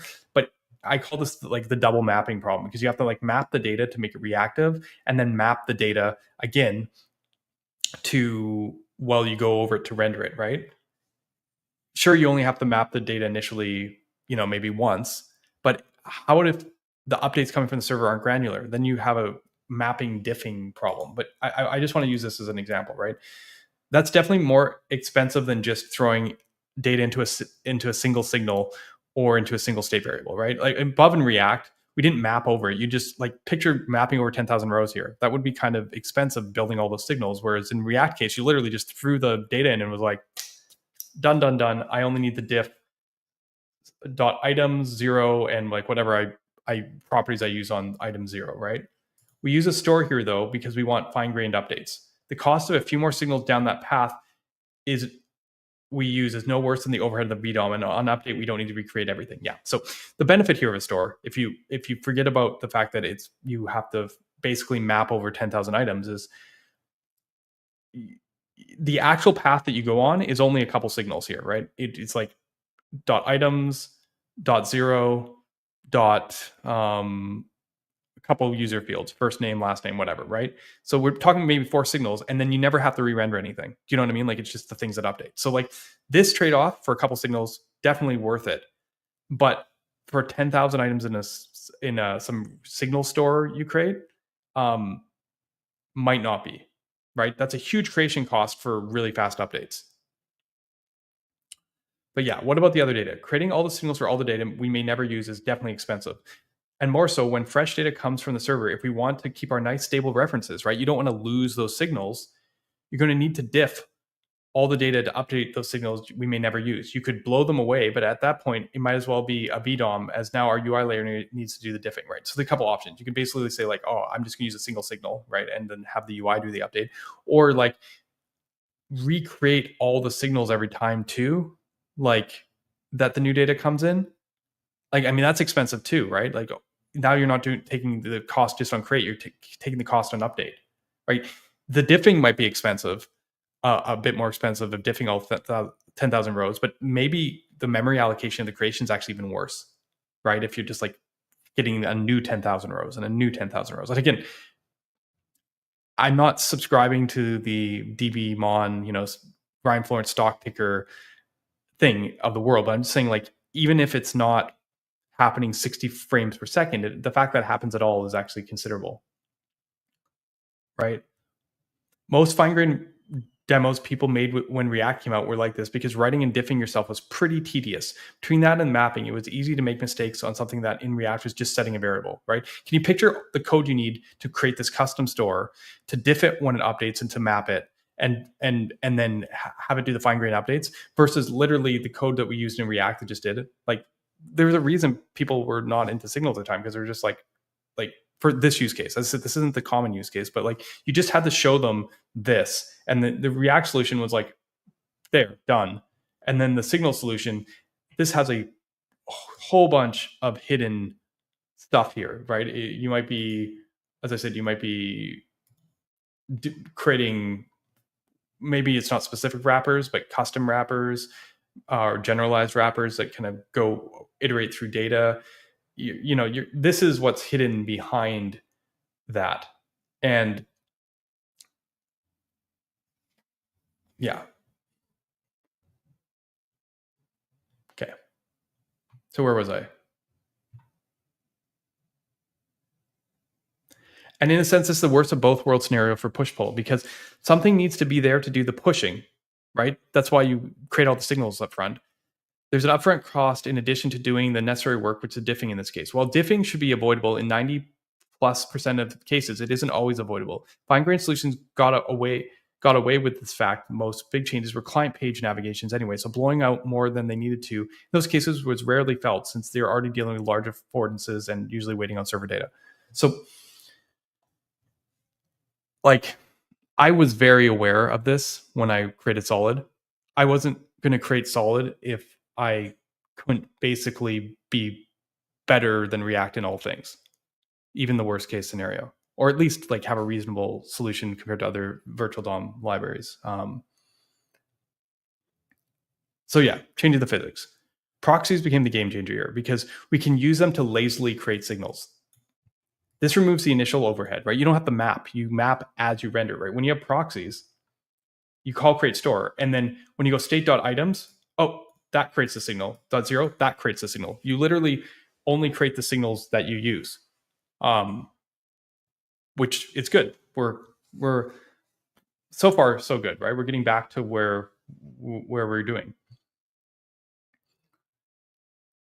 This removes the initial overhead, and things that haven't been created or no longer needed aren't going to notify downstream work. We have been using this effect in Solid for years, yeah, obviously. However, I realized work on 2.0 that our diffing wasn't as optimal as it could be. We still diffed everything since we needed to update our fixed references. What I mean is, when I created reconcile in Solid, it actually diffed the whole blob because any signals, because basically we mutated the data, right? We talked about this before. So like, if you have a proxy and you have the target underneath it, and you need to like basically update that, maybe you get some new fresh data and you need to kind of diff that data. You want to make sure that the new data holds. And my thinking was the proxy has to be a stable reference. So like it means that we couldn't just forget about it. We still diffed everything. Maybe not everything had signals that notified, but we still diffed everything to make sure that we got the updated data. We went through and updated those existing proxies. If they existed, we have to walk through the proxies and update it. Now, so I had an idea. If we somehow made the proxy target malleable, swappable, we could just replace the things we didn't care about without diffing them, right? Because if you basically use the linkage, we saw this when we were looking at Svelte and with Solid's internals. When you go to get the next thing, if there isn't a signal there or isn't like some kind of reference wrapper there or whatever, we could just do a lookup based on the underlying target property, right? So how do works via chain? Where was I?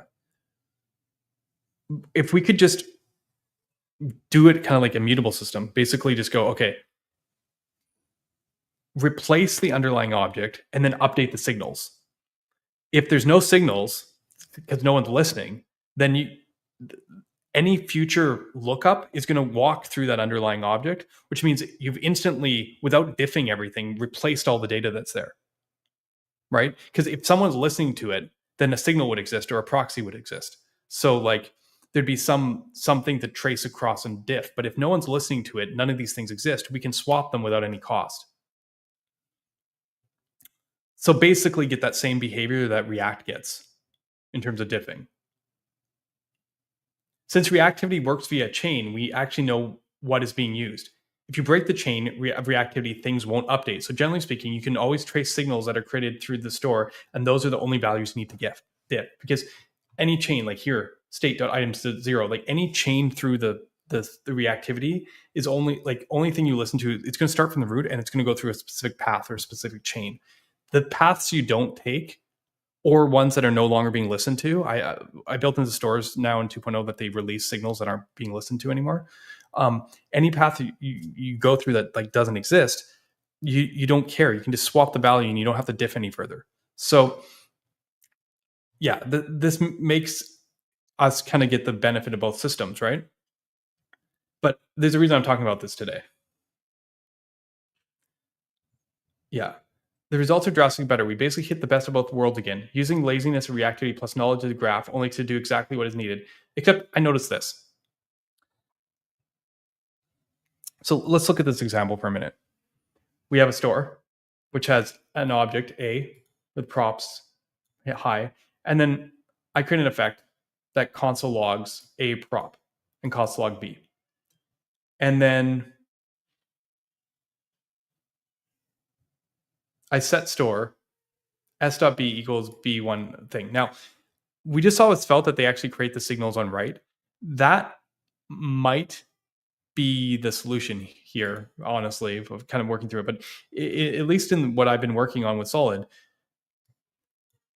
by setting SA down this chain under another object, no one's reading from it reactively. So we have signals all along here. A has a signal, prop has a signal, in the store. But B, we just set an object here. No one's walked into it, but this object happens to be store A. Like it happens to be that same reference. And then I said, okay, let's diff it. Let's diff B, s.b. Let's diff it with this new version of B with this new value. And the problem is, if you can figure it out, because this is disjoint, it's not connected, there's no signal here, and definitely no signal here on B1. So it just stops diffing, and while the object swaps and replaces, if after this operation I look at store .b.b1, I'll get props.yo. It won't update A because it shortcutted on reactivity. This unfortunately only logs the effect once. Let me show you in a new tab. Right, see, it only logs high. And what I was going to say is if we go like flush sync, sorry, and this is all 2.0 stuff. If you're wondering what the weird difference in API you might be seeing, if you go flush sync and then I do something like, I mean, I don't need this flush sync here probably, but if I go console.log store dot, because it actually, sorry, store.b.b1 prop, you see that it's yo. It did update, right? Because this method of swapping works. It just, because there's no signals, it doesn't notify A of change. It loses the identity of it, like of being the same object, because it can't tell, unfortunately, because there's no one ever walked this path that's getting diffed.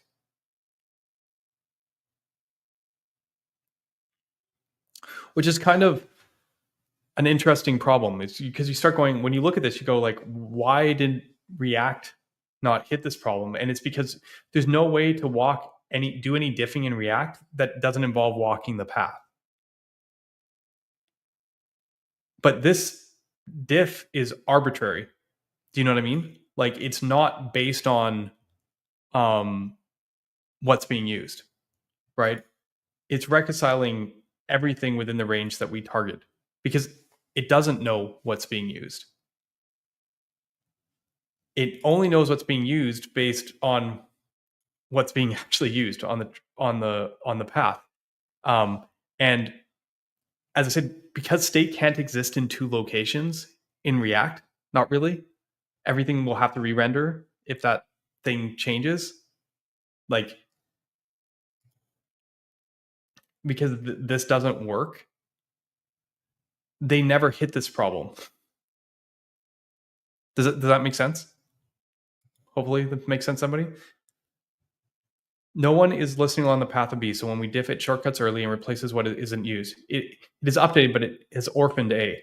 Now, this makes a lot of sense for V-dominant mutable systems, since you can't expect shared references to continue to react, right? If you've ever used immer, for example, I think I did this example on stream, and put something in two locations and then update one of the locations, it actually forks from the other location, right? Because in mutable data, if you have something in two locations, you have to update in both places. Otherwise, you do not end up with the same object, right? It would be weird if you assigned an object, then updated it, and it not to show that update in a mutable system. This happens in immer, but pretty much nothing else. Because immer is weird because it literally looks like you're mutating it. Does immer have a playground?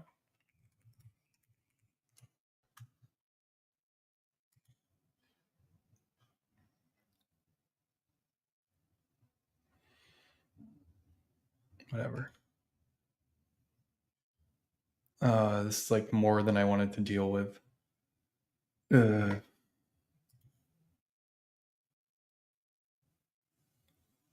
guess it doesn't really matter. It's fine. I think my point is clear. Like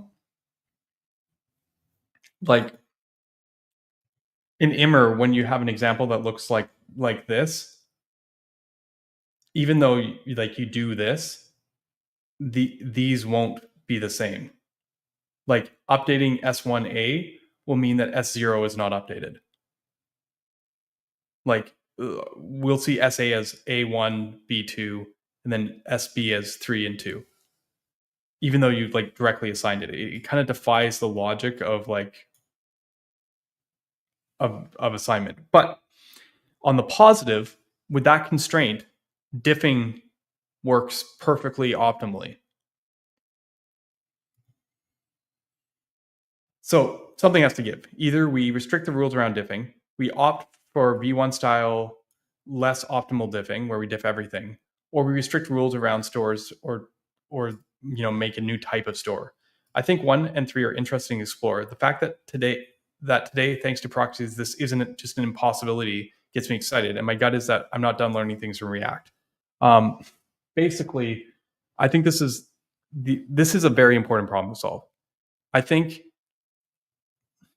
diffing is the reason stores exist, which is kind of funny.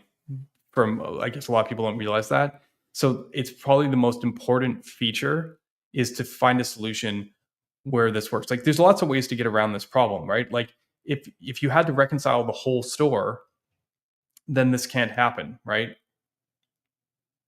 Or but then like, what if it's two different stores? What if you assign from store A to store B? You could still reproduce this problem simply by to do update along like a diff to update along a path which is shared somewhere. As long as you have shared references, then diffing won't work ideally. You could say that's the constraint. You can say like, look, if you're going to diff, your data should be normalized. You could create a primitive that's like called like a create diff or something that only specializes in doing diffing and following the rules, and it would restrict you from having different expectations on shared references. These are all possibilities here, but it's important to understand that if the goal is to have basically optimal diffing, basically something that matches the approach of React, and a lot of times when you match the approach to React, you end up being faster than React because React is usually not the fastest at things. We're basically left with restricting the rules around diffing or restrict the rules around stores. That's as far as I got before stream. I literally wrote this up at 9 a.m. this morning.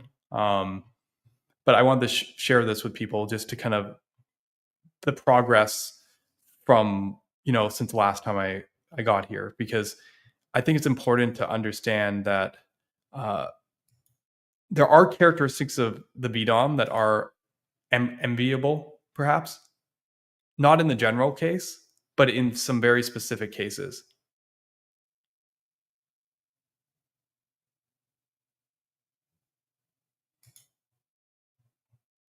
All right. How's everyone doing?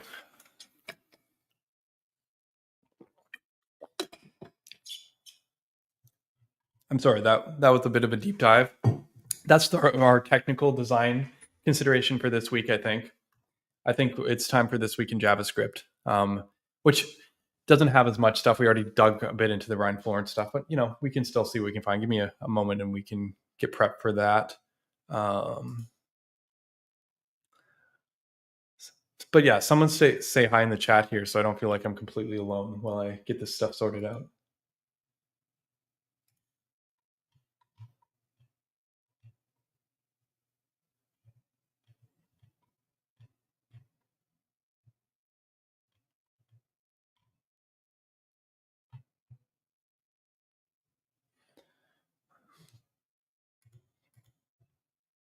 Hi, chat. Holding cat. There you go. This stuff makes me wonder if signals could enable actually performance Swift UI. I think there's still room here. Like, it's so funny when people think that stuff's fully explored. I think we can still do better.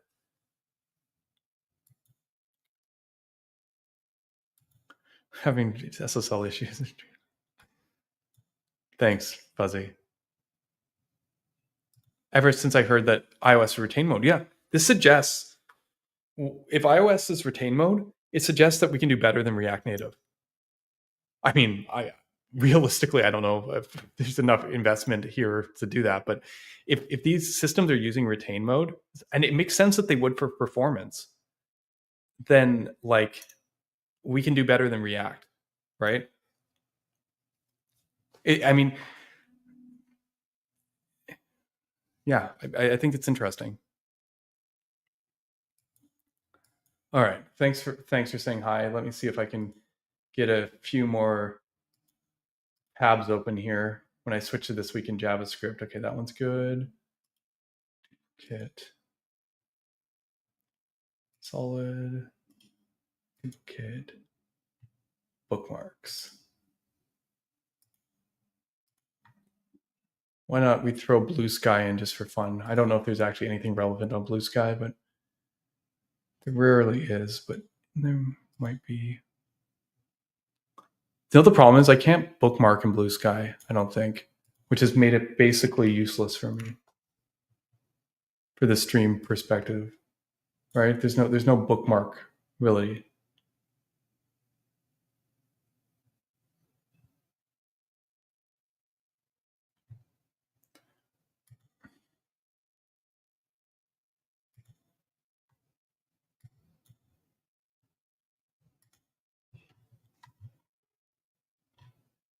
Yeah. No. Yeah, Blue Sky is pretty much has nothing. Okay, but I needed to check.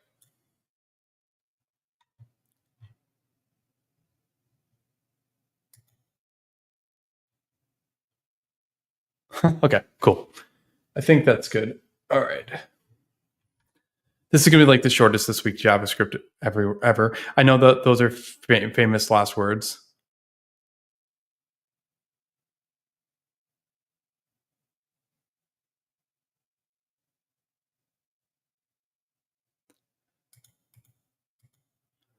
But yeah, I am serious this time. Okay, so yeah, let's talk about this week in JavaScript, okay? And I'm gonna start with just doing some solid updates because there probably hasn't been a ton of things that I reposted. Yeah, what do we got here? I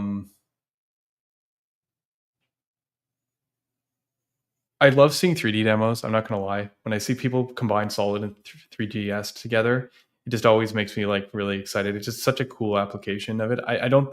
I think this is using Solid just for like the menu system on the game, kind of like the way people use React. But it'd be still, it's still cool.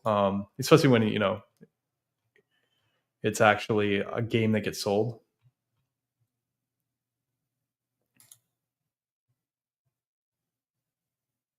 What do we got here?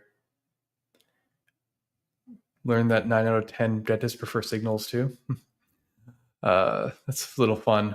Yeah, see, there wasn't much new stuff on the Solid side this week that I retweeted, and I actually didn't check if there's anything the last day or so. But see, super short. Let's keep on going.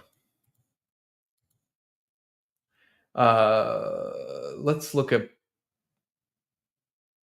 bookmarks. I think I only had one bookmark that we haven't talked about this week, which is devs. If he's still around, you got to tell me what inspired this. Hey Grok, make a list of 25 of my mutuals that talk shit about signals. I thought this was funny. Dev, signals are beloved in our community, so finding 25 mutuals talking shit is tough. Most praise them. Based on analysis, here's your top 25 mutuals ranked by engagement, whose those any critical notes marked.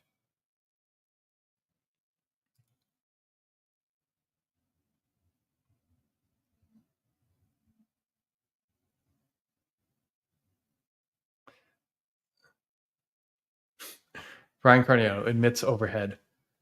Limits for effects, API panic, side effects web, memory management issues, alt suggestion. No lies detected.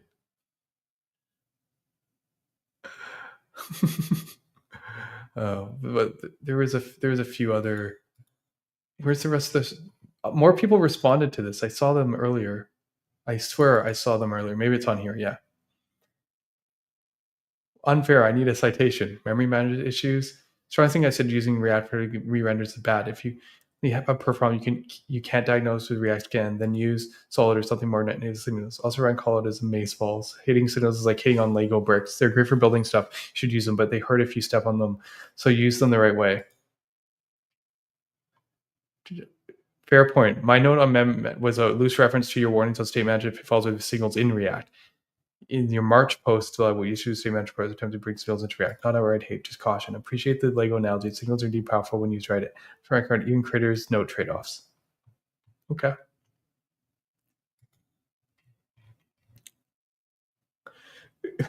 Tanner. Fair point. My list is taught me to any criticism. You weren't marked as no criticism found. Your posts show strong support for signals praising their performance reactivity. No pursuits. Apologies for the implication.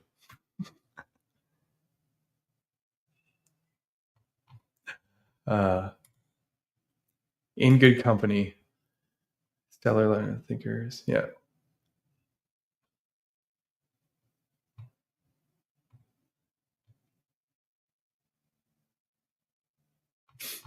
That's interesting. Okay. Let's go to my stream or sorry, my feed and see if what we haven't talked about yet. We talked about meta programming with proxies. Oh yeah, here we go. So just the other day, Dominic was talking about.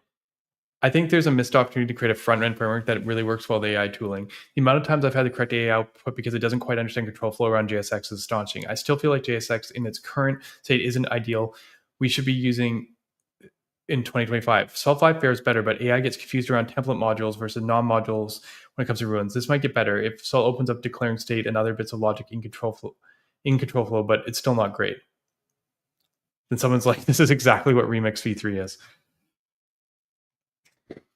That's funny. Does anyone know what Remix v3 is? Maybe everything. I think it's because Remix said they're making AI first framework, but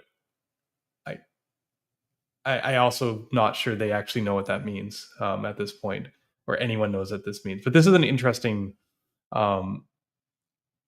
thing, kind of like observation specifically. See, this suggests at least that Dominic has actually looked into it. He was working on V0 a little bit, I think, or playing with it at least. He's at Vercel on the Svelte team, right? So he's been definitely had a chance to play with this stuff. I think a more radical approach to JSX. I was hacking on Inferno a while back and got this working. JSX as statements rather than as expressions. This enables JS control flow around JSX rather than the other way around. The funniest thing is, this looks like Marco, right? I think I actually responded that somewhere here. Maybe I didn't. I swear I responded this. Thought I did. One of the best things about Mark's template language came out stream a while back and compiled their syntax in JSX to understand. The biggest thing is how WYSIWYG it is, since fine-grained renders can already handle state declared in the middle of templates. Everything can be cut and pasted. Yeah. See, the thing is, while this looks weird to someone with React, like thinking that these state variables could be like inside control flows or like inside the template, this templating could compile to solid and work exactly how you'd expect it to, with only running parts of the template once. Like, it's perfectly doable. We just don't have a templating language that can actually do this. And Marco language actually can basically do this because they have the let tags and stuff. So like Dylan actually showed it on stream, taking Marco and compiling it to solid, which is actually pretty cool. I wish there's a world where this framework can live in an established framework today. It ticks so many boxes. Marco is innovative in so many ways, but syntax approach is ahead of its time. Yeah, exactly. It's interesting. Base parser use Marco is quite fast and flexible. The opinion stuff is in the compiler. Nowadays, yeah, simpler thanks to Volair. With chunk work with simple JSX transform though. So yeah, I mean, I don't know.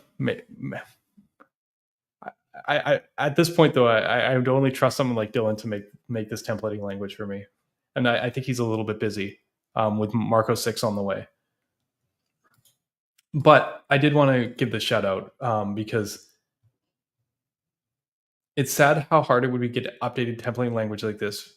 Like erase, like just forget about the runes. Like he's got runes in here, but like just like basically or something like runes in here. Just forget about that. Like that's obviously what he kind of was going for with his Inferno X. But like this could be create signal for all I care. Just the fact that you could somehow have this kind of nested statements. I don't know if this exact syntax makes a lot of sense to people, like how it could decipher like what is expressions or not. I don't know if this exact syntax works. Like there's a lot of rules you have to follow, but I think that there is some kind of desire for something like this. I'm probably not going to be the one that builds it. Probably not, because it like, yeah, I guess Volair can help with TypeScript, but then like you're taking on, like, I kind of like, even though it's not perfect with signals, I kind of like how TypeScript just kind of works. Like our tooling with Solid has always been relatively lightweight. We let React carry, and everyone working React carry the work. This is like, even if I think this is like amazingly better, it's a huge investment. Like Dylan went through a whole stream and he said it's easier now, but he literally showed all the things you have to do to like make your own language. This is a great stream if you ever want to, like, people want to catch back on that. Let me just copy the link here.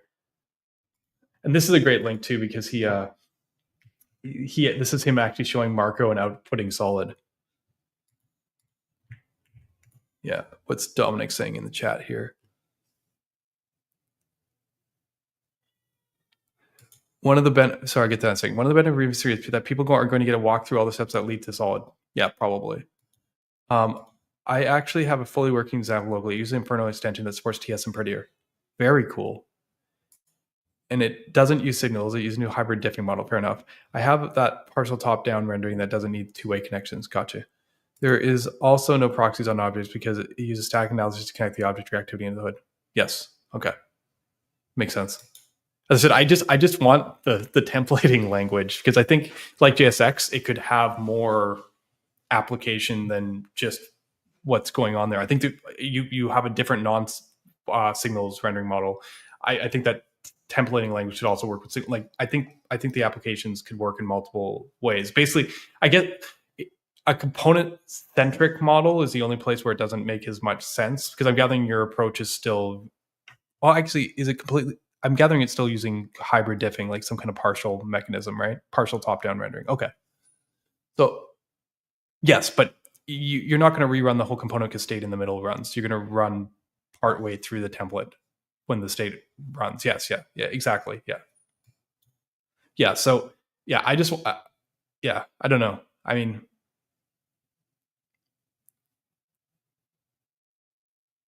maybe, I don't know. But we should talk more.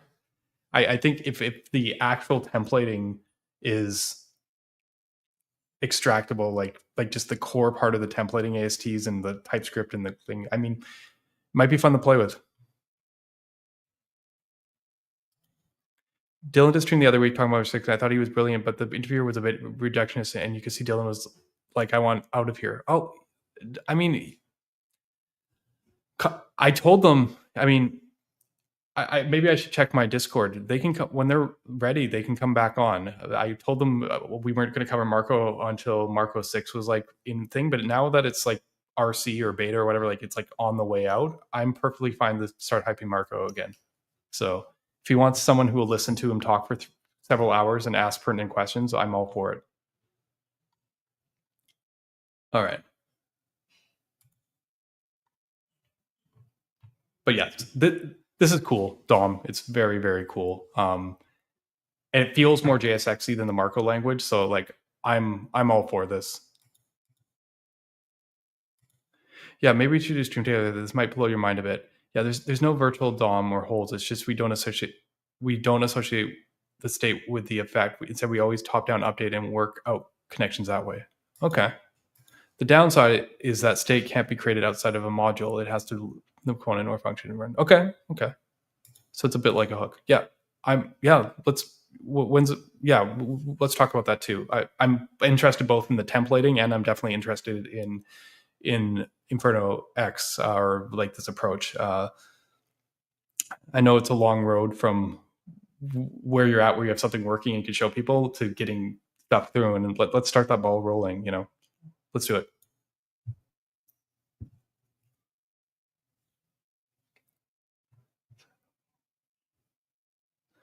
Okay, so the stream ad. Okay, yeah, this was fun. Yeah, sorry. I mean, you guys should know by now. I'm sure everyone here follows Dominic, right? I'm actually just going to stick Twitter link right in here, in case people don't. Right? Just throw there.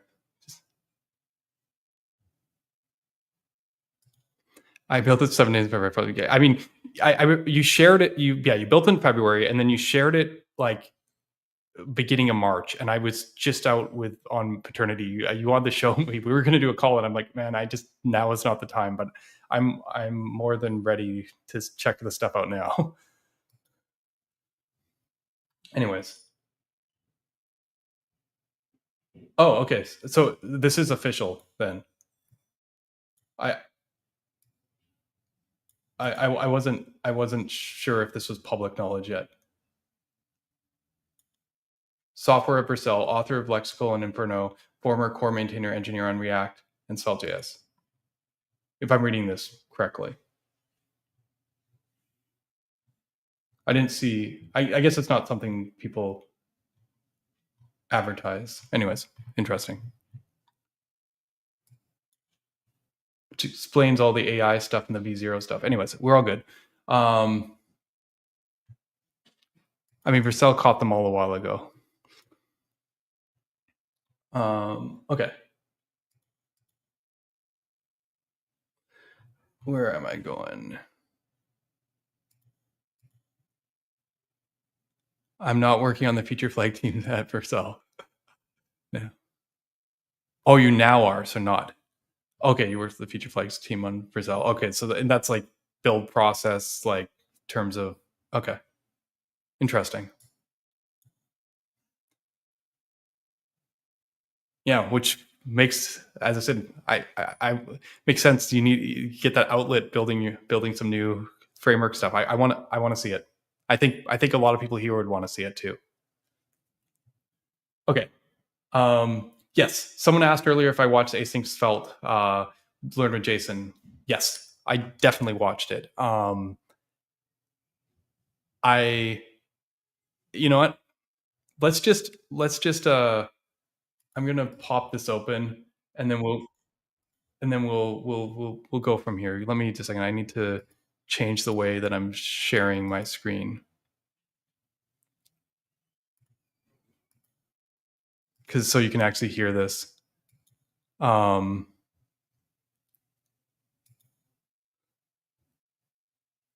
do we want? Chrome tab. Yeah, let's do this one. There you go.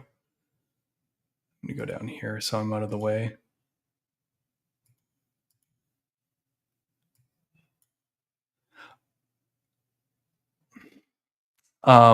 Just an aside, this stream is great. Svelte has basically added server functions. They've added they have like query, command, and form, which are basically the equivalent to like wrappers, are like we have query and action in Solid Router. So they also have management of like granular cache invalidation in these patterns, and they actually did single flight mutations, as we found out last stream, and that led to, he demoed it, and I'd been watching quietly the whole stream because I was super curious to see if what was new, and some of the async syntax stuff is kind of interesting, and it's cool to see these kind of patterns emerge in.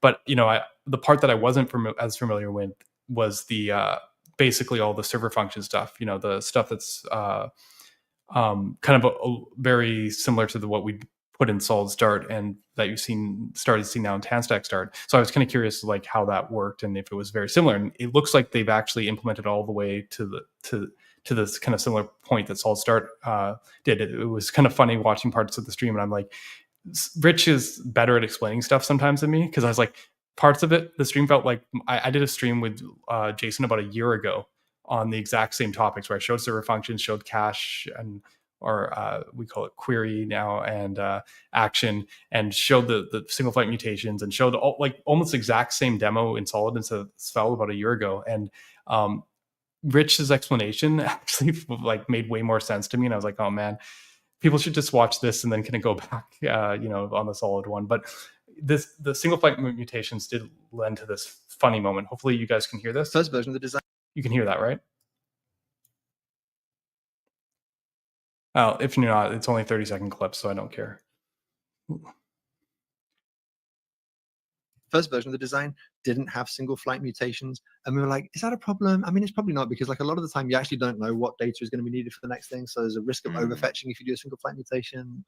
But you know what, if we don't have single flight mutations, Ryan's going to kill us. Like he's just going to murder us on his stream. So yeah. So we iterated until we found a design that we like. Carney auto-driven development. I get it. Yeah, exactly. I mean, that's been the story of front end for the last couple of years, right? Indeed. First version of the But yeah, funny moment. I hope I didn't think about it, but I mean, Dominic's been in the stream past when he's working on Svelte and stuff, and sometimes I guess I am very critical of decisions on frameworks. I didn't really see myself as a bully, but I mean, if it's for good cause, you know, yeah, I'll take it. To be fair, I said I slightly disagree. It's the problem of overfetching comes with route level hoisting, right? Like it's present because you've hoisted stuff out to the route. If you do it lower, you can't remove the waterfalls necessarily on code splitting, but you can you can fetch slightly less. So, but the thing is, you made that decision already when you hoisted the stuff out to the route level, right? So the whole trick to single flight mutations, at least I haven't looked too much in detail with the Svelte version, was we use the router to do the information. It looks like they do too as well.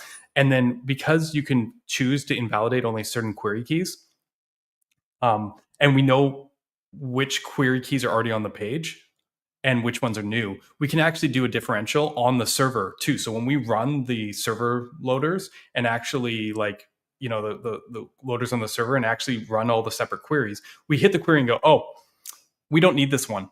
Like it's already on the page.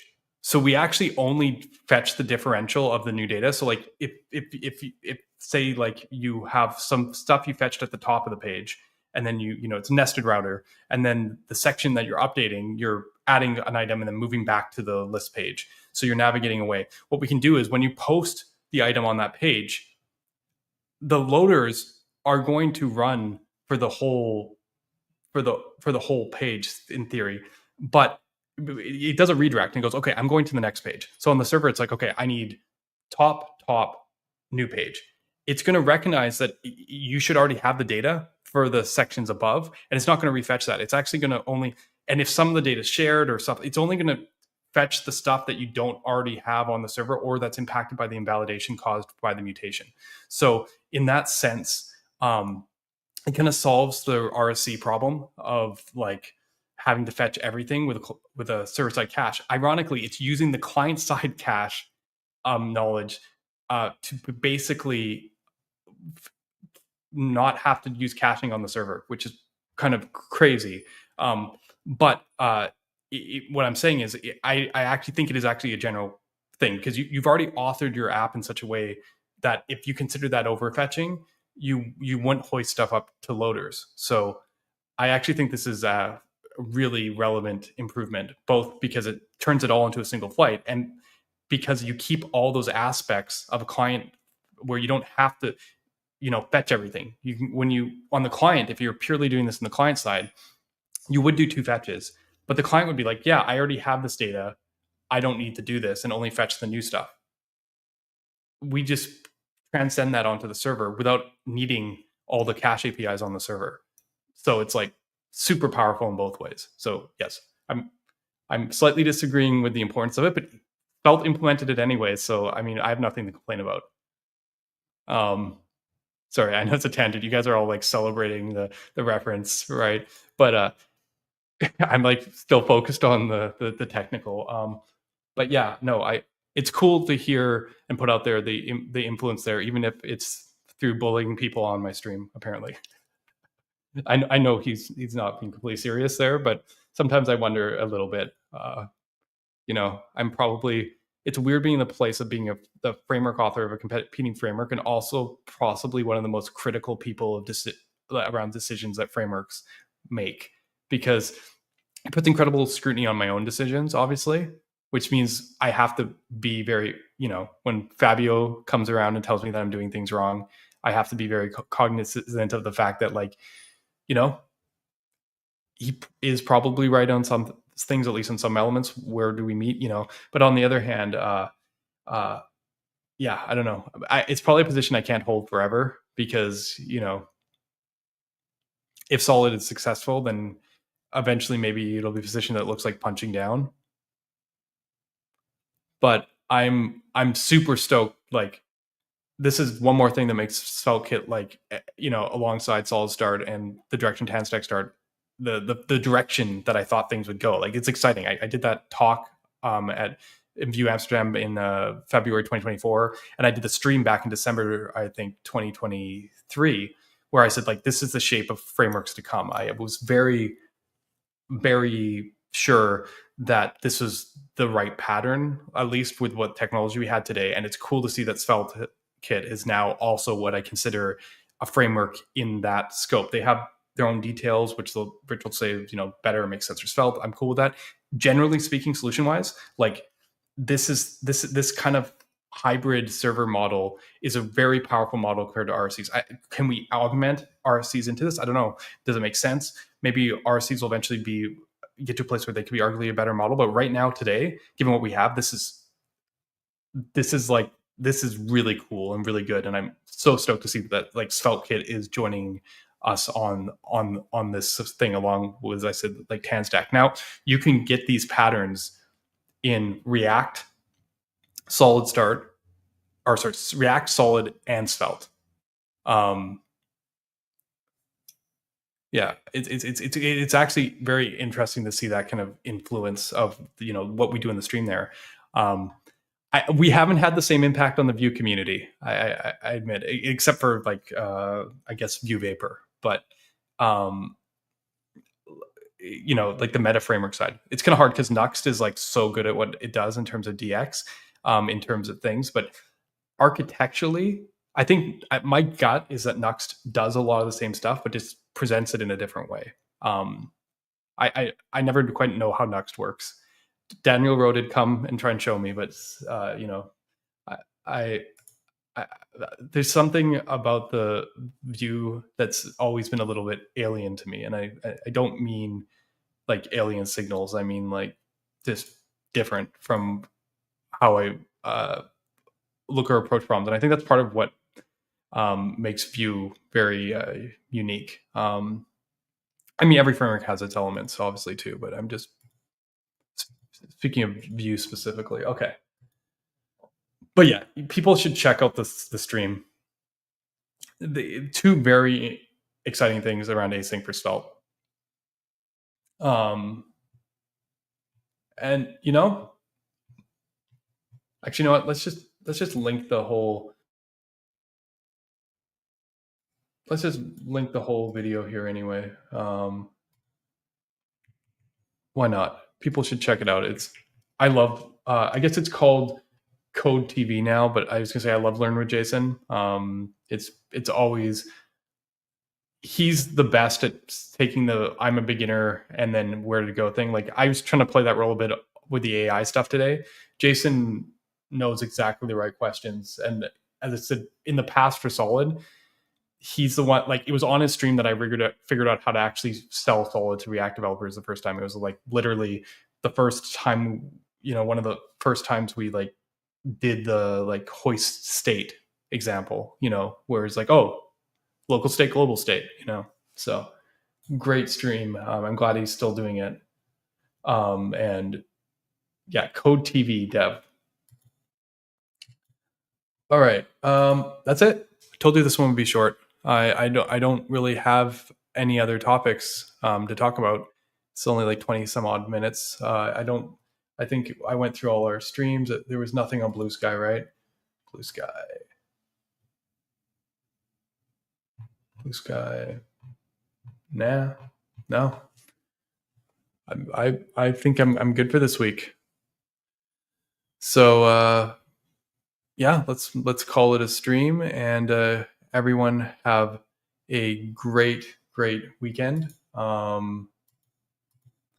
I've got some more work to do to figure out how to merge the mutable worlds of diffing. So hopefully next week I'll have an answer for everyone. Yeah, definitely. Yeah. Oh yeah. Jason Brad perhaps do 2 OGs in the onboard space. Yeah. All right. Let's see. Is there anyone worth rating right now? I don't know. I never know. I don't follow enough people. Yeah, it's all good. I'm just going to call it then. All right. Have a good one.